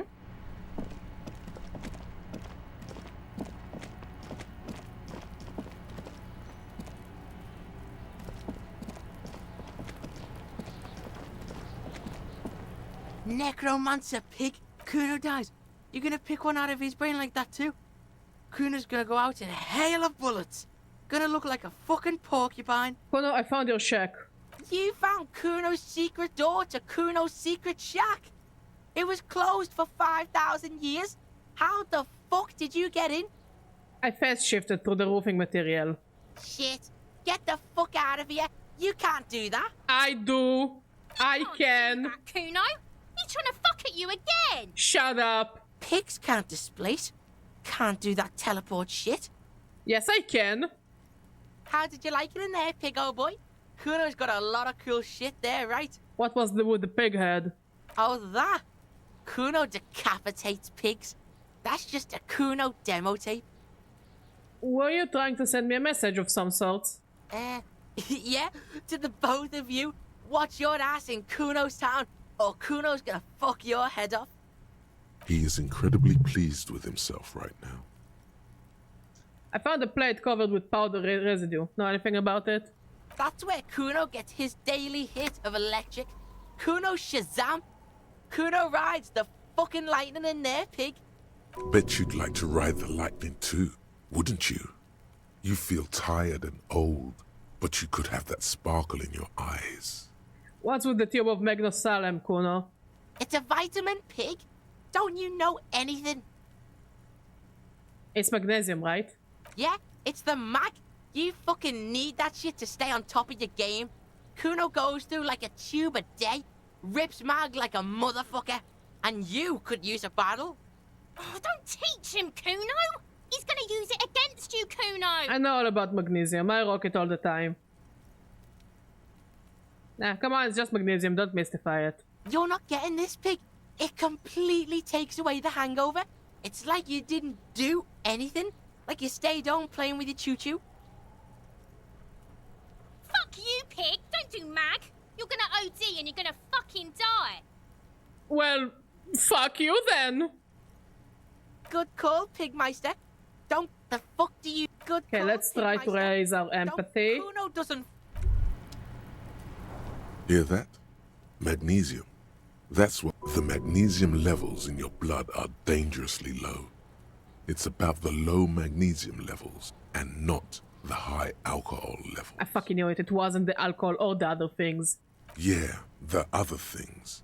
Long live the other things. Made you strong as an ox, they have. So there's a lack of magnesium in me. Yes, and it's critical. Look at yourself. You're practically devolving into a fish due to the lack of magnesium in your bloodstream. I need to mag it up. You need to get so magged up. You've probably had 2 heart attacks and a minor stroke already. And the only prescription is insane amounts of magnesium. 1 stroke? Don't be so modest. He's having one right now. You're saying I need to become a magnesium-based life form? Yes. If you want to live, you need to evolve. You need to transcend the carbon barrier. Go to the apothecary and buy insane amounts of magnesium. It will reverse the damage to your circulatory system. Just remember, it's not the alcohol. Buy more of that too. Alcohol is not the problem. And it's certainly not the dextroamphetamine. It's a murder mystery, but also political murder mystery. But also you're playing as a drug-addicted alcoholic with amnesia. Nor smoking for 40 years. It's the lack of magnesium and excess of coffee. You should stop drinking coffee. It wreaks havoc on your gastrointestinal system.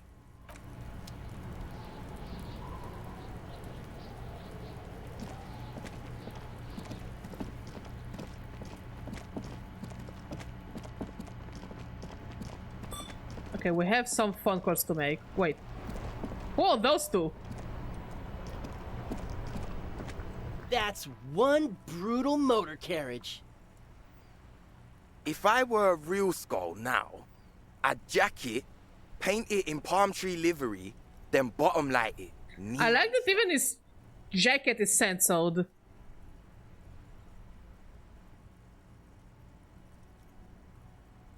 Okay.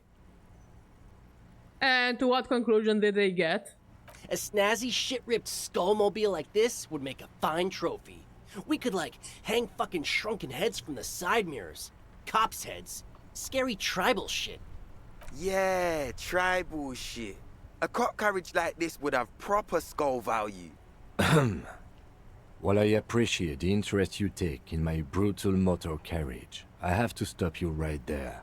The RCM takes threats directed at its property seriously. It's just theoretical work, Copper. No basis in reality. Man, if we were certified skulls right now... Who are you? I can tell you who we're not, cop. We're not snitches or skulls. I mean, this is that guy's name, you know? Like, no shade, but this is this guy's name. It's literally written on his jacket.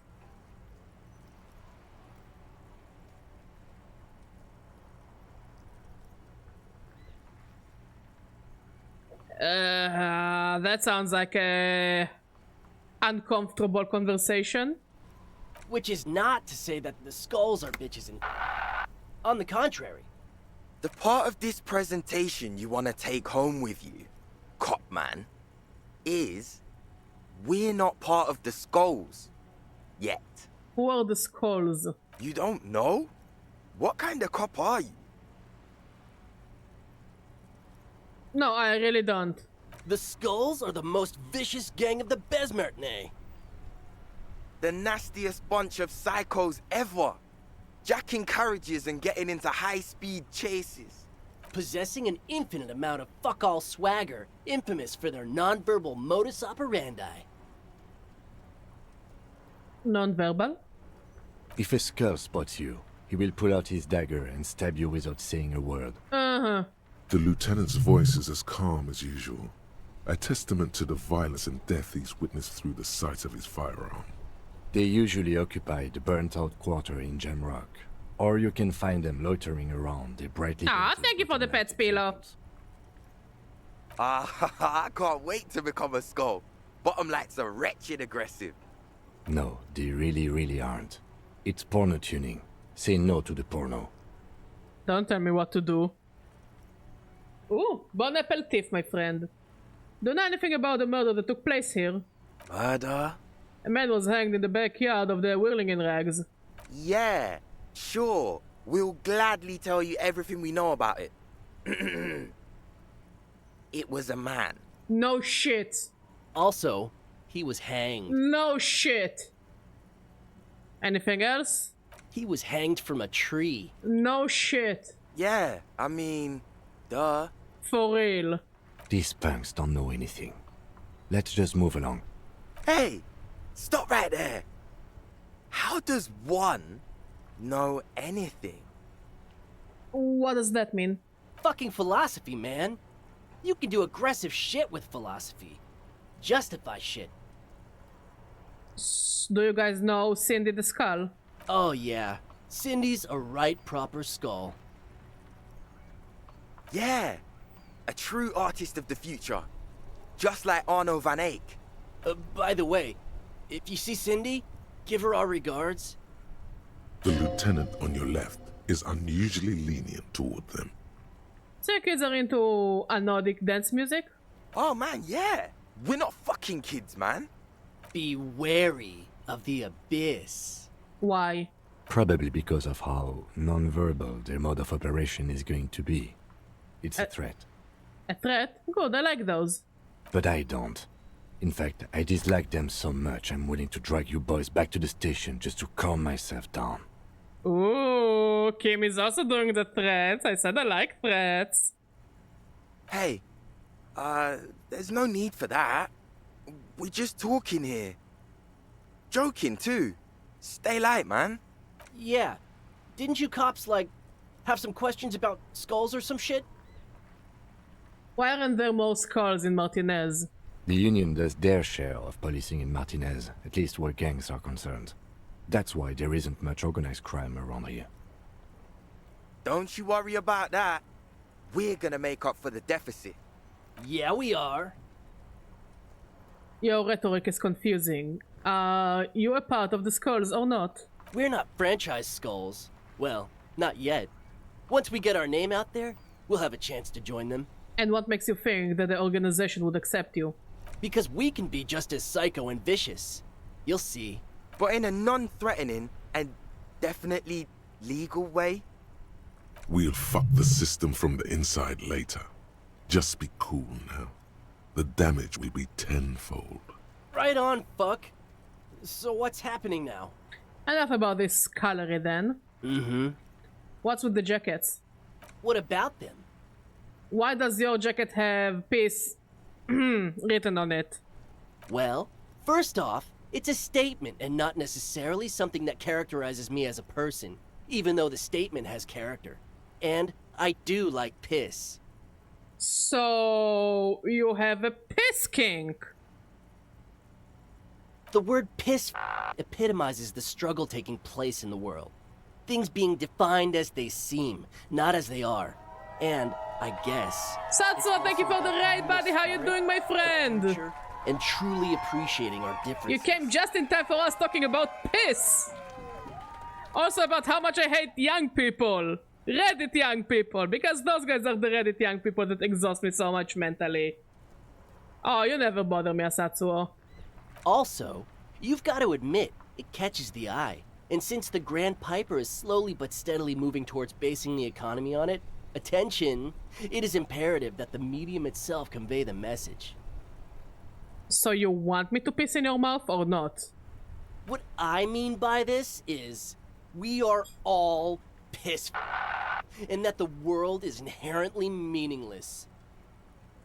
Yeah, no more internet for you, Youngie. Why do you have fuck the world written on the jacket? I feel old. I feel so old. It's Disco Elysium, a masterpiece of a game. What do you mean? Like I said before, many men keep searching for the one, for so-called true love, which is actually just obsession masquerading as kinship. The thrill of the chase, the hollowness that fills your chest cavity after catching it. To catch a fish, you'll need to hurl the lure many times, and even then it isn't certain that you'll get anything. If you blow up the lake, though... I hate you too. I genuinely hate both of you. That is a terrible metaphor. You get we more do not fish blow up the lake in a shorter time. And we need to think of the time is fish. the essence and fleeting ever so quickly. One must think of a way to fuck the whole world and not get caught up in fucking someone. You guys have been too much on Reddit, Twitter, whatever you youngings go on. Because when one fucks everything, he fucks nothing. I've seen so many people who unironically like that back in my Tumblr days. Sticking your dick into the void. They suck because they're based on real people. Is it a coincidence that here we have 2 badass jackets and 2 badass cops? Hey Kim, Yes? do you think it's a coincidence? What is? There are 2 of us and 2 of these jackets. What are you implying? Which one would you wear? I'm not sure I understand you, detective. Are you more of a peace or fuck the world kind of guy? Exactly what I'm saying, Asatsuo. I've met those people! When I used to work in a bookstore so many years ago, you know, fucking showing my white hairs here. Actually, knock on wood, I don't have white hairs yet. But I used to have a co-worker, and she was exactly like that. Holy shit, she was exactly like those guys. Like all this philosophical and all this kind of like power to the worker and unionist shit, and I'm like, okay, it's all inspiring, but your father is rich as fuck. You never had to struggle in your life, and you find other pretentious asshole people fascinating. You're just stupid. You're stupid, and you're just so stupid. I don't know. I hate it. It's like I'm not. I like you shouldn't not care, but it was caring in a performative way.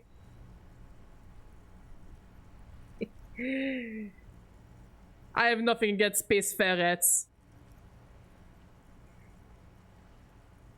Yeah, pretty much. Like, she would go on vacations to those expensive destinations every other week. Like, every other month. Because I think her father was like, I don't know, he worked... I don't even remember what work. I just know they were fucking rich. Again, they lived in Tel Aviv. It's like one of the most expensive cities in the country. Okay? And they didn't live in the old shitty buildings. And it's like, I don't mind, you know, protest, do whatever, but it was all performative. It was performative, and she had the Tumblr logic, and she was putting on pedestal the most pretentious assholes ever. You know, people like her. I hate those people with a passion. And unfortunately, I've been seeing those kinds of people more and more. It's like the internet put a welcome sign with the red carpet for people to showcase their stupidity. Again, it goes back to me talking about how people just spew shit into the world without thinking about what they're talking first. They're just thinking about what they're talking after they've already spewed that shit out. I don't know, I think that this game takes a lot of negativity out of me. What do you say, Mod? Or is it just me venting? Mod says it's just me venting. Also, thank you for doing the dishes, I appreciate. Neither. Come on, Kim, it's just a mental exercise. Fine, if only to end this discussion. Theoretically, if I were a juvenile delinquent, if I were to already be down that path, I think peace is the stronger of the two statements. I didn't know you're into piss kinks, Kim. That works. I feel more like a fuck the world kind of guy. Seems about right, especially considering your heroic exit attempts. So are we done here? Or You don't need us around for your secret whisper party, do you?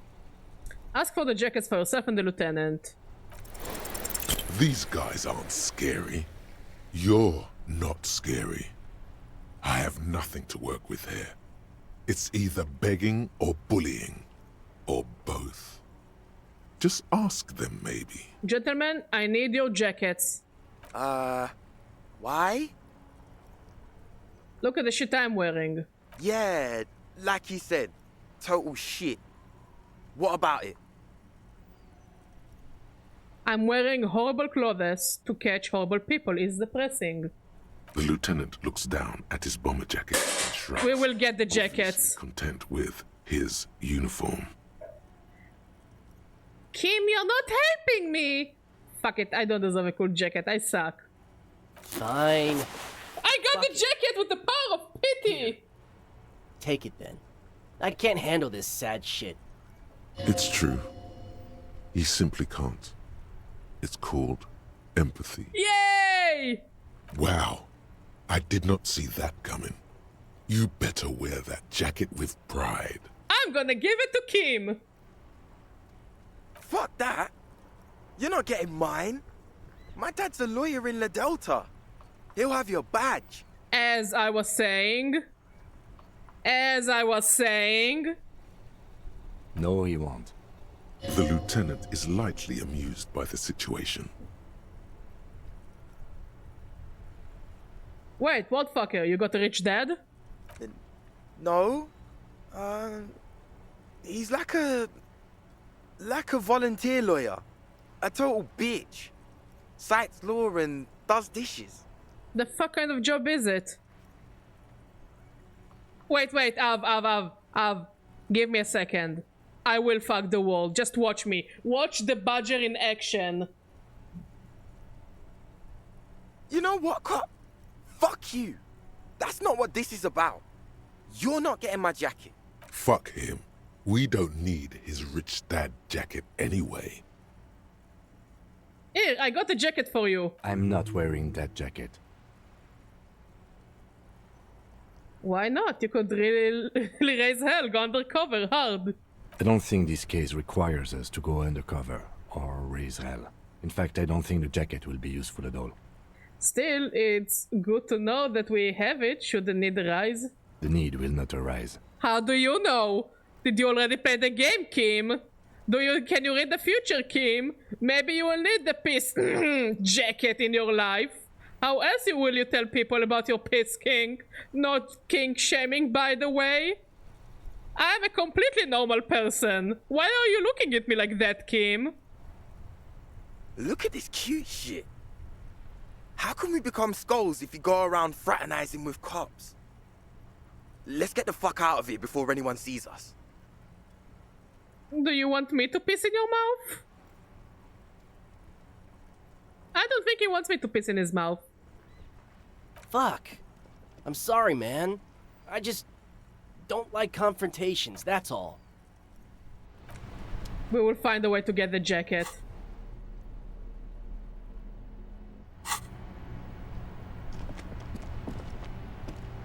Inside, you see a set of steering levers, a radio microphone. We're Kim shaming. This is Precinct 57. How may I assist you? Hold on, officer. I've got Central Jamrock Public Library on the line, and I've already introduced you to the librarian. Connecting the call in 2, 1. Also, I'll find this fucker and I will take the jacket off of his fucking dead body if needed.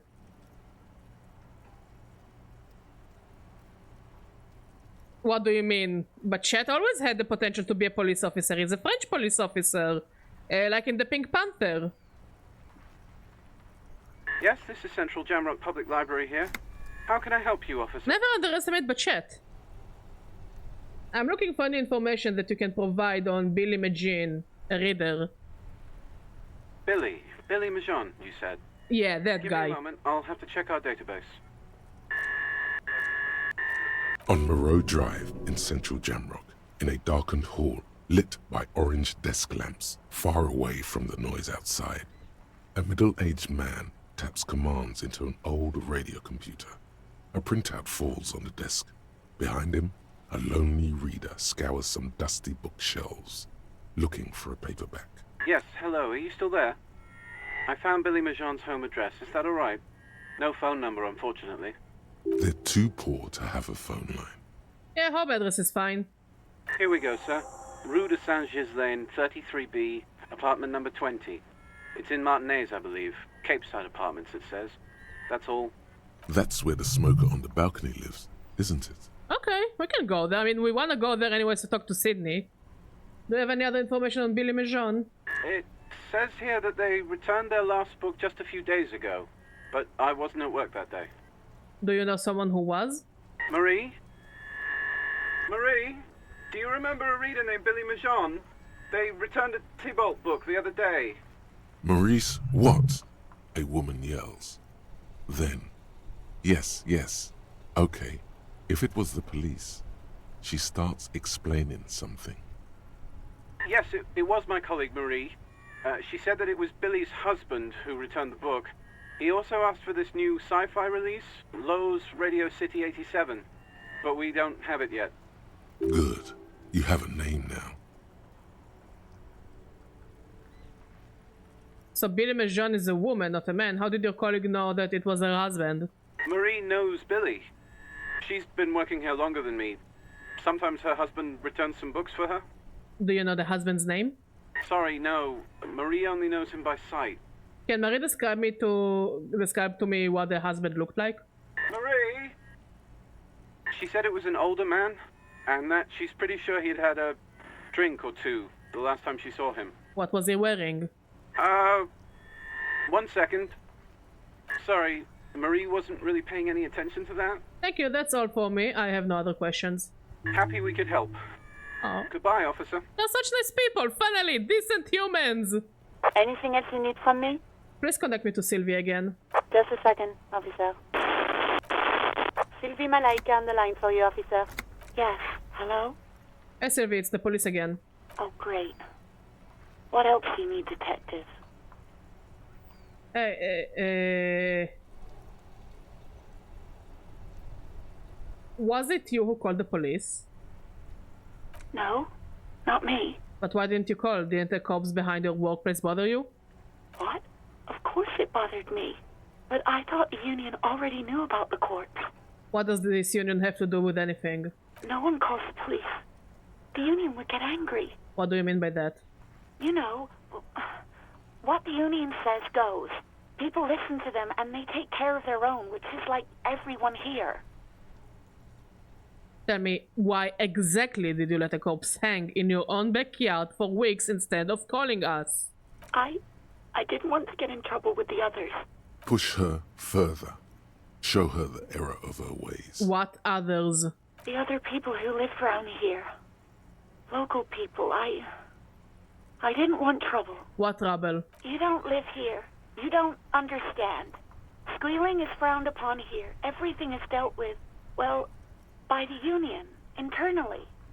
Please, I just didn't want any trouble. You do? What else? No, sorry. People don't have... So the union... Seems like Glacia wasn't lying when she said it was her. This corroborates her story. She made the call. She is of the fairest of them all. Yeah, go on. You mean, why did I leave? Why not? You know whom? You think you hear a sliver of accusation in her word. Don't be paranoid. She's obviously talking about someone else, not you. You mean me? You needed to get away from me? I really don't want to talk. Maybe, I don't know. Do you know how my paperwork ended up in the trash container behind the whirling? Well, you tried to jam it down the toilet, sir, clogging it completely. After I had unclogged the toilet and retrieved the paperwork, I threw it out in the trash, thinking you didn't need it. I am sorry about that. Anything else, detective? You hear the call. Anything else I can help you with? 57? In the cabin. Okay. Let's see if we can talk to Billy. Is she out here? No.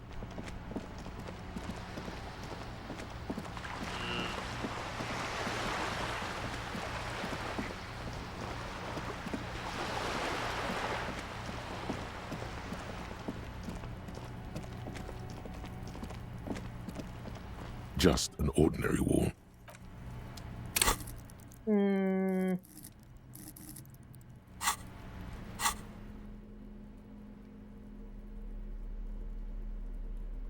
Let's try our luck.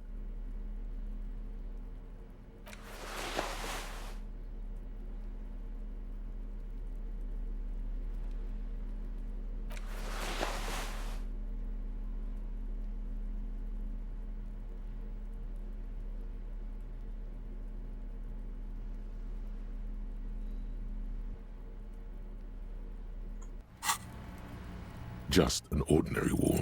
No, you have no clue. So many walls.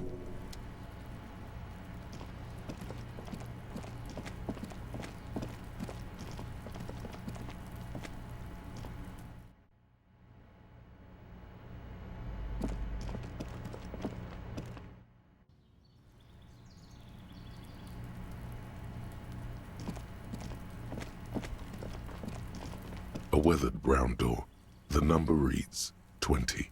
Something smells good. Soup alongio. The lieutenant motions to you to go ahead and knock. Hold on, Kim. Should we discuss this before we move on? What should we expect? You're right. Let's talk this through. You hear light footsteps passing by the door and some folk music playing on the radio. We have our first preliminary identification. In all likelihood, the deceased is the husband of Billy Méjean. We need to confirm this, as well as deliver the death notification to Billy herself. Now, delivering a death notification is never an easy task. There's a reason why it's often called the most stressful part of our job. This is why it's usually done in pairs. You got this. I'll be monitoring reactions, ready to act if necessary. You sure you don't want to wear the Peace King jacket? Maybe it will make her a bit, you know... Do you have any advice on how to tell her he's... Dead? Just don't say that you know how they feel. You don't. Alright, let's do it. The lieutenant motions towards the door. Hello? Who is it? And someone turns down the radio. Is this Billy Méjean's home? This is the police. Please open the door. The police? A moment, please. Give us a moment. Tidying up. Nervously. Come in. The door is open. We're going to pillage her house and then tell her her husband is dead. I love being a police officer.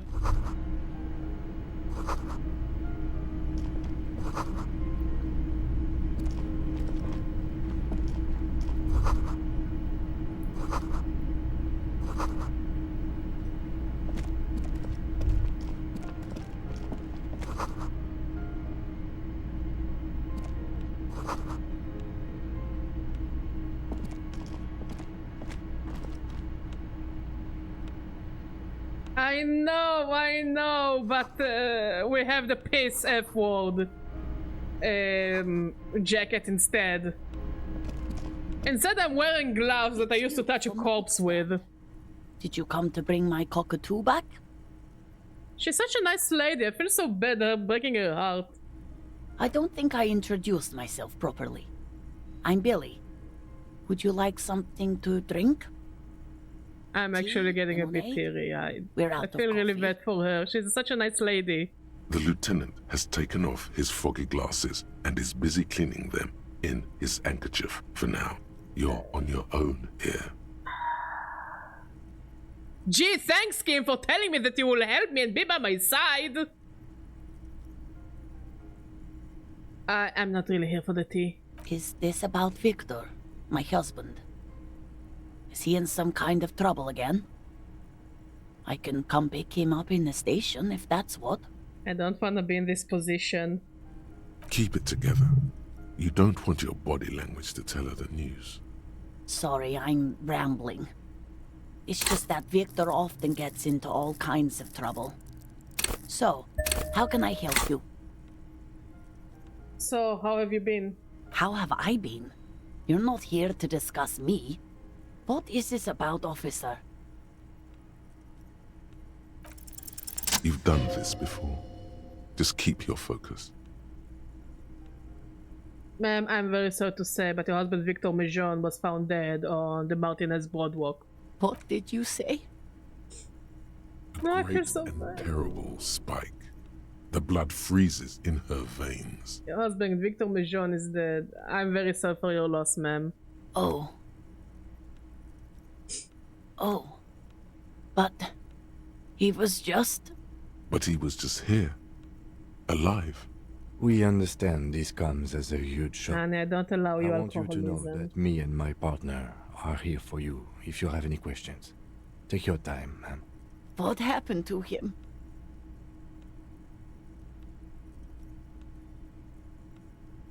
It was an accident. He fell through a hole in the boardwalk and hit his head. Was he drunk? Alcohol may have played a role, yes. I see. And you just found him there, lying in the cold. How long had he been there? If you say 2 days maybe, it will be etched in her mind forever.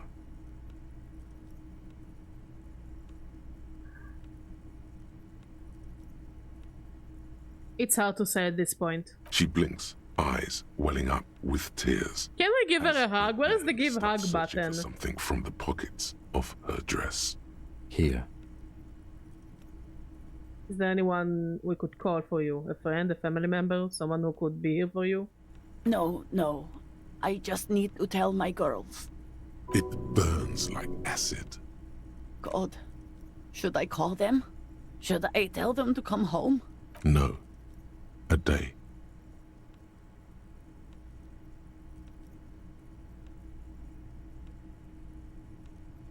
No, take a day to recover. You'll be better prepared when they come home tomorrow. Good. That's probably the right thing. Thank you. She can't take much more. Her stomach is churning. Soon, she will have to go to the bathroom and scream. Just tell me, what do I need to do next? Where is he?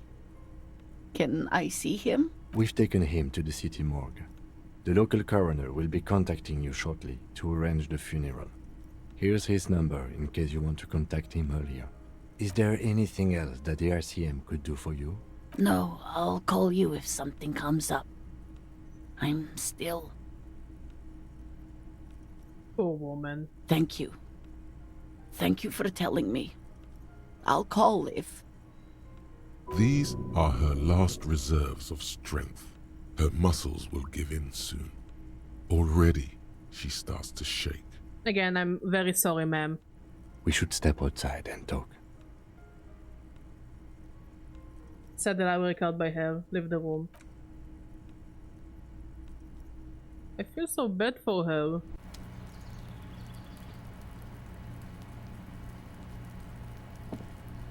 You did well. I could have done more. You did enough. Can save the whole world, you know. Can't bring the dead back. What now? I'll call the station when we're finished with the day, and let them know the name of the deceased. What about Billy and her kids? They'll manage. That's it? That's it. We should get back to our case now that our duty here is done. Right, this is close then. Let's go. Just like that.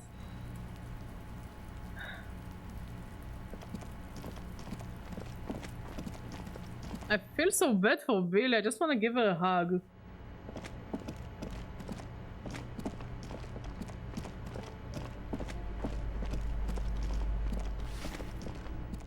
No, I took the wrong one.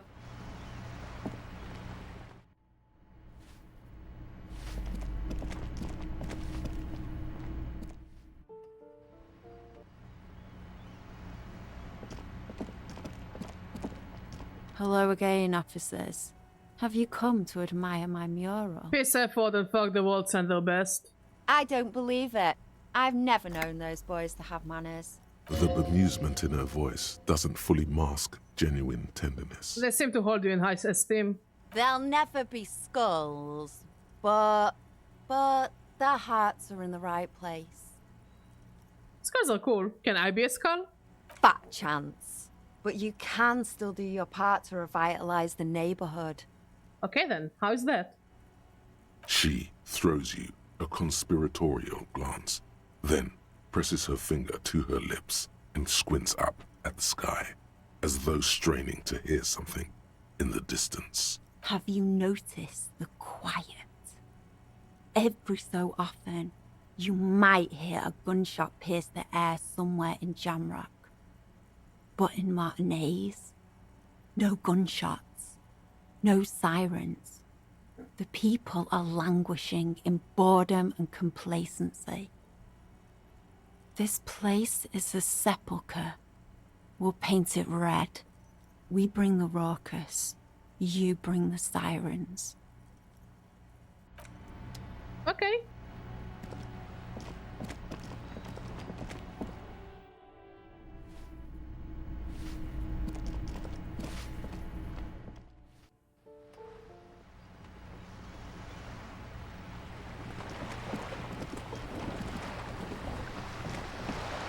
I don't think I have much to talk to her. Guess we need to make our way to the other side of the island. Because we need to do the petition thing and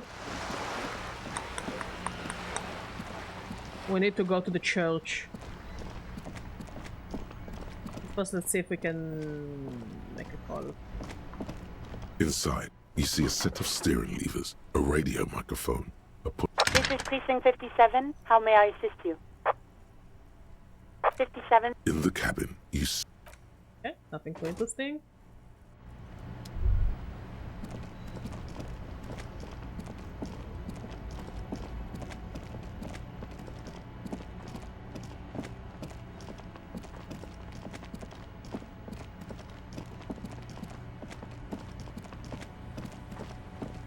Oh, we can also check on the traps again. nothing has changed.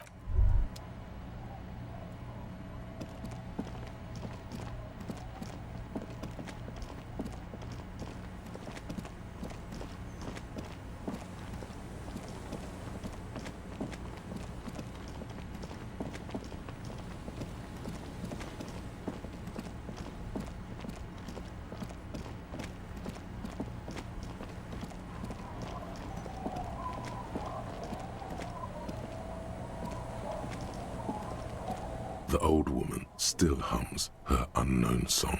She opens her eyes to acknowledge your presence. I was asked to get your signature. Eh? What's this about? Come now, I can't read all this scribble. Tell me what it says. Evrart wants to turn part of the village into a little youth center. Huh. I might be half blind, but it looks like part of the village is gonna be a street. The best part. The part we need to get out of our houses. What a dick! Have you asked Lillian about this? I won't even consider signing till I know she's on board. Found this jacket, but it's filthy. Could you wash it for me? I can wash it for you, but it's going to take about a half an hour. Think you can stay put for that long? No, we must run around ceaselessly. It would be torture to stay put. I could use a breather. It's been another track and field day. Yeah, I'll wait. Well, hand it over then, and I'll see what I can do. Must say, I'm proud of this one. It's pretty nice underneath all that filth. I hope you'll have an easier life in your hands. Goodbye, I'm off. Pain threshold half-life. Okay.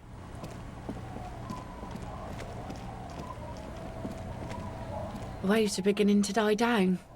Look at those little bastards. Simmer down. Simmer down, bastards. Oh?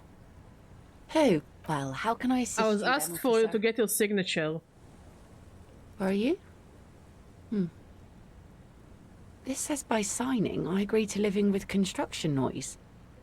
What exactly is the Union building? Everett's planning to turn some of the village into a youth center. What a nice idea. Wouldn't have thought that... But what exactly? That Evrart and the Union have nice plans for anything.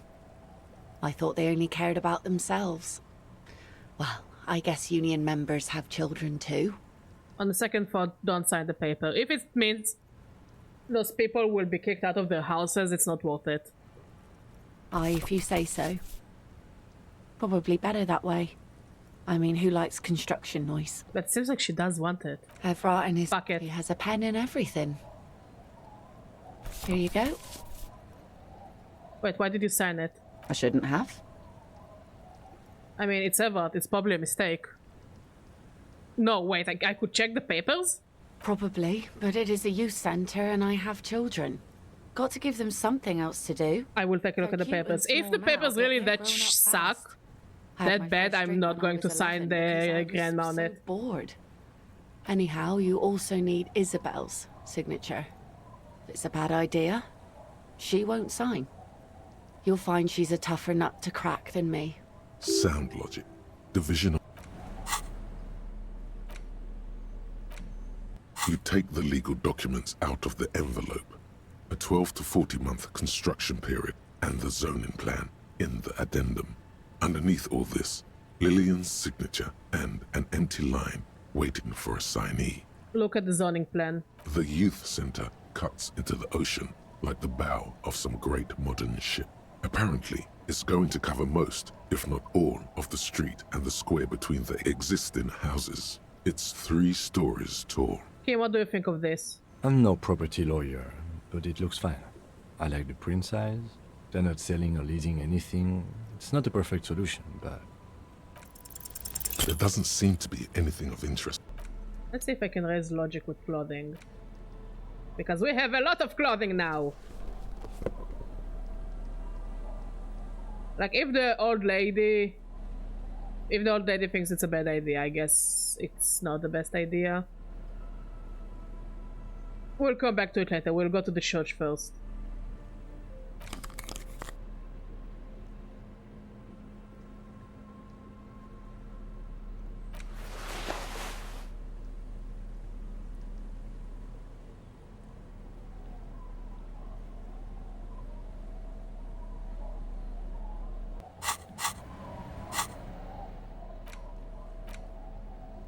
You take the legal documents out of the... Yeah, we will wait with it for now.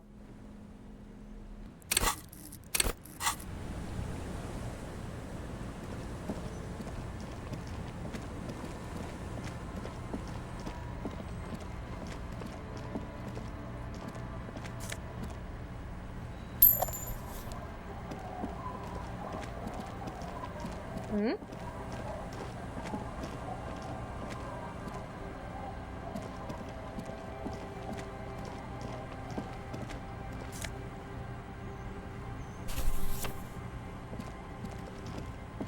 Like I said like that, I do not live in this area, but if the people who live in this area think it's a bad idea, who am I to tell them what they think is wrong or not?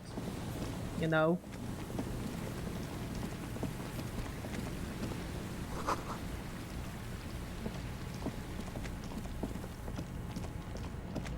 On our way, we'll check the trap. Nothing has changed. I guess because I'm holding the crowbar, I can also open this thing.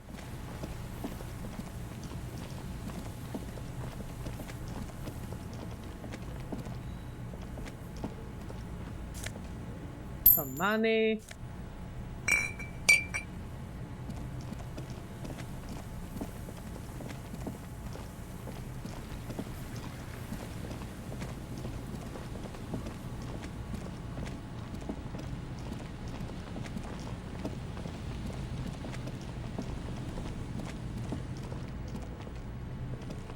We need to go this way. Look at me knowing exactly where I'm going for the first time ever.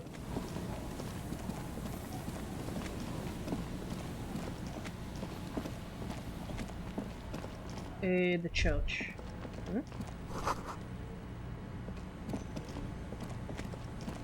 First, let's look at the traps. I think they're here somewhere.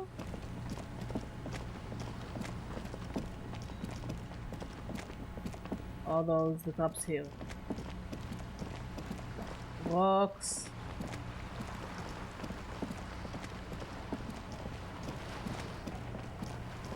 I don't think those rocks were here before.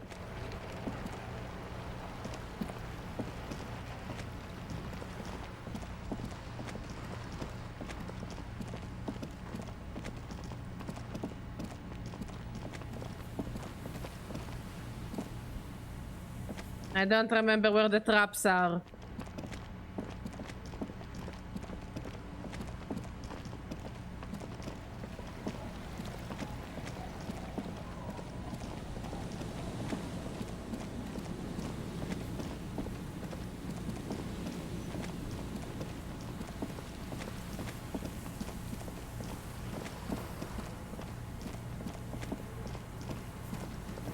An old door, worn by elements, guards the depot.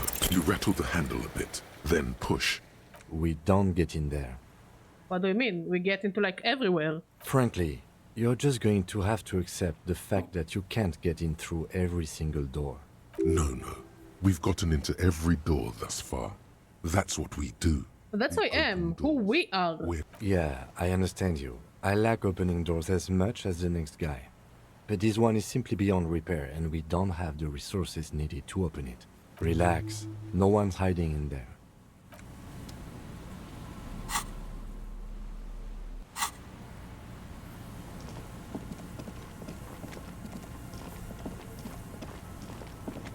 No, here's the trap. Nothing has changed.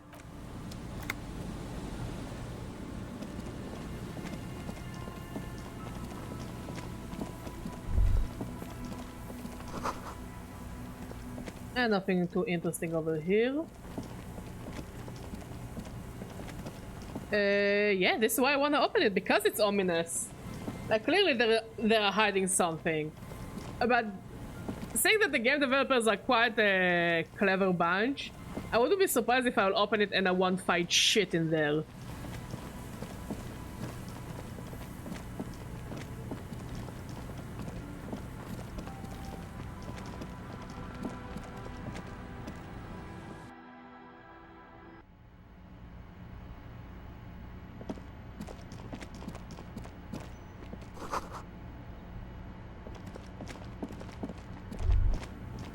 Hey, her Innocence Dolores Day liked little figurines, right? Liked holding little men between her fingers, remember? What? You have the Headless Falcon Rider figurine. You should give it to her. Win her back. What? Win who back? I can't win her back. She's a long dead historical figure. Don't be so pessimistic.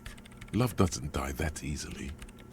I should. Yes. This is a task of mine now. So very, very, very nifty. Nifty and mysterious. This is surely what the figurines are for. The mother of humanism stands above you. A precious and complex wax painting on a single pane of glass. A crack runs across the length of her body. Her face oval and sad. Looks like I can't give this figurine to her. Why? Because she is a stained glass window. That does seem to be a problem. Maybe you meant something else? Like what? Is the task still on? I don't know. What are we thinking of? Part of your mind has gone on to other things already. The mother of humanism towers above you. The shards glimmer in the dark. Yes. What is it? I didn't break anything, did I? No, you just printed out my personal log and wasted some paper. Hey, you did a programmer of Wirral Untethered by any chance? Yes. Or, no. Not anymore. That project is dead. She doesn't seem surprised to be recognized.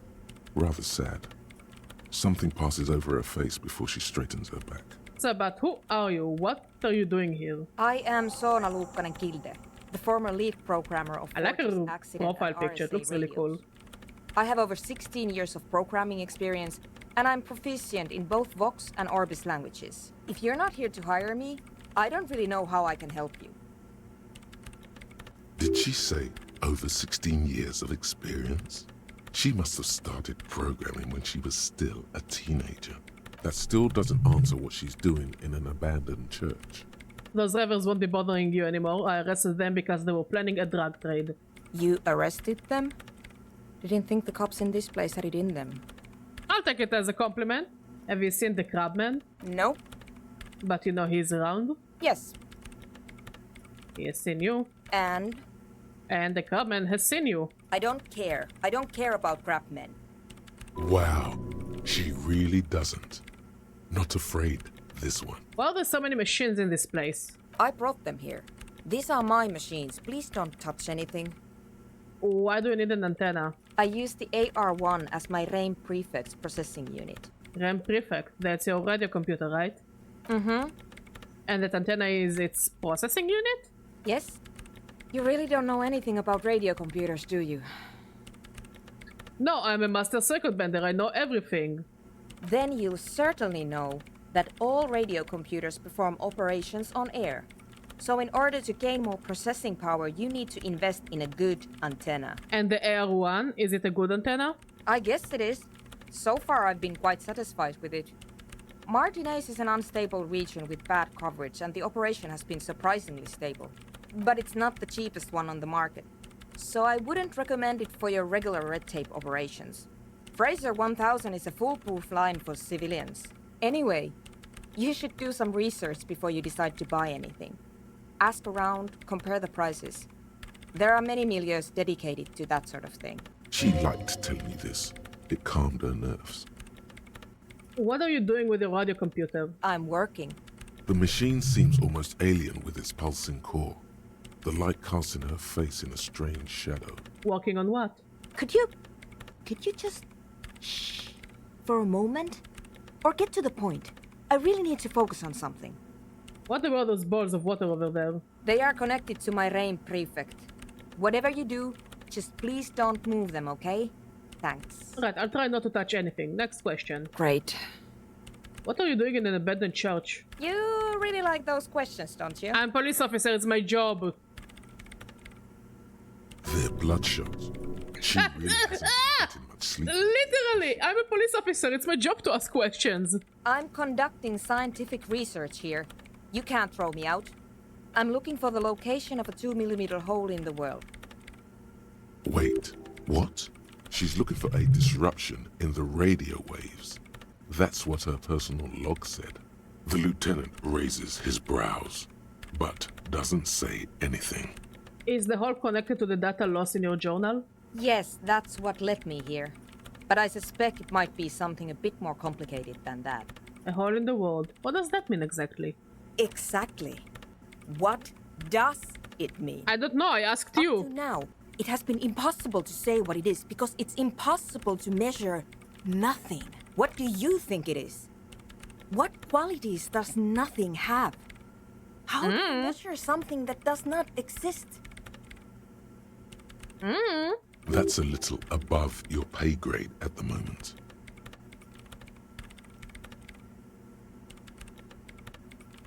I don't know, I'm not here for some science. I just want to solve a murder so I can go home. You measure it by its surroundings. By that which does. I love that my answer doesn't matter. What I've been trying to do. I've tried using hydro transducers to record the silence, to find out where it begins. But honestly, it's not progressing very well. Do you have any idea where this hole might be located? Somewhere underneath those roof beams, I assume. Only a faint crisscross of rafters can be made out from the dark. Most of the tower disappearing into the shade. The ability of choice is a myth. Oh, absolutely! Choice is an illusion. Why there? There's this place at the back of the church. A place where all audible vibrations seem to cease. I've named it the Swallow. And the higher you go, the less you record. The Pillar of Silence? Are you sure it's not just an architectural quirk? Maybe, but it's oddly close to the physical coordinates of the data loss that led me to this place. This is where Krabman lives. I know. You don't think Krabman might be somehow responsible? Même. No, the DNA I of don't. the soul. Amen. You said that the research isn't going well. Why not? Because it's just trial and error, trying to locate the Swallow, the exact point in space. And I don't have a... You know what? It would be really helpful if you could just stop talking and let me work. That's all I wanted to know about the scary 2mm hole in the wall for now. Great. Thanks. The Swallow, you mean? Great. Thanks. Okay, I think Mr. Sunday should be here.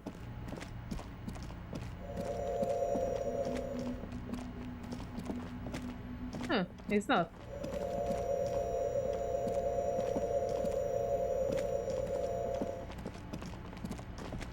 Because they did say that he might be in some ancient-looking place. Interesting. Okay, let's look at our notebook. I think we'll finish the stream soon.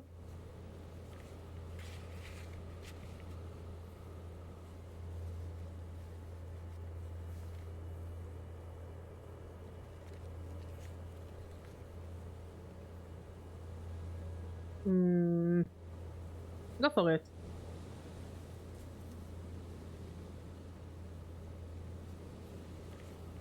Okay, let's check the traps near the boathouses, west of the Feld building. I checked them already, but... I mean, we're already here, so we can finish this quest quickly.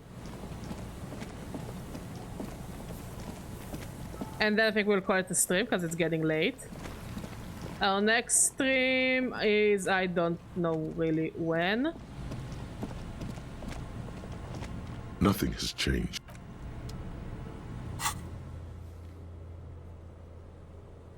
What? The boathouses west of the Feld building. Wait, are the traps even western from here? Because this is the Feld building.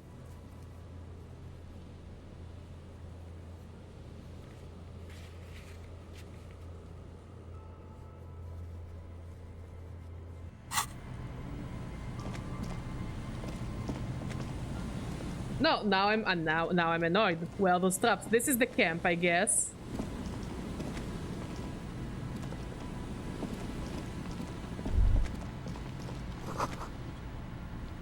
Oh, here is the trap.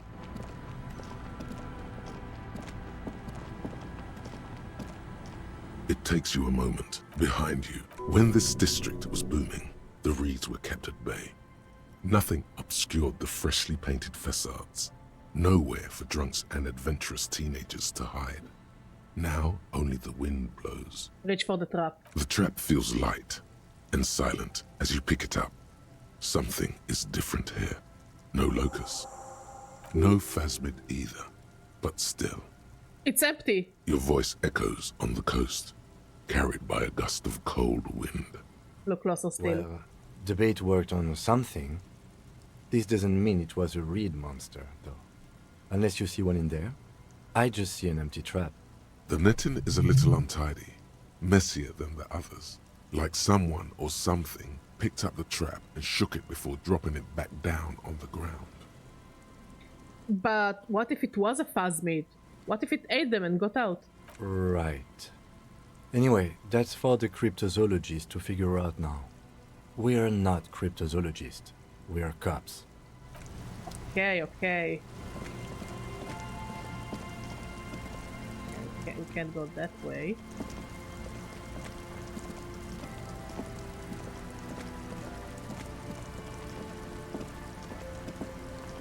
A scattering of bullet holes is spread across the cracked wall.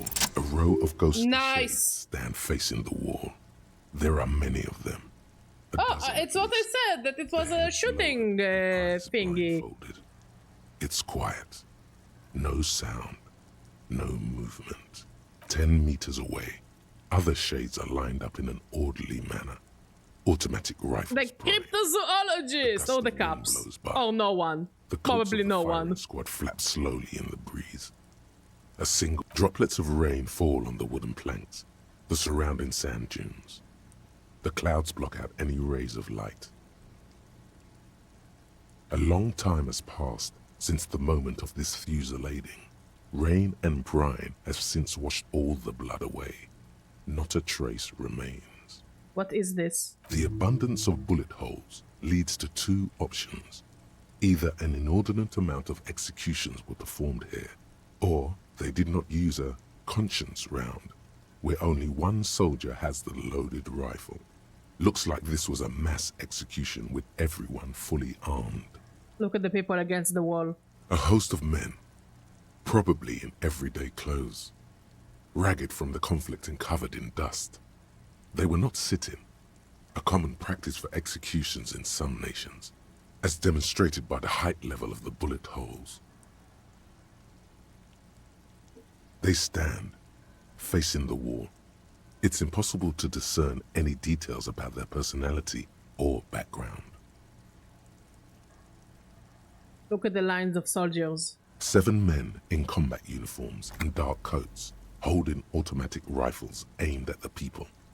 Soldiers from some side, but from which one? Look at the person standing on the side. The commandant, the one who gives the order. Machine gun fire crackling through the air. The lights of the muzzle flashes dancing on his face. Kim, who was in this execution? I don't know. I don't know who died here, lined up beside that horrible wall. It could have been any of the parties involved in the revolution. Perhaps the ones executed here were the loyalist conservatives, killed by the communists at the start of the Civil War. Or it could have been the communists, put to death during the last stretch of the conflict by the coalition forces. Remember what Trent Heidelstein said about Veld? What if it was the Feld personnel when their assets were being seized by the revolutionaries? Another likely scenario. Or maybe... What about people from the coalition, the so-called moralists? Yeah. It's very unlikely the coalition forces were the ones who died here. They were always the last ones against the wall. To be honest, if a coalition member was anyone in this situation, it was the commandant, the superior giving the orders. A cold sea wind blows away the figures.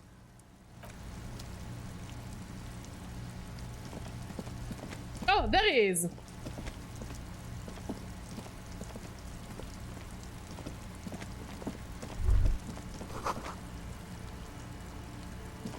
There you are. And I was about to give up. Approach, the man turns and greets you with a polite wave. He appears completely at ease, like a common holidaymaker. Ah, super. It's the officer. I was not expecting to run into you again, but things have a funny way of turning out, no? What brings you down to the scenic Martinez coast? Actually, I wasn't wondering what you're doing out here. Well, that's très simple. I was visiting the fishing village just north of here. They have applied for a series of microloans to revitalize the old market. And, well, I wished to see the situation firsthand. And then, well, I had some extra time on my hands, so I decided to stroll down here. It's quite peaceful, isn't it? Yeah, it's lovely. Yes. There's nothing like a stroll along the coast to lift one's spirits. You do know there was a mass execution right over there. Really? Here? How can you be sure? It's sort of a gift I have. I can reconstruct things that happened in the past. I am detective stuff. Ah, a very useful gift for a police detective, I'm sure. Fascinating how much history is contained right here. If only one knows where to look for it. You feel like there's something you could say here. If only you really knew what was going on. Actually, there was something else I wanted to ask you about. Ah bon? I'm all ears, officer. I need your help forming a committee. I'm trying to assign la responsabilité. My friend, if it's la responsabilité you're after, I have good news for you. There's no need to form such a committee, because it already exists. Quest done. Good. Of course it does. These moral intern types. The Comité de Responsabilité de Revachol. It acts as a sort of clearinghouse for coalition activities. To put it simply, they are the ultimate arbiters of la responsabilité in this part of the world. Yes, this is just the sort of reasonable authority you're looking for. I would offer to connect you with the committee myself, but alas, I am not actually in Martinez. What? Where is he then? What are you talking about? I'm looking for at you right now. Of course, we are speaking informally, but officially, I am still in La Delta, preparing for an upcoming conference on fuel oil derivatives. That's gonna be exhausting, isn't it? That's why it would be extremely irregular, or potentially even inappropriate for me to intercede with the committee concerning a district I'm not officially in. But this is an urgent matter. I need to get in touch with the committee. Yes, you've made your persistence quite clear. Under normal circumstances, I would have to insist you go through the regular channels.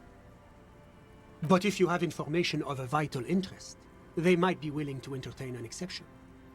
In which case, I would advise you to contact them via Coalition Warship Archer. Why do I need to go through the Archer to speak to the committee? You see, in addition to being an airborne artillery platform, Coalition Warship Archer is also the linchpin of the Coalition's surveillance and communications infrastructure in Revachol. Hold on, it's watching us too? And listening. It has the most objective vantage point in the entire city. Not to mention a vast array of radio, photographic, and meteorological monitoring instruments. I find it a great comfort to know there are benevolent powers watching over all, in strict accordance with the Wayfarer Act and the Bristol-Mune Convention. So, how does one go about contacting a coalition warship? This is quite the problem. Very tricky. I don't think I want to do this quest anymore. It's already exhausting. To fire on any unidentified aerostatics that might approach it. So it might be safer to get in touch from the ground. You're on the ground! I'm contacting you!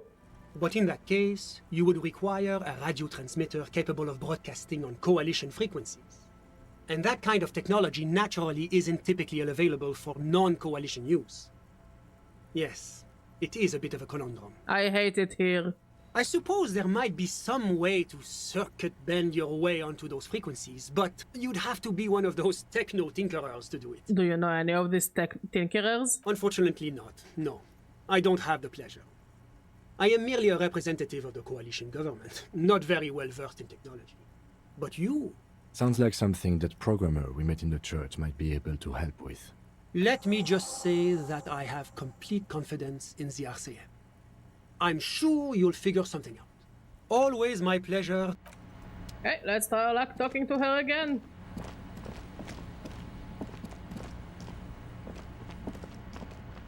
I already committed to the quest line, didn't I? It was either this or the others, and... I'm not saying the others are bad, I'm just saying the others are not me. So my punishment for being a centrist is going through the most annoying coalitions ever. Can you run, please? Can you run, please?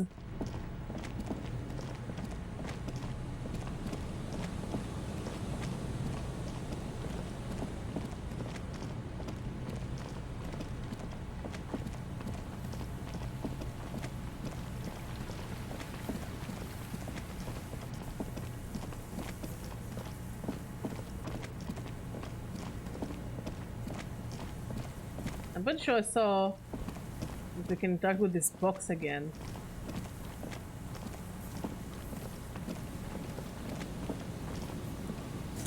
Oh, spectacles.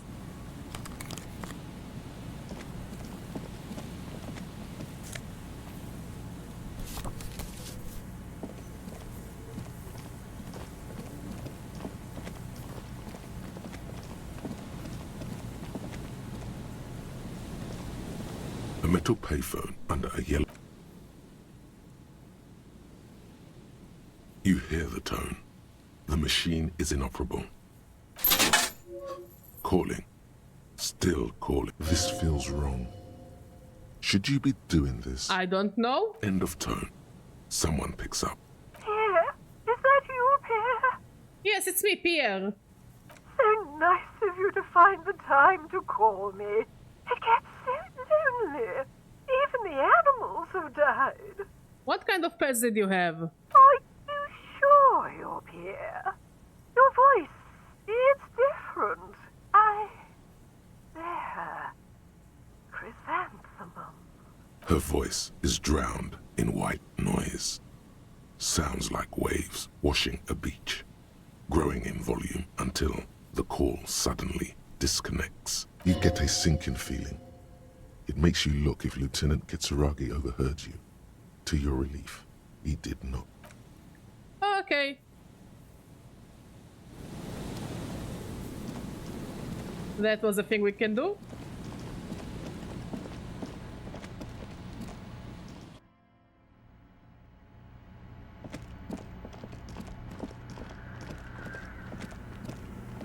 Yes, what is it?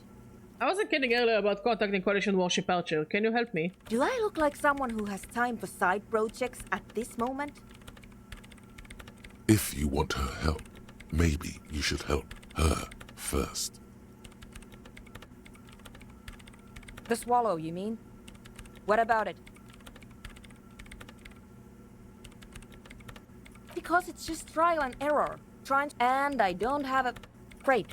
Thanks. I don't think I can help her that much. I mean, besides trying to find the hole. Of humanism stand.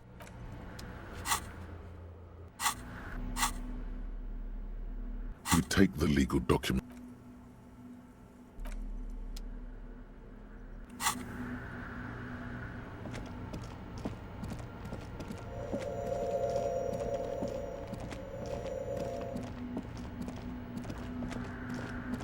Like, yeah, I think if I won't find the hole, I don't think she would really be willing to help me.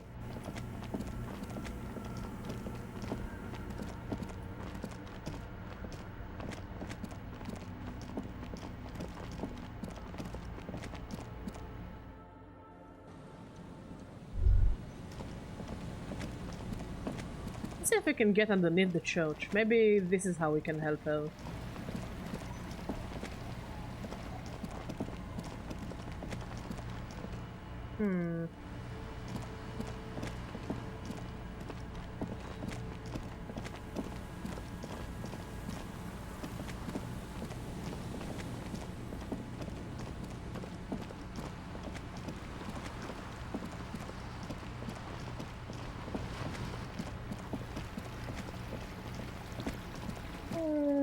Okay, I think we'll call it a stream here. I'm still not quite sure when will be our next stream. Probably on Friday, but we'll see. Maybe on Tuesday or Wednesday I'll find time to stream. I think we have like, what, a day and a half until we finish the game? So I think that's a decent progress. I think. We have a lot of things to do. Let's see if there is anyone to raid. How many people are we? Well, 3 people.